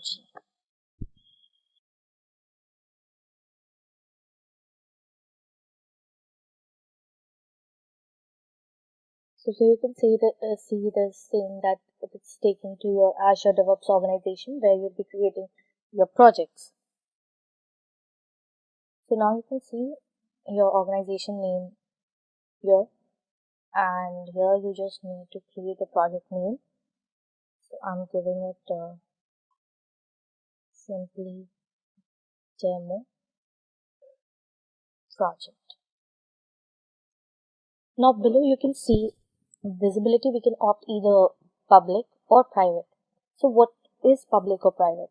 So basically, if you keep the visibility of the project public, then once you copy this URL, so as I was saying, once you copy this URL into some other browser or incognito mode, you will be able to have the access to the project. But if you keep its visibility private, then only the people who have real access to your organization or to your project will be able to access that project or will be able to see that project or work on it.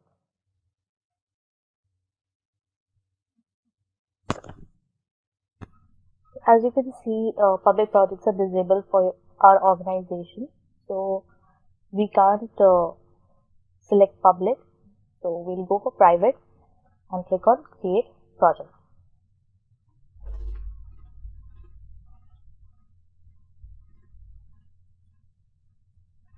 Now here you can see the home page of your organization where you have this project, and here you can access the statistics of project, how it is performing, how much time you have contributed to it, or what all services you have added to your project.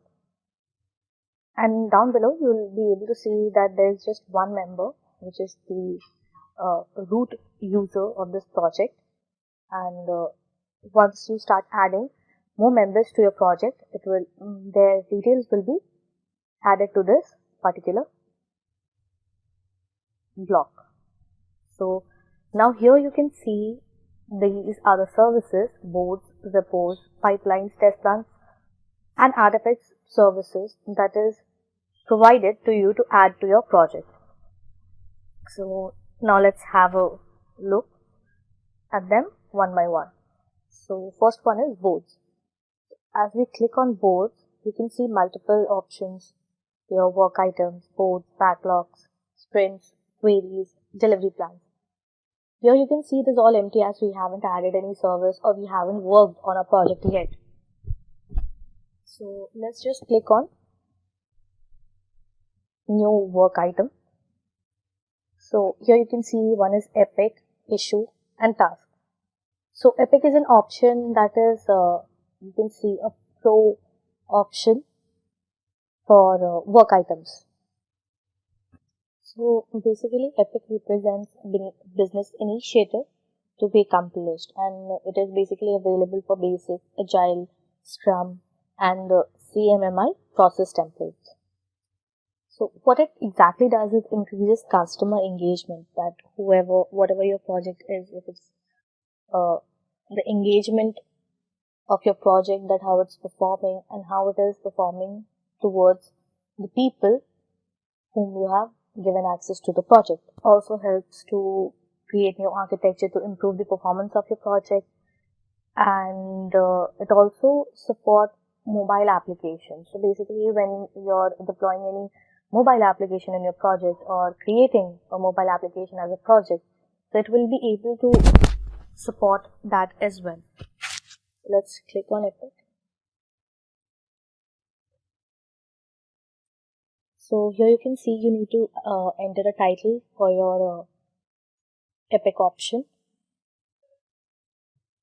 So here you need to add the title of your Epic, like for say we are creating a healthcare or an e-commerce application. So obviously it will be segmented into different parts, like you'll be having search options or support options or home page. So we just need to give it a name, and here you can see its state is to do. For now we just have to do because we haven't actually created anything in our project and we haven't given any input. So it's in to-do list, and once we start working on it, we can change the state. It can be in progress or completing. So there are multiple states for your Epic. And here you can see the area is simply demo project. That means that we want to assign this search new epic into this project. And we can also click description over here that what exactly our new epic is about. Like for search options, we need to specify or give a description that this is for searching options related to our application. Like for healthcare, one can type medicines or doctors or slots. So that is thing that we can add in our description, that it will help the user to understand what this feature is about. So this was epic, and once done we can click on save. So here you can see other stuffs also, like priority. So we can select priority according to our will. So here by default it is priority 2. So priority basically is which function will come first. And here you can mention start date, target date. So once it's done, you can click on save. Now let's move to the next one. Second, what we have is issue.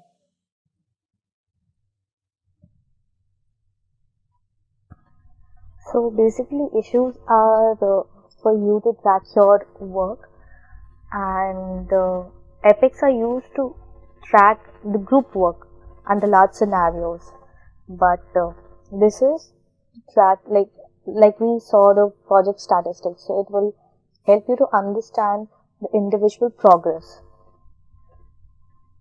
So basically issues are raised when you find any obstacle in your progress or in your work. So it can be compared to impediments also. So when you're working with Agile, you need to deal with issues. So by default we have Agile to our project assigned. So like for example, we can see that we have a meeting. So during the meeting, members report if they have encountered any bug or any impediments. So what next we have to do is we have to track them and resolve it. So these are the issues that can one can find, like possibilities. So you can assign here and give it a description again and just save it. So once a user faces these issues, we can keep a track of it, and once it is raised, we can resolve it.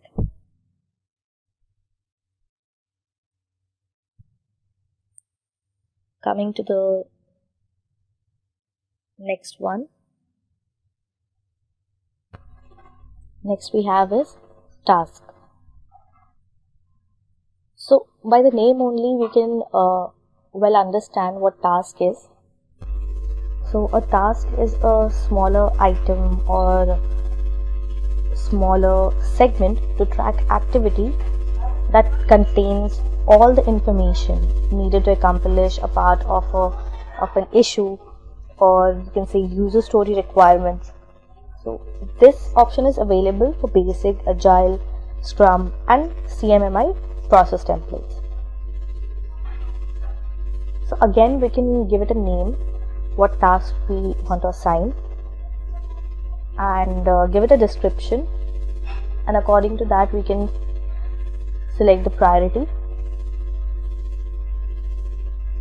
and save it.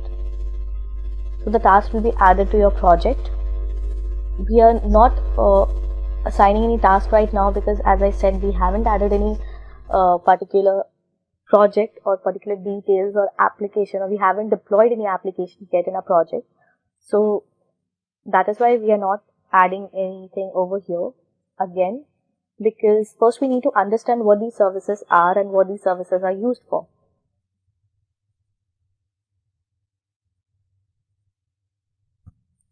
Next we have backlogs. So backlogs helps you to understand the flow of your project. Like today you have contributed 10% of your time, and you have completed the 10% of the work, or you have worked on certain segments of the project, like for say you have worked in the support area. So it helps you to understand and keep a track of the flow of your project, how it is performing and how it is developing and how it is built every day. Next we have is sprints.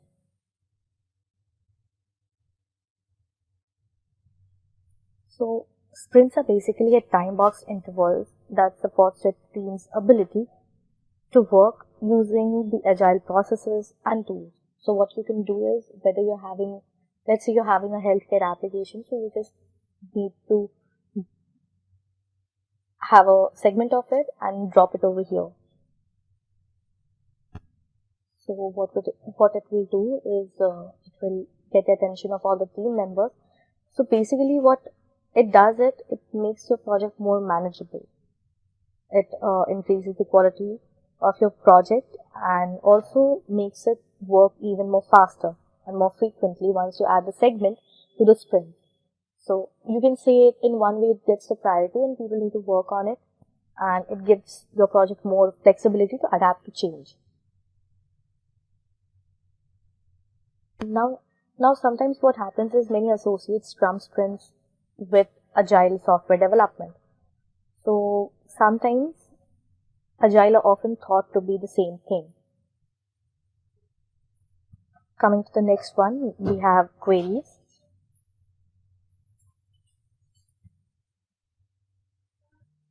So the query page basically remembers the view you have last navigated, and when you log in again or when you come back again to the same portal, it returns you to that very particular view only. So you can say that it runs with Azure DevOps command line interface, and all the open like all the pages like you have gone through, you can keep a track of it over here. You just need to click over here all, and you can just see all the queries you have defined in all this while, and also you can share the queries with the team members, so they can also know that where you have been working lately, or which segment you have been working on, or what was the last navigation which you have been going through in this whole project. So it can help you manage your project in a more efficient way and keep a track of how and what all segments you have been working on and what all segments you need to work on in your project. Coming to the next one, we have delivery plans. So here you can see we haven't created any plan yet. So basically delivery plans are a calendar view of multiple teams or team backlogs or individual backlogs from different projects. So basically it replaces the delivery plans marketplace extension, and it is only available for Azure DevOps services. So here you can say it's a summary or time summary of all the projects you have been working on in a particular organization. So now that we have covered both, let's move to the next one, which is repos. So with the name itself, we can well understand that repo stands for repositories. So basically it is a set of repositories that allows you to control and manage your project code. Like for say you're deploying a healthcare application, so these repos options help you create repositories and manage your code of that particular application in a more efficient way. So what you can do is you can connect project solutions by using the repos link. As you can see here, it is shown. So let's look into its option one by one. First we have files. So in files, your project solution will be available in this section. So repositories can create, manage and import those solutions. Okay, so you just need to upload your solutions of your code or your project here, and it will just create repositories for it, and it will help you manage those solutions in a better way. And you can see these clone to your computer, push an existing repository from command line, and import a repositories if you want to import any solution. Like here you can just click on import and add the solution to a repository. So this is what files do. Basically you can see it's like a physical folder itself where you have all your mini files or repositories or solutions, you can say, of data. So basically it functions like a physical folder itself. So it helps you keep a track of your codes and everything. Next comes is commits. So in commit section, we can manage commit history for your repositories that you have created in files. So it just commits those repositories with author details from branches. Like for say we have a team, one from support branch and one from management branch. So whoever creates that repositories and adds the solution, it commits that repositories under that particular member of the team with the branch name. Then comes pushes. So push histories are available in this section from each pull request done by the developers. Developers, for say, the team members who have been working on this particular project and creating repositories and solutions. So what is pull request? So pull request or PRs are a way to change or review or merge code in our repositories. So basically team uses these PRs to review code and give feedbacks or changes, whether like for say you are deploying a code or a solution. So one can review them, what all changes needs to be made or what all upgradation needs to be made, or whether the code is already fine or not.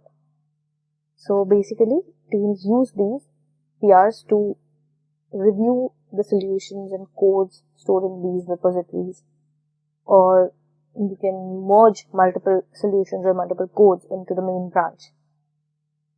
So basically reviewers can step through the proposed changes and leave those comments and vote to approve or reject that particular code, or you can say to upgrade or what all changes we want to make it. They vote for it, that whether that needs to be made to that particular solution or not. So these are the PRs. Next, we have branches. So we can manage multiple branching information in this particular section. You can create or release branches from master to dev. Okay, so all users can actually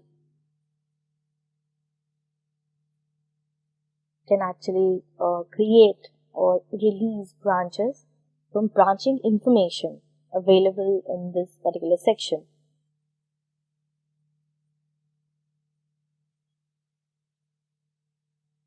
Next come tags.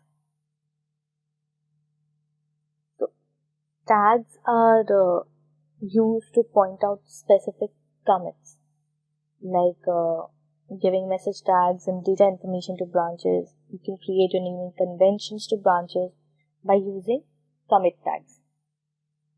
And the next one is pull request, which we have already discussed. The PRs that are basically used in pushes. So now we have completed repos also. So let's move on to the next one, which is pipelines. So here you can see that we don't have any pipeline created for us yet. So let's have a look at its provided options one by one. So the first one is environments. So basically it is a collection of resources where you actually deploy your application that you're working on. So you can say it contains one or more virtual machines, containers, web apps, etc. Whatever resources you have actually used for deploying your application, or what are services you have used for creating the environment for the deployment of your application. For say we need to deploy our application and it needs an Windows Java environment. So whatever resources you need to create that environment, that will be added to this environment list. It will be listed over this section. Next we have releases option. So basically this pipeline stores the data of your pipelines or stages or tasks and deployments in Azure pipelines, that deployments you have done so far in your applications, for your applications actually. So you can say that it helps your team continuously deliver software to your customers at a faster pace with a very minimum, you can say, lower risk. So you can fully automate the testing and the delivery of your software or applications on multiple stages. Or you can also set up an automated process with approvals and on-demand deployments. Then comes library. So again you can see the page is blank. From the name itself you can scrutinize that it will be a collection of assets from Azure DevOps projects. So basically it is a collection of build and release assets of a particular project. So assets defined in a library can be used in multiple builds and multiple releases pipelines of the project. Okay, so all assets that are defined in a library share a common security model. So you can control who can define new items in a library and who can use an existing item that you have already added in this library. So roles are defined for library items. For say you have added a particular asset or particular item to this library segment, and you can assign a particular member who will be working on this item. Okay, so roles are defined here for these, and these governs the operation you can perform on those items. That person will be keeping track of whatever changes have been made or whatever upgradation has been made to the particular item that has been added to this segment, library segment. So then comes task groups. So task groups are a way to standardize and centrally manage deployment steps for all applications in your projects. So when you include a task group in your definition and then make a change centrally to the task group, the change is automatically reflected in all the definitions. So we can conclude with this that a task group allows you to encapsulate a sequence of tasks already defined in, you can say, build or a release pipelines or into a single task group. So it just encapsulates all those sequence of tasks. So you can choose to extract the parameters from those encapsulated tasks as configured variables and abstract the rest of the task information. So what happens is the new task group is automatically added to the task catalog, and it is ready to be added to other release and build pipelines. So task groups are stored at the project level and are not accessible outside the project group. So the task groups will be only limited to the members who you have assigned in this project, and it won't be accessible to the other people or other team members from different projects, even though they are in the member of the same organization. So you can say it's more of a private segment. Now that we have covered task groups, next we have deployment groups. So deployment groups are only available with classic release pipelines, and it is totally different from the deployment jobs. It is basically a collection of deployment related steps defined in a YAML file to accomplish a specific task. So in nutshell, it is a logical set of deployment target machines that have agents installed on each one.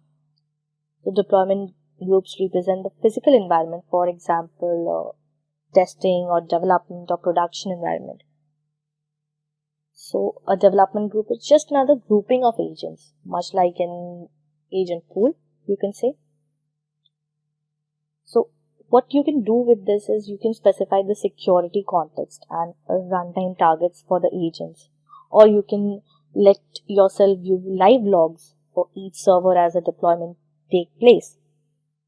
Or you can also enable you to use machine tags to limit deployment to a specific set of servers. So this was about deployment groups. Now that we have covered one more service, let's move on to the next one, that is test plans. So test plans, the first one we have is progress report. So you can analyze with this only. The progress report will be the progress of the project you have been working on, or the deployments you have been doing, or the tasks you have been performing. So basically it lets you analyze and view data for more than one or an individual test plans in a particular project. So data for test plans can be migrated from an on-premises Azure DevOps server that won't show up in this report. Okay. So basically this section lets you drill down by each test plans and give you summary of each test plan in it. So this section also lets you to navigate to a test plan or suite of choice by double clicking on it. Okay. So this was the progress report. Next we have runs. So basically it represents the execution of pipelines. During a run, the pipeline is processed and agents process one or more jobs. So when you run a pipeline, many things happen under the cover. While you often won't need to know about them, occasionally it's useful to have the bigger picture, right? So Azure pipelines will get processed under this test runs segment. So you'll be able to see what all performance is happening over here. Like while you're running a pipeline, you can see the running state, the date you have started that, or what all that running pipeline includes, like jobs, steps, and tasks. So runs power both continuous integration and continuous delivery pipelines. Next we have load test. So basically Azure load testing is a fully managed Azure service that enables developers and testers to generate high-scale load with custom Apache JMeter scripts and gain actionable insights to catch and fix performance bottlenecks at scale. So basically, application performance and resiliency are more important than ever before. So how you can run an Azure DevOps test? So first you need to click on it and select a test suite that contains all the automated tests, and you can just choose the run test option.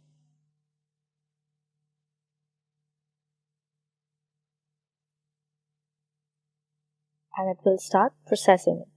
So this service basically simulates traffic for your application, you can say, regardless of on which platform or where it is actually hosted.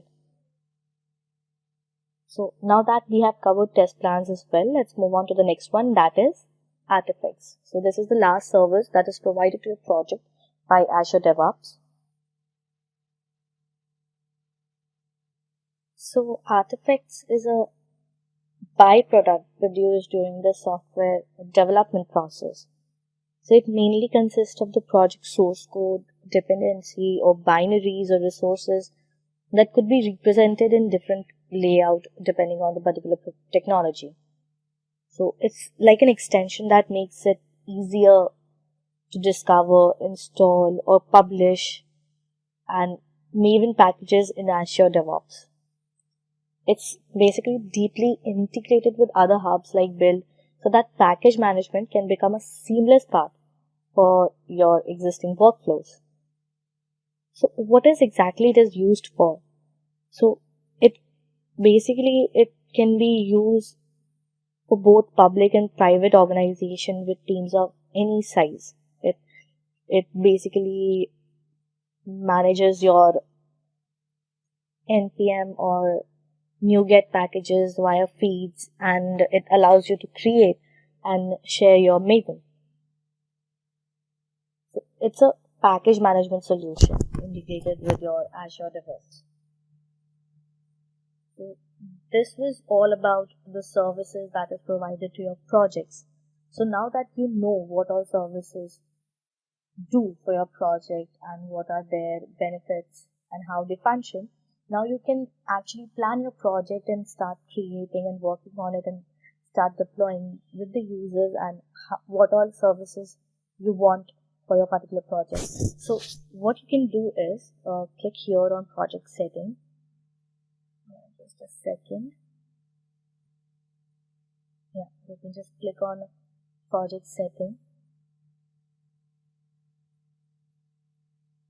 So now what you can do is you can add in description that what your actual project is about. So for say, like I said, if you're creating a healthcare application, so you can just give it a description that it is for healthcare related, the issues, queries, and helps needed, and like you're tying that particular application with different hospitals or healthcare organizations. So you can actually add those information in this description. And the process, which basically it is basic or private one, but you do get a range of process for your project when it depending on the visibility of it, like for Agile or Scrum, you can say. So now here you can see that only my ID is attached to it, as I'm the only member here and I'm the administrator.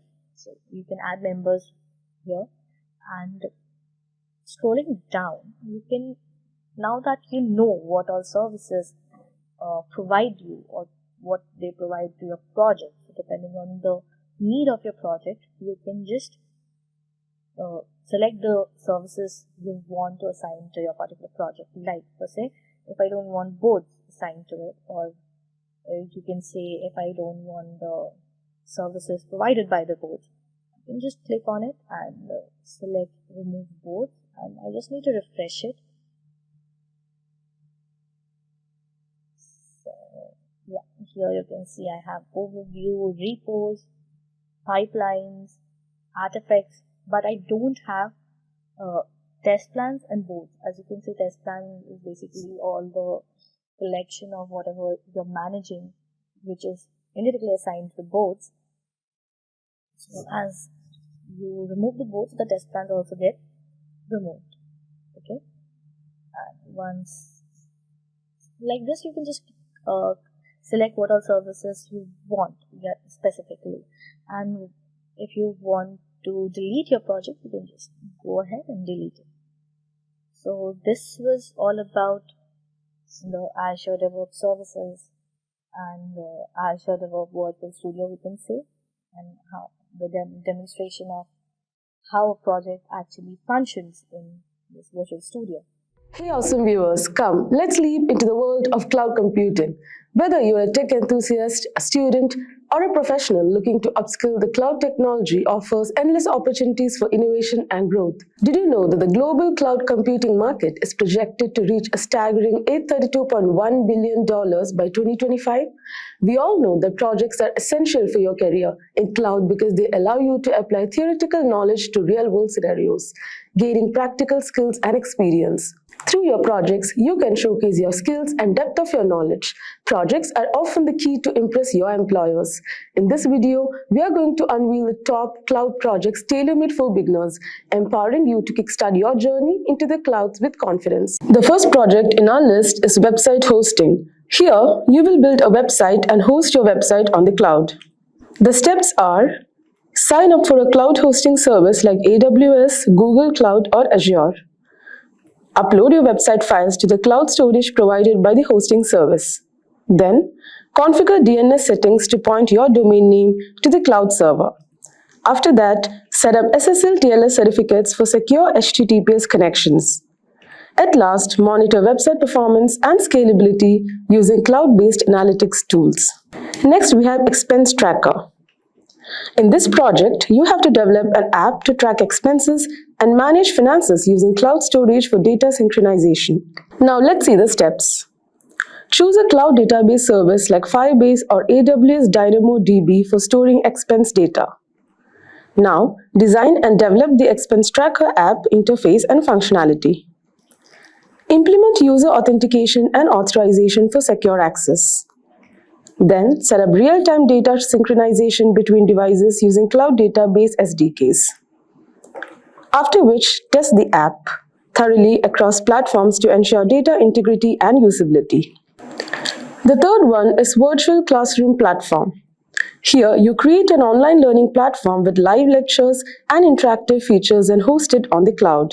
The steps to do this include: select a cloud-based video conferencing platform like Zoom or Microsoft Teams for hosting live lectures. Integrate additional features like chat, file sharing, and quizzes using cloud-based APIs or SDKs. Set up user authentication and access controls to ensure a secure learning environment.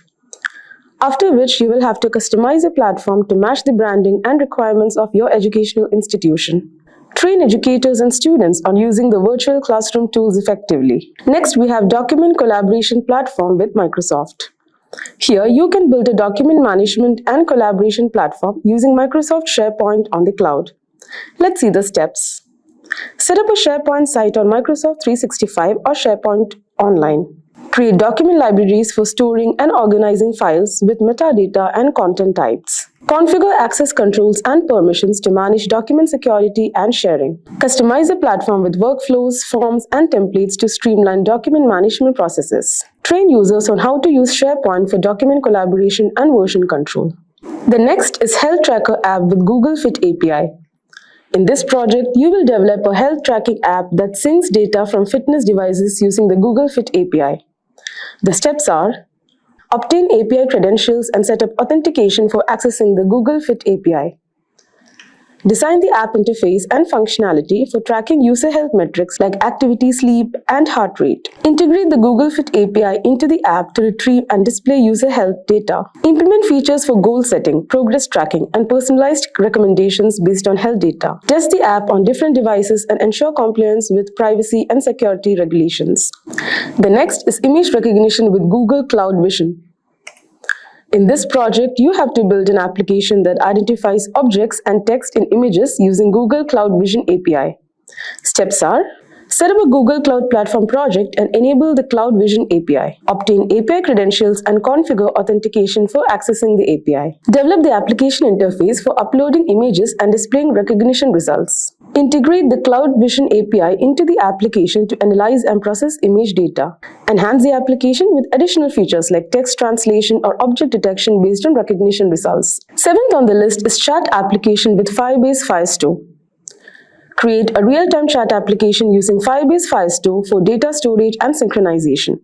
The steps are: set up a Firebase project and enable Firestore as a database service. After that, design the chat application interface for sending and receiving messages in real time. Then, implement the user authentication and authorization to secure access to chat rooms. After which, integrate Firestore SDK into the application to store and sync chat data across devices.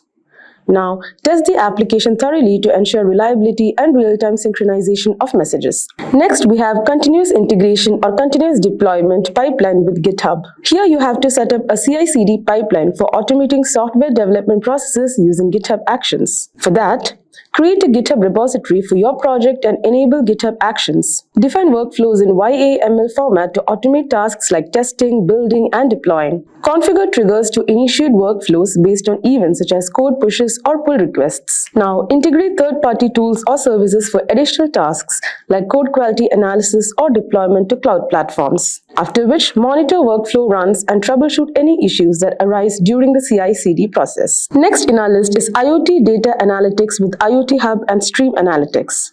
Here, you have to collect and analyze data from IoT devices using Azure IoT Hub and Stream Analytics. Now, the steps for this project include: firstly, set up an Azure account and create an IoT Hub instance for managing IoT devices.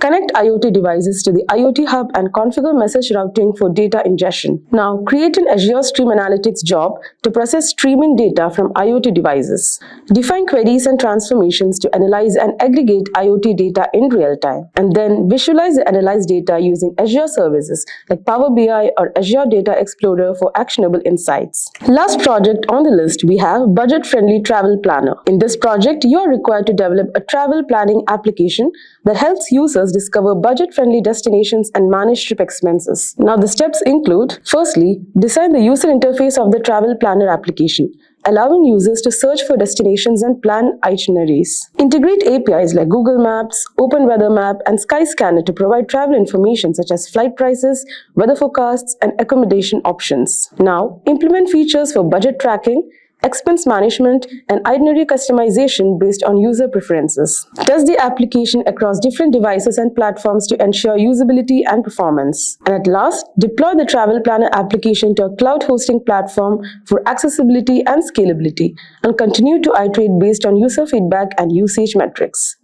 So there you have it, top 10 cloud projects for beginners that can help you create a portfolio and land a job. We have explored a diverse range of projects that offer valuable insights into various aspects of cloud computing. Hello everyone, this is Samuel and I'm very excited that you're watching this video, and I would like to welcome you to this Azure interview preparation session.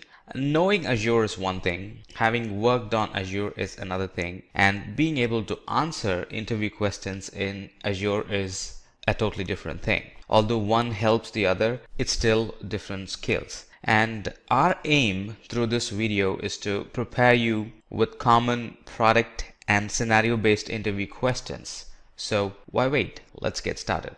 A common cloud interview question is, what's the difference between SaaS, PaaS and IaaS? We all know that a software as a service is thin client model of software provisioning, where client in this case usually is simply a web browser providing the point of access to softwares running on the servers. Now, SaaS is the most familiar form of cloud service for customers. SaaS moves the task of managing software and its deployment to third-party services, meaning the vendor actually gets to manage all that. So SaaS is software as a service involving applications being consumed and used by organizations. So it's generally using an application, and usually organizations pay for their use of this particular application. Now, some examples of SaaS would include Office 365. Salesforce is another very good example of SaaS, and a lot of Google apps and storage solutions like Box and Dropbox are a very good example of software as a service. Talking about platform as a service or PaaS, it actually functions at the lower level than SaaS. Now, typically it provides a platform on which software can be developed and deployed. Now, here we develop the software, we deploy the software. Now, PaaS actually provides an abstract of much of the work dealing with servers and giving client an environment in which the operating system and the server software and the hardwares and the network are managed and taken care. In other words, with a platform as a service, all the things that I've mentioned, like the servers, the server software, the hardware, everything is managed by the provider, and we can focus on business side of the scalability, and we can focus on application development of our product or the service. So in short, platform as a service is a service that enables developers to build and work with applications without even having to worry about the infrastructure or management of the underlying hosting environments. And some examples of PaaS in Azure is SQL and Azure Storage. Talking about infrastructure as a service, IaaS, now this is moving down the stack even further. Now we get to the fundamental building block of the cloud service, which is infrastructure as a service, IaaS. Now IaaS is fully of highly automated scalable computer resources. IaaS is full of storage. IaaS is full of the network capability. That's what IaaS is. Now IaaS clients have direct access to the servers and storage, just as they would to do traditional servers. But in this case, it's going to be in the cloud. In this case, it's going to be more scalable. So IaaS is very similar to what you would do in your on-premises physical data center. But when we talk about IaaS, we get to do everything, but it's stored in the cloud. So if we need to build a definition around IaaS or infrastructure as a service provides users with components. It provides components. It does not give us a built environment. It simply provides a component such as operating system, networking capabilities, and a lot more. Now this is a paid for based on the usage and can be used to host applications. In other words, this is pay as you go type. The more you use, the more you pay. The less you use, the less you pay. And some of the examples of IaaS in Azure is virtual machine. That's a great example for IaaS, and VNets for networking. That's another good example for IaaS in Azure. Another common question in Azure interview is, what are the instant types offered by Azure? The main intention of this question is, how well have you understood the different offerings in Azure, and how well are you trained to pick the right offering for the right service? Now, one size does not fit all, and there are a lot of services in Azure that under the carpet it does the same thing, but depending on how different your requirement is, we'll have to pick the appropriate service. So this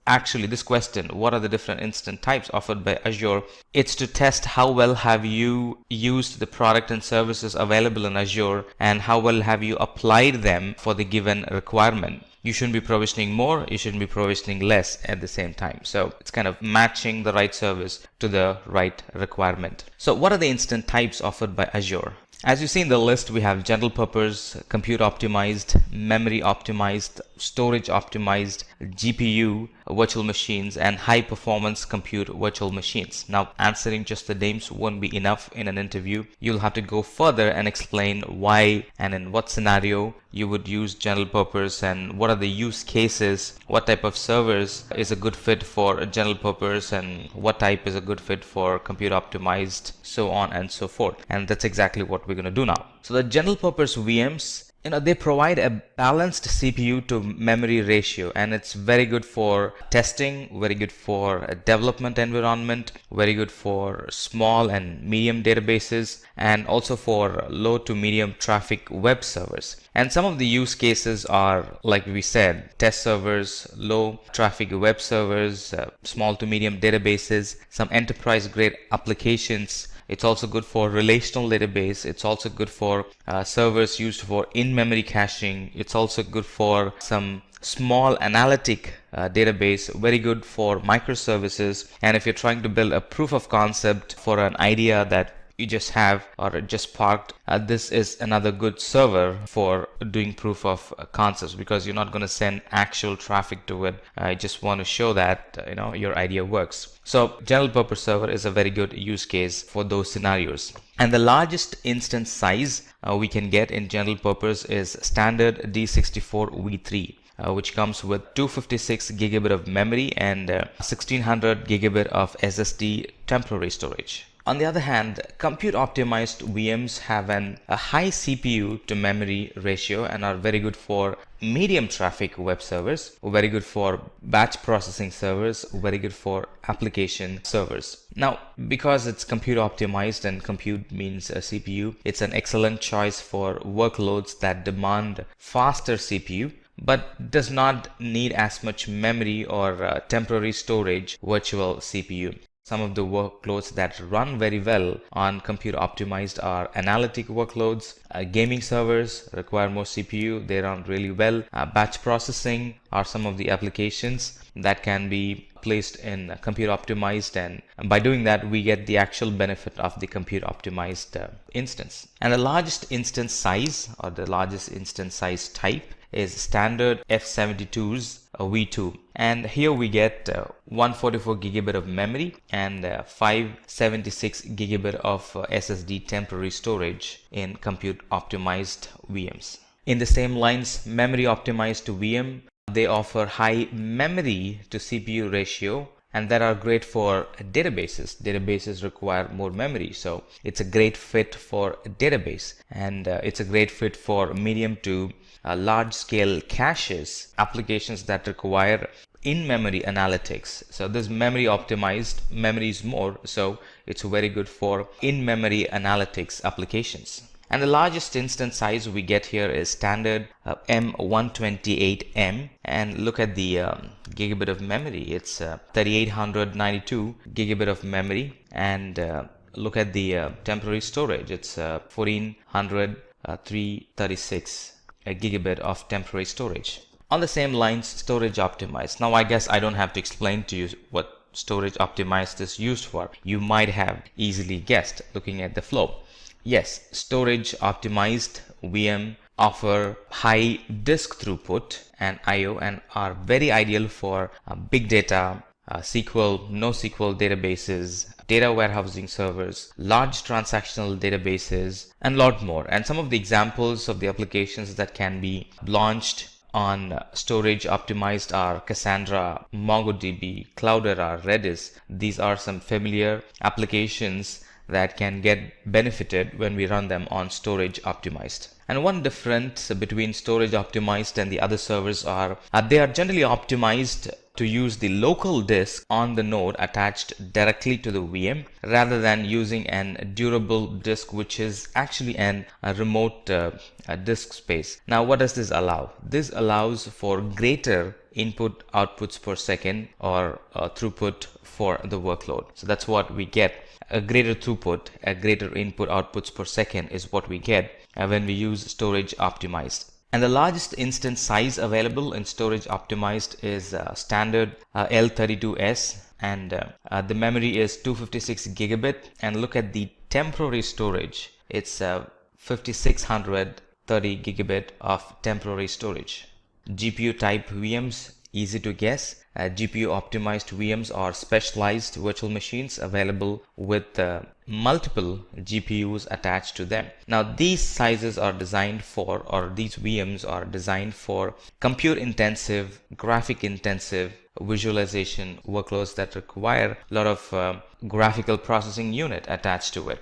So in short, these are virtual machines that specialize in heavy graphic rendering and video editing. It also helps with model training and interferencing with standard ND24RS, which has 448 gigabit of memory and 2948 gigabit of temporary storage. And the last but not the least, but the best, is high performance compute or Azure H series virtual machines. Now they are the latest in high performance computing VMs and are aimed to handle workloads like batch processing, analytic, molecular modeling, and fluid dynamics. A lot of complicated applications in this VM, and this is the fastest and powerful CPU virtual machine with optional high throughput interfaces. And the largest instance size that's available is standard L32S, which comes with 224 gigabit of memory and 2000 gigabit of SSD temporary storage.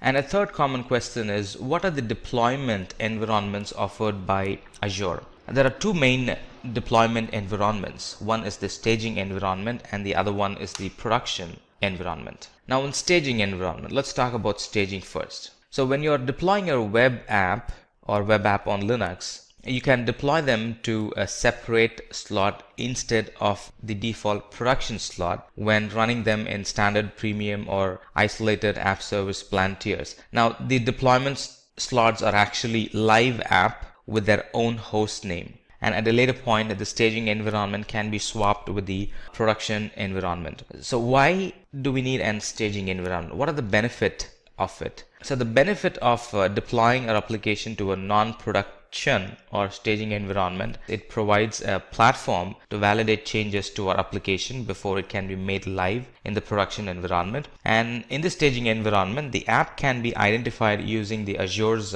global unique identifier, also called as the GUID URL. And it's very similar to the production URL, except that it has a custom name in front of it that identifies it as the staging environment. And for production environment, this is the live production environment that's serving customers' request, that's serving the customer content. Now, it can be slightly different from the staging environment in a way that the URL that's used to identify the production environment, that's more of an DNS friendly name, like the name of the actual service.cloudapp.net. That way it differs. In case of staging environment, you have a custom name right before it, so the custom name and then the cloudapp.net, but in this case you get the direct service name as the name of the URL. So this is live production environment which receives and handles and serves customer traffic. Another commonly asked question in Azure is what are the advantages of scaling in Azure? The actual thought behind the question is to see how much have you understood scaling, how much have you seen and how much have you applied the scaling effect in the production environment and have received benefits in return. So let's talk about it. Advantages of scaling in Azure. Some of the advantages are we get the maximum application performance. Now, auto scaling is a built-in feature for the cloud services, be it AWS, Azure, Google, and a couple of other cloud service providers. It's a built-in feature for a cloud service. A cloud service should be auto scalable. And that includes mobile services, virtual machines, and when we run our applications on mobile services or virtual machines, the website actually gets the best performance during the change in the demand. Again, different applications might require different performance needs. For example, for some apps, the performance is measured based on memory. And another good example is the fluctuating demand. For example, you could have a web app that handles millions of requests during the day and literally nothing at the night. And auto-scaling this environment,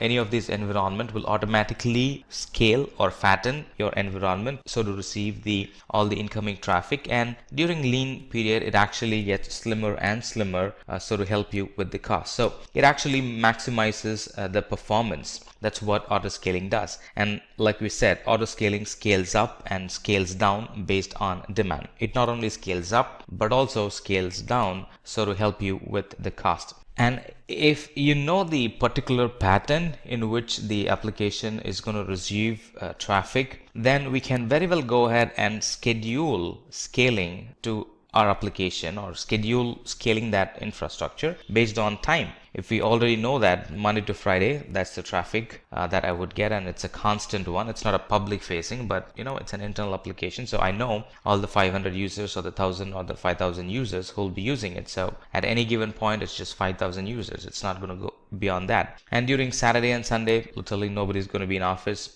So no load at all. So in that case, I pretty much know how the pattern is going to be. I can go for scheduled scaling if I know the pattern. And auto scaling, like I said, not only helps with keeping the application highly available, it also helps with the cost effectiveness of our infrastructure. So anytime there's a VM or a group of VMs running on less CPU, auto scaling is going to actually get the environment slimmer and slimmer, so we're not unnecessarily running any resources and paying for it. If you're being interviewed for the infra side in Azure, this is another common question that gets asked. How are Windows Active Directory and Azure Active Directory different? Let's talk about the Windows Active Directory first. The non-cloud Windows Active Directory the service was released along with Windows 2000 Server Edition, and this Active Directory is essentially a database that helps organizations to organize the users, organize the computers, and a lot more. It provides authentication and authorization to the applications. not only to the applications but also to file servers, to printers, and a lot of other on-premises resources. That's what the basic non-cloud Active Directory does. On the other hand, the Azure Active Directory is not designed to manage web-based services. The Azure Active Directory, on the other hand, was designed to support web-based services that use REST API interfaces for Office 365, Salesforce.com, etc. Unlike the plain Active Directory, this uses a completely different protocol. So protocol wise it's different, and the services that it supports is quite different. Now besides that, it also has a couple of other differences as well, and let's look at them. So the actual Active Directory, or the Windows Actual Directory, is a directory service that facilitates working with interconnected, complex and different network resources in a very unified manner. On the other hand, Azure Active Directory is Microsoft's multi-tenant, cloud-based directory and identity management service. And the Windows Active Directory has 5 layers to store data, to store user details, and to issue the management certifications. On the other hand, Azure Active Directory integrates or compresses the 5 layers into just 2 layers. Here, Windows Active Directory works with on-premises servers like applications, file servers and printers, etc. On the other hand, Azure Active Directory, it works on web-based services that use RESTful interfaces. If you're being hired for the development environment or for the cloud DevOps support environment, or even for the production support environment, you might find yourself being asked this question: what are the types of queues offered by Azure? Now Azure supports 2 types of queue mechanisms, the storage queue and the service bus queue. Let's talk about storage queue first. Now the storage queue, which are part of Azure storage infrastructure, it provides a simple REST-based interface, simple REST-based get, put and peek interface. It provides reliable, persistent messaging within and between the services. It follows the pub-sub model, or a pub-sub messaging infrastructure,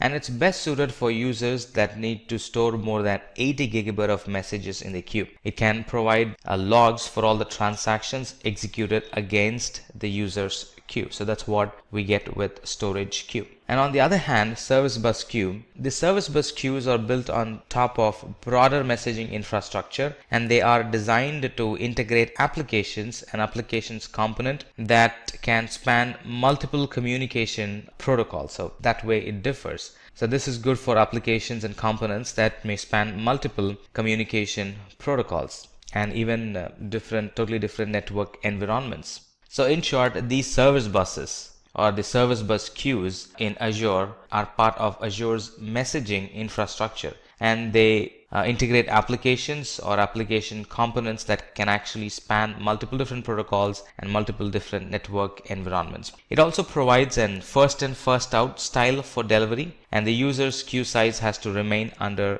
80 GB. Another familiar question is, what are the advantages of Azure Resource Manager? Now, the Resource Manager helps us to manage the usage of the application resources. This question is actually to test how well have you tested, how well have you used Resource Manager and have gotten the benefit of it. This question actually tests how easy it has become after the introduction of Resource Manager compared to when doing deployments or when provisioning resources without the Resource Manager. So let's get into the answers for the question. What are the advantages of Azure Resource Manager? In short, Resource Manager is called ARM. So the ARM helps deploy, manage and monitor all the resources for an application, a solution or a group. So all the interconnected application, all the interconnected services can be monitored as group using Resource Manager, and users can be granted to access to resources that they require within a Resource Manager. So in an account, I can have like 10 different resources created by a Resource Manager, or a resource group created by Resource Managers, and I can deny connection to those services or only to those services based on whether the user should be accessing one and not accessing the other. So that way it becomes easy to give access to a group of application. It helps in getting billing details for the group of resources. Now, which group is using more, which group is using less, and which group has contributed more to this month's bill, stuff like that. So those details can be obtained using Azure Resource Manager. And provisioning resources is made much easier with the help of this resource manager. Another question is, how has integrating hybrid cloud been useful for Azure? Well, with the use of hybrid cloud, we get the best of both the worlds. So what's hybrid cloud? It's nothing but combining the public cloud and the private cloud and allowing data and applications to be shared between them. So whenever the compute or the processing demand fluctuates, hybrid cloud computing gives businesses the ability to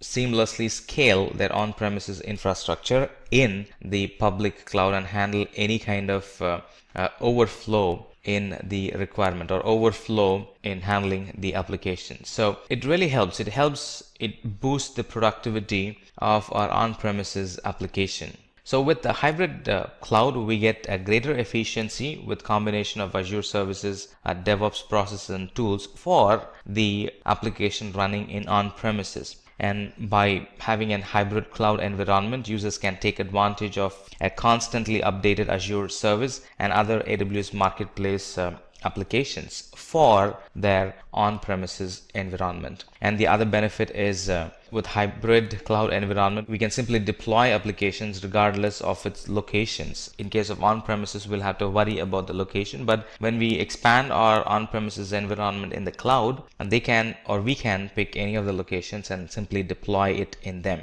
And this enables the applications to be created at a greater speed. What's federating in Azure SQL? Now this question is very specific about SQL. How can we scale the SQL database? Now this is a very good question, or a valid question, or an important question in the interview, because many customers or companies have not been able to meet the user demand because they could not scale out the databases. The theory of scaling out or adding servers to accommodate the increased workloads and traffic is not hard to understand, but the implications can be very complicated. The implications can be very expensive. We're well aware of scaling the web servers, that's very common, but how do we scale the database? So Microsoft provides the tools and technologies so we can scale out the database in the cloud, and that's what is called SQL or federation in Azure SQL. So the way we scale out the SQL database is by sharding the database.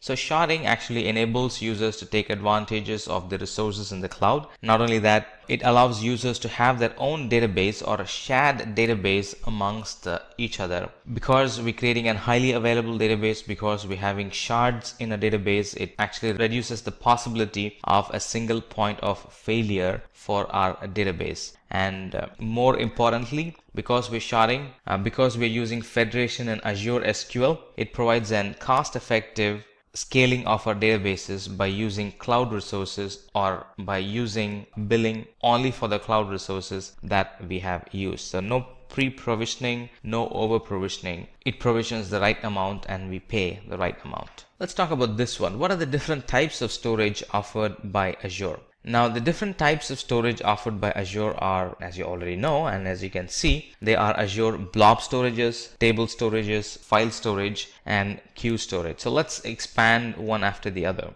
Now blob storage are nothing but a massive scalable object storage, and that's very good for storing text and binary data. And Azure Blob Storage is Microsoft's object storage solution for the cloud. Now, blob storage is optimized for storing massive amount of unstructured data that can be in form of text or in form of binary data. So in short, blob storage enables users to store unstructured data, and those data can be in the format of pictures, music, video files, and a lot more. And it stores them along with their metadata. And another advantage or another feature benefit that we get from blob storage is when an object is changed, it is verified to ensure it is of the latest version, number one. And number two, it provides maximum flexibility to optimize the user's storage needs. And this unstructured data is available to customers through an URL or an REST-based object storage. So they are the benefits that come along with the blob storage. Table storage, on the other hand, is a NoSQL store for schemaless storage of secured data. Now, this Azure Table Storage is a service that stores structured NoSQL data in the cloud. And because this table is schema-less, it's very easy to save your data. It's very easy to adapt your data as the need for your application grows. And this table storage is very fast and cost effective for many type of applications. So some of the type of data that we can store is table storage is good for flexible databases like user data for web applications, address book storage, device information storage, and if you want to store metadata, this is a very good use case to store them in Azure table storage. Azure Files is another storage. Here it's a managed file share for cloud or on-premises deployment. So file storage provides file sharing capabilities accessible by the server messaging block protocol, and this can be accessed from the cloud and this can be accessed from on-premises as well. Here in file storage, the data is protected by SMB 3.0 and HTTPS protocols. And the more important thing is Azure takes care of managing hardware and the operating system deployments for Azure file storage. So this additional file storage can be used when we want to burst the storage capacity in on-premises. So on-premises, the primary, and cloud is the secondary or the extended on-premises storage. So it actually improves the on-premises performance and capabilities for our on-premises data center. And then we have Queues, Azure Queues. It's a messaging store for reliable messaging between the application components. We spoke a little about this in the previous question. So the Azure Queue Storage is a service for storing a large amount of messages that can be accessed from anywhere in the world via HTTP or HTTPS protocol. In here, a single message can be up to 64 kilobits in size, and in a queue we can have millions of messages, and the limit can actually go up if we have not reached the limit of the storage account. So it's millions and millions of requests that can be stored in the storage queue or the queue storage. So the queue storage, in short, provides message queuing for large workloads, and it enables users to build flexible applications and separate the functions one from another, so one failing doesn't affect the other application which is running healthy. And this queue storage, it ensures the application is scalable and less prone to individual component failures because they are decoupled, separate now. It also helps in monitoring the queue, which ensures the customer's demands are met. So queue is a great place to monitor, or a great component to monitor, so we understand how much peak have we reached for a particular application, service, or a container. What is text analysis API in Azure Machine Learning? Now, text analysis is actually an cloud-based analytics API, and it provides an advanced natural language processing over the raw text. And it has got 4 main functions, like the sentiment analysis and the key phrase analysis, language deduction, and a few other things. Now, what do you mean by sentiment analysis? Now, sentiment analysis is from the logs, from the comments, from the text comments that we receive, do an analysis and find out whether that's a positive or a negative statement. Now, if it is the API returns an sentiment score between 0 and 1, and 1 is positive and 0 is negative. And then in text analysis, we have a key phrase extraction, which is it will automatically extract the key phrase to quickly identify the main points in that key phrase. For example, if you're analyzing a text which says the food was delicious and there were wonderful stuff, then the API returns the main talking points of that phrase, like food is the main talking point, and wonderful stuffs, that was a main talking point. So that's another feature that this text analysis has. And then we have language deduction in text analysis, right? Irrespective of what you paste, it can try to gauge and try to align it to the 120 or up to 120 languages that it supports. So I can simply take text from the internet and I can paste it, and text analysis software is going to identify the language and then can run phrase and sentiment analysis on those texts.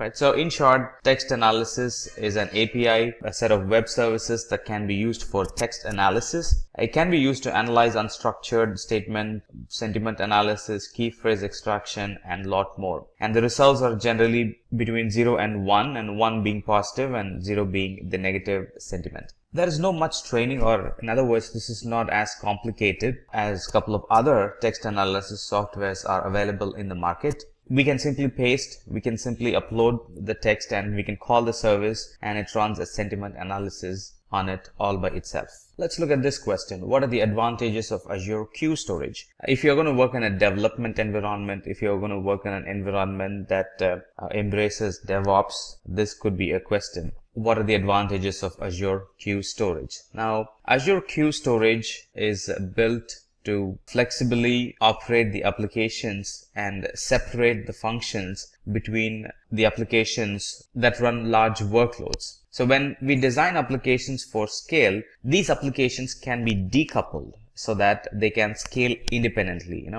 And thing happening on an application is not dependent on another application, and anything happens to a section of the application will not affect the other application because they are now decoupled and connected through the queue storage. So the queue storage gives us asynchronous message queuing for communication between the applications, irrespective of whether they are running in the cloud or whether they are running in desktop or whether they are running on premises or on mobile devices. So in short, this queue storage enables message queuing for large workloads in a simple and cost-effective and a durable manner.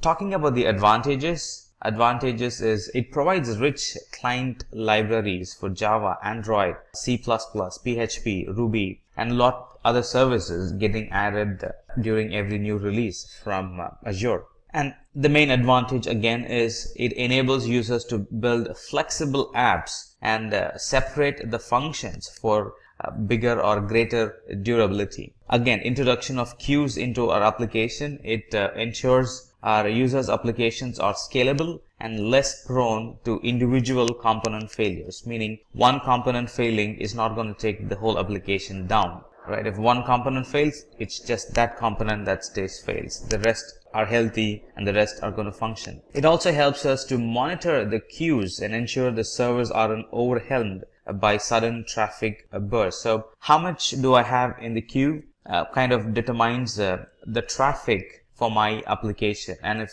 the queue is more, I can always go and auto scale my environment, and the queue is less, I can always go and shrink or make my environment thinner so it can save cost. And anytime there is more data in the queue, I can auto scale, monitor the metric and do auto scaling based on that metric. So the environment knows that there are more data coming in. I need to expand myself to handle that much amount of data. This is a very common question. What are the two kinds of Azure Web Service roles? Now, a service role is a set of managed and load balanced virtual machines that work to perform some task. And based on what it's going to run on top of it, is it going to run a web service or is it going to run a worker service, defines what kind of roles that gets attached or that goes on these virtual machines. So we have two types, web role and worker roles. The web role is a cloud service role that's configured to run web applications developed on programming languages, technologies.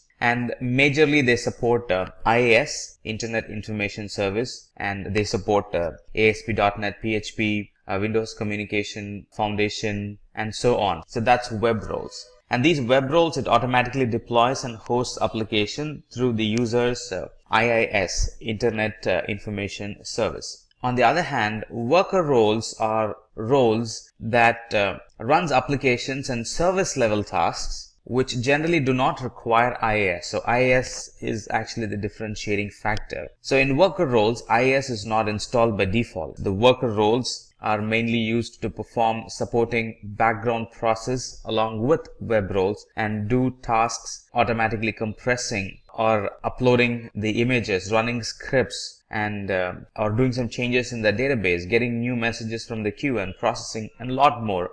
The work, the applications, or the work that does not require IIS. That's what this worker role does. Again, the main difference between the web role and the worker role is that the web role automatically deploys and hosts your application through IaaS, whereas the worker role does not use IaaS and runs our application as standalone. This is another classic question. What is Azure Service Fabric? So Azure Service Fabric is actually a distributed system platform that makes it easy to pack, deploy, and manage scalable and reliable microservices and containers. Now, Service Fabric also addresses some of the significant challenges in developing and managing cloud-native applications. And the problem that it addresses and fixes is, now developers and administrators can avoid complex infrastructure problems and focus on implementing mission-critical and demanding workloads that can be scaled and that can be managed through the console or from the single place.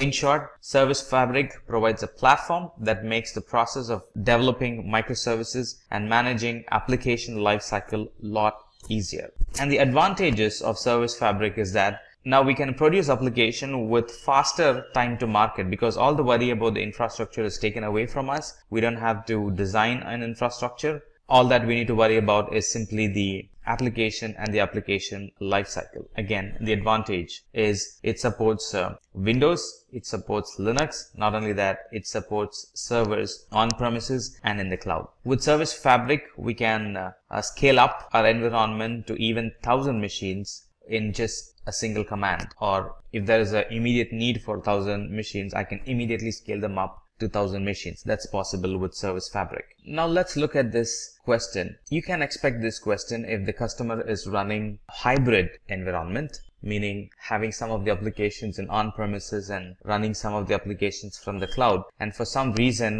when classifying the application that goes to the cloud and that stays on-premises, they have decided to keep the database in-house. So in that environment, a lot of customers do that. So in that environment, this is a classic and a scenario-based question. A client wants the front end of their application to be hosted on Azure in the cloud and wants the database to be hosted in on-premises for security reasons or to have full control on their databases. How do we go about suggesting a solution for this customer? The ideal solution in this scenario is to use the VNet-based point-to-site VPN solution. So all the front-end applications will be in the cloud and they'll be hosted in a VNet, and from the VNet they'll be connecting to the database through an point-to-site VPN. So the traffic and the writings and the reads are not coming through the internet but through a point-to-site VPN link that's connecting the Azure VNet and the on-premises environment. And this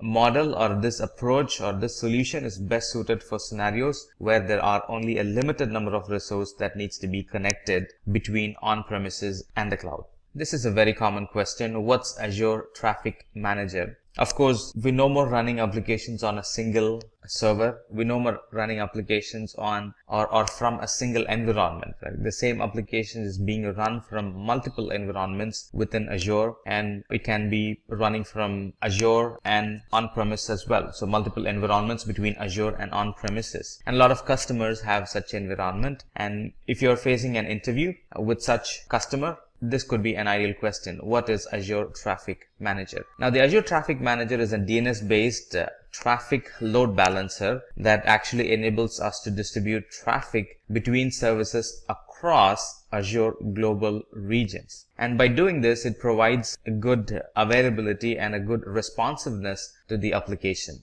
And this traffic manager, it uses DNS to direct client requests to the most appropriate service endpoint based on the traffic routing logic and the health of the endpoints that it maintains. So in short, this traffic manager is a load balancer that enables users to provide high availability and responsiveness by distributing traffic in an optimal manner across the Azure when we run the same application in different regions. So some of the advantages or some of the use cases of using Azure Traffic Manager is it provides multiple automatic failover options. It also helps with reduced downtime. It also helps with the distribution of user traffic across multiple locations. So one location is not overloaded. And then it helps with users knowing from where our customers are getting connected from. That's another big use case with Azure Traffic Manager. Let's look at this question. Right, this is an ideal question. Now there are a group of servers connected together within an virtual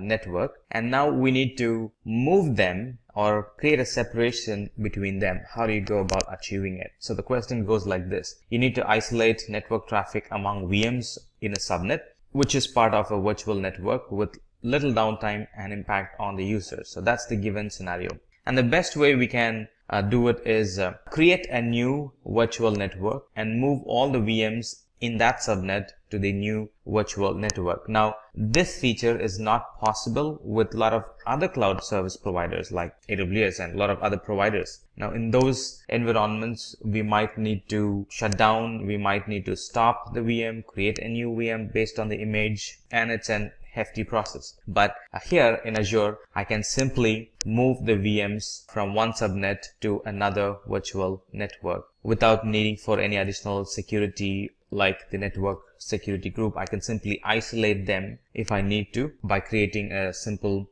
new virtual network and moving the servers to the new virtual network. Look at this one. This is another common question. With respect to Azure, what is public, private, and hybrid cloud? So this is really to test how well have you understood the different cloud offerings in the market, public, private, and hybrid, or at least the three basic offerings in the market: public, private, and hybrid cloud. Now, the public cloud is the most common way of deploying cloud computing applications, and it has resources like servers, storage, and are owned and operated by third-party cloud service providers like Microsoft Azure. Microsoft Azure is a very good example of public cloud. So here, every component that the user is using is running only on Azure. That's public cloud. Right, let me talk to you about some of the advantages of public cloud. Some of the advantages is low cost because there's no need to purchase hardware or software, and we pay only for the services that we use in public cloud. And there's literally no maintenance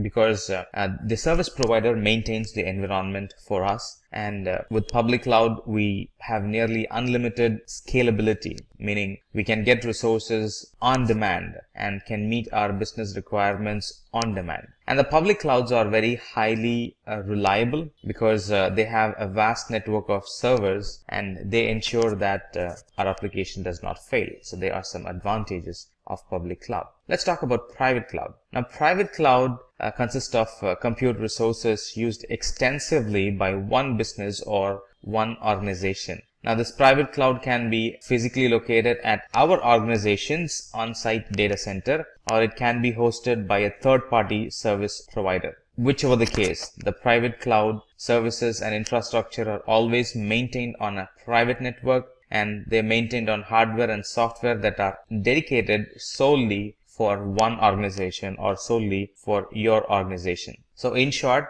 private cloud in Azure is Azure services being run within an on-premises data center or on-premises data center used by the user to host systems or applications. And some of the advantages is it gives more security. Resources are not shared with others, so a higher level of control and security over our resource and application is possible. And then we have hybrid cloud. Now, hybrid cloud is the best of both worlds. So it combines the features of both public and private cloud. And some of the user components are being run on Azure and others within on-premises data center. So they kind of share the resources. In other words, they kind of share the application. Half of the application would be running in on-premises and half of them would be in the cloud, and they would be working in harmony to support the application and the business need. So that's hybrid cloud. This is another good example question that wants to test how well you pick services or how well have you understood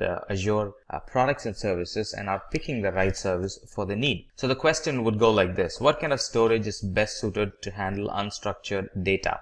There are a lot of storage options available, and the requirement here is what or which one would you choose for unstructured data?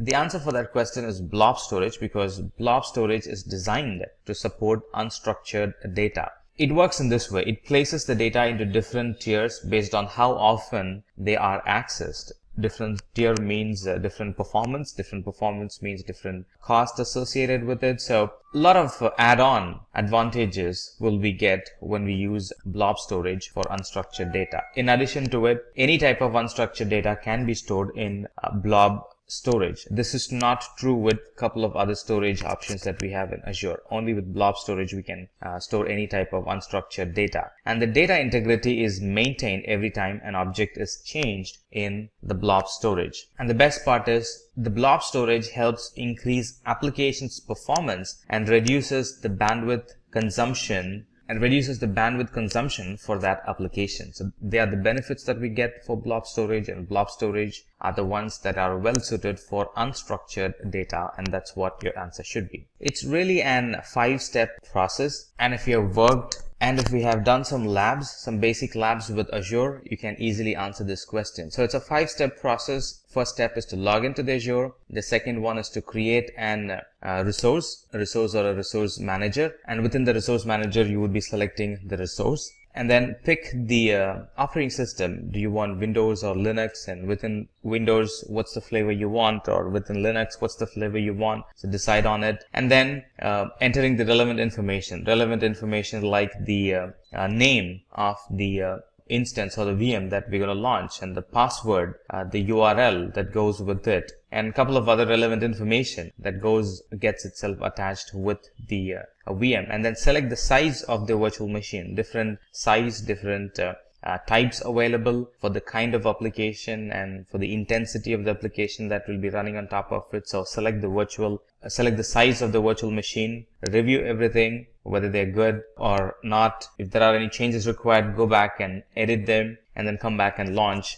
and your VM is there for you to start working within like 3 or 4 minutes, not even 5 minutes. Within 3 or 4 minutes, it gets ready and you can start working on it. So it's a quick and it's a 5-step process, and you should be able to answer it easily if you have done a few labs in Azure. Let's now look at some scenario-based question. You've been posed with a scenario. So we thought through it and we picked some common scenario-based questions that are being asked in an interview, and I thought we'll present it for you with the answers, with explanation, so you can get benefited through it. So let's look at this question. You're asked to make sure your virtual machines are able to communicate securely with each other to ensure security or to have good amount of security. What would you do? And the correct and the best answer for this would be using virtual network in Azure, which enables us to communicate with the internet securely, which enables us to communicate with the on-premises data center in a secure fashion. So the advantage of using virtual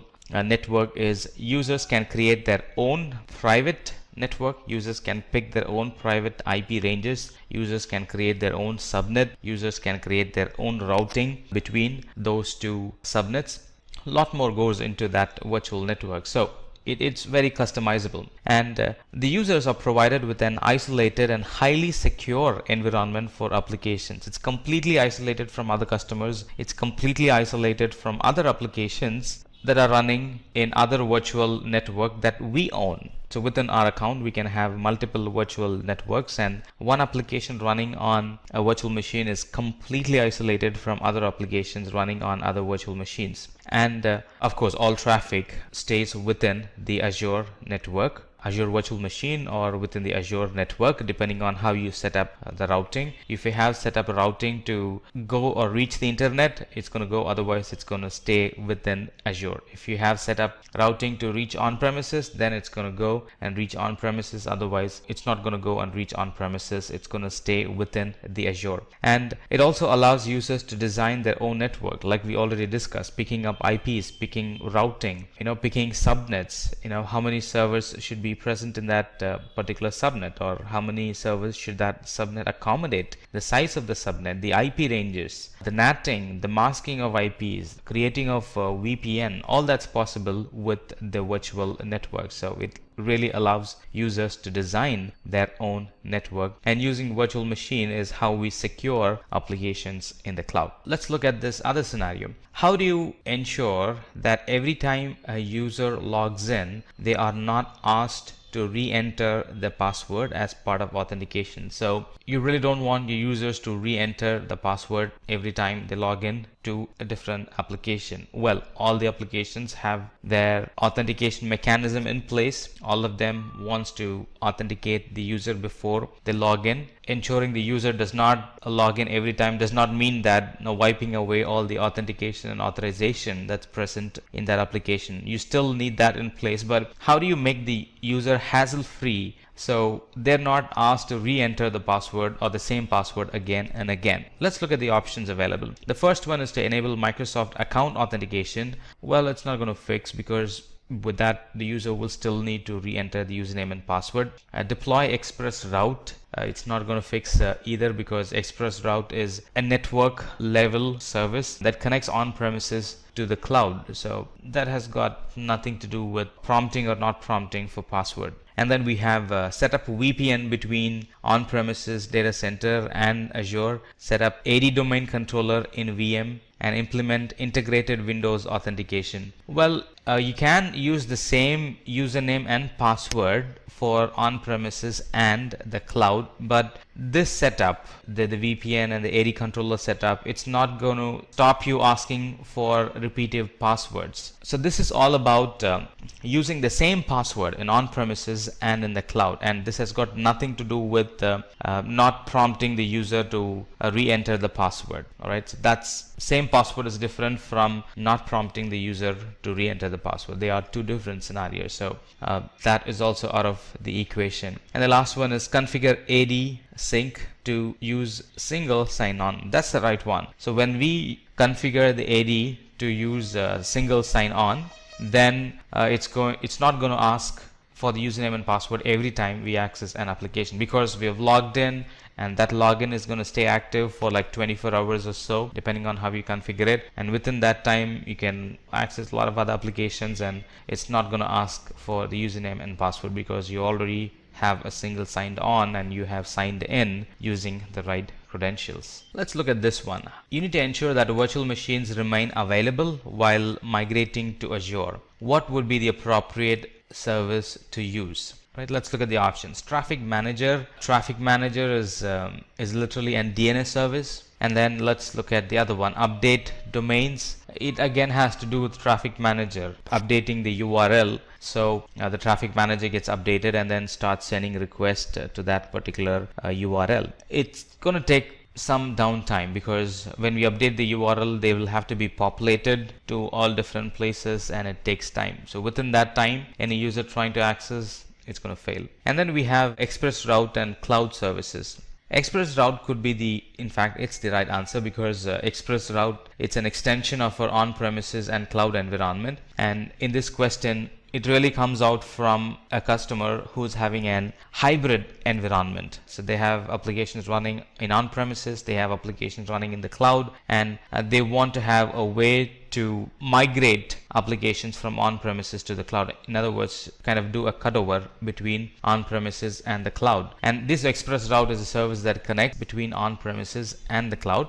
So when you do the cutover, the traffic is now sent to the cloud instead of being handled in on-premises. In fact, the services and the application is getting shut down in on-premises. So the request will come in the same pattern. Instead of they being handled in on-premises, they are now routed to the cloud using Express Route, and the API calls get addressed or the queries gets answered in the cloud through the Express Route service. Look at this question. You are an administrator for a website called WebGame, and you are required to validate and deploy changes made to your website by your development team with minimum downtime. So the real question is, how do you validate the deployment changes that's made by the development team? Let's look at the options. Create a new linked resource, create a staging environment for the site, enable remote debugging on the website, and then create a new website. Well, why would you want to create a new website?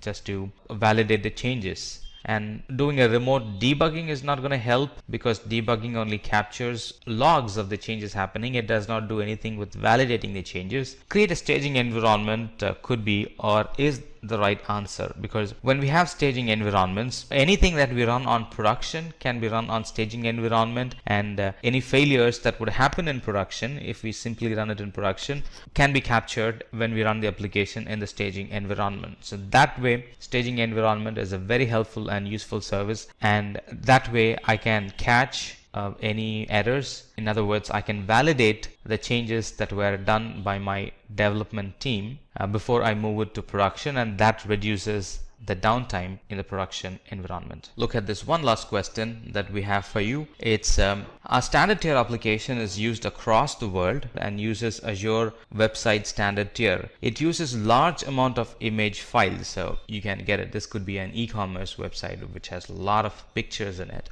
and this is causing the application to load slow. How can we handle this situation? Let's look at the options given.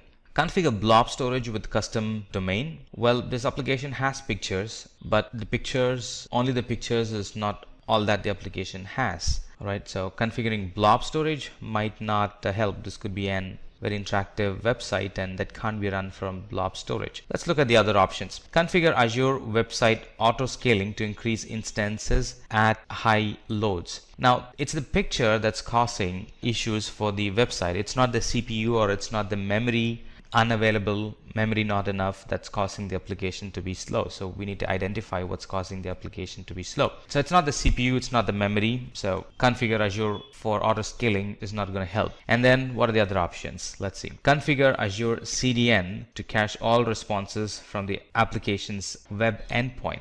CDN could be the right answer, but look at that. It says CDN to cache all responses from the application's web endpoint. CDN is not designed for that. Though it can do it, that's not the best way to use CDN to capture all responses from the application's web endpoint. The proper design for CDN would be to cache the frequently used ones. In other words, cache the static content, which are photos, videos, logos, and pictures, and a lot more. Static content that never changes. Let's look at the last option. Configure Azure CDN to cache site images and content stored in Azure Blob Storage. Absolutely correct. So here we will have to redesign the application to store the pictures, high quality, lazy loading or slow loading pictures, because of the high quality and the bigger size. So store them in CDN, and then the content, let it be stored in Azure Blob Storage. That's the right way of designing the application, and if we do it, this application is going to run faster, or the application is going to respond faster to the users. When you think of high-paying jobs, you might imagine careers like doctors, lawyers, or executives. And while these are certainly rewarding,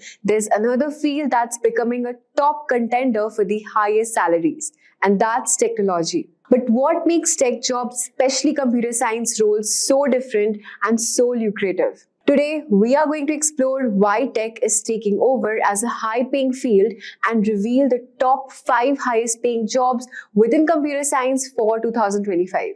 These aren't just well-paying roles, they are defining the future.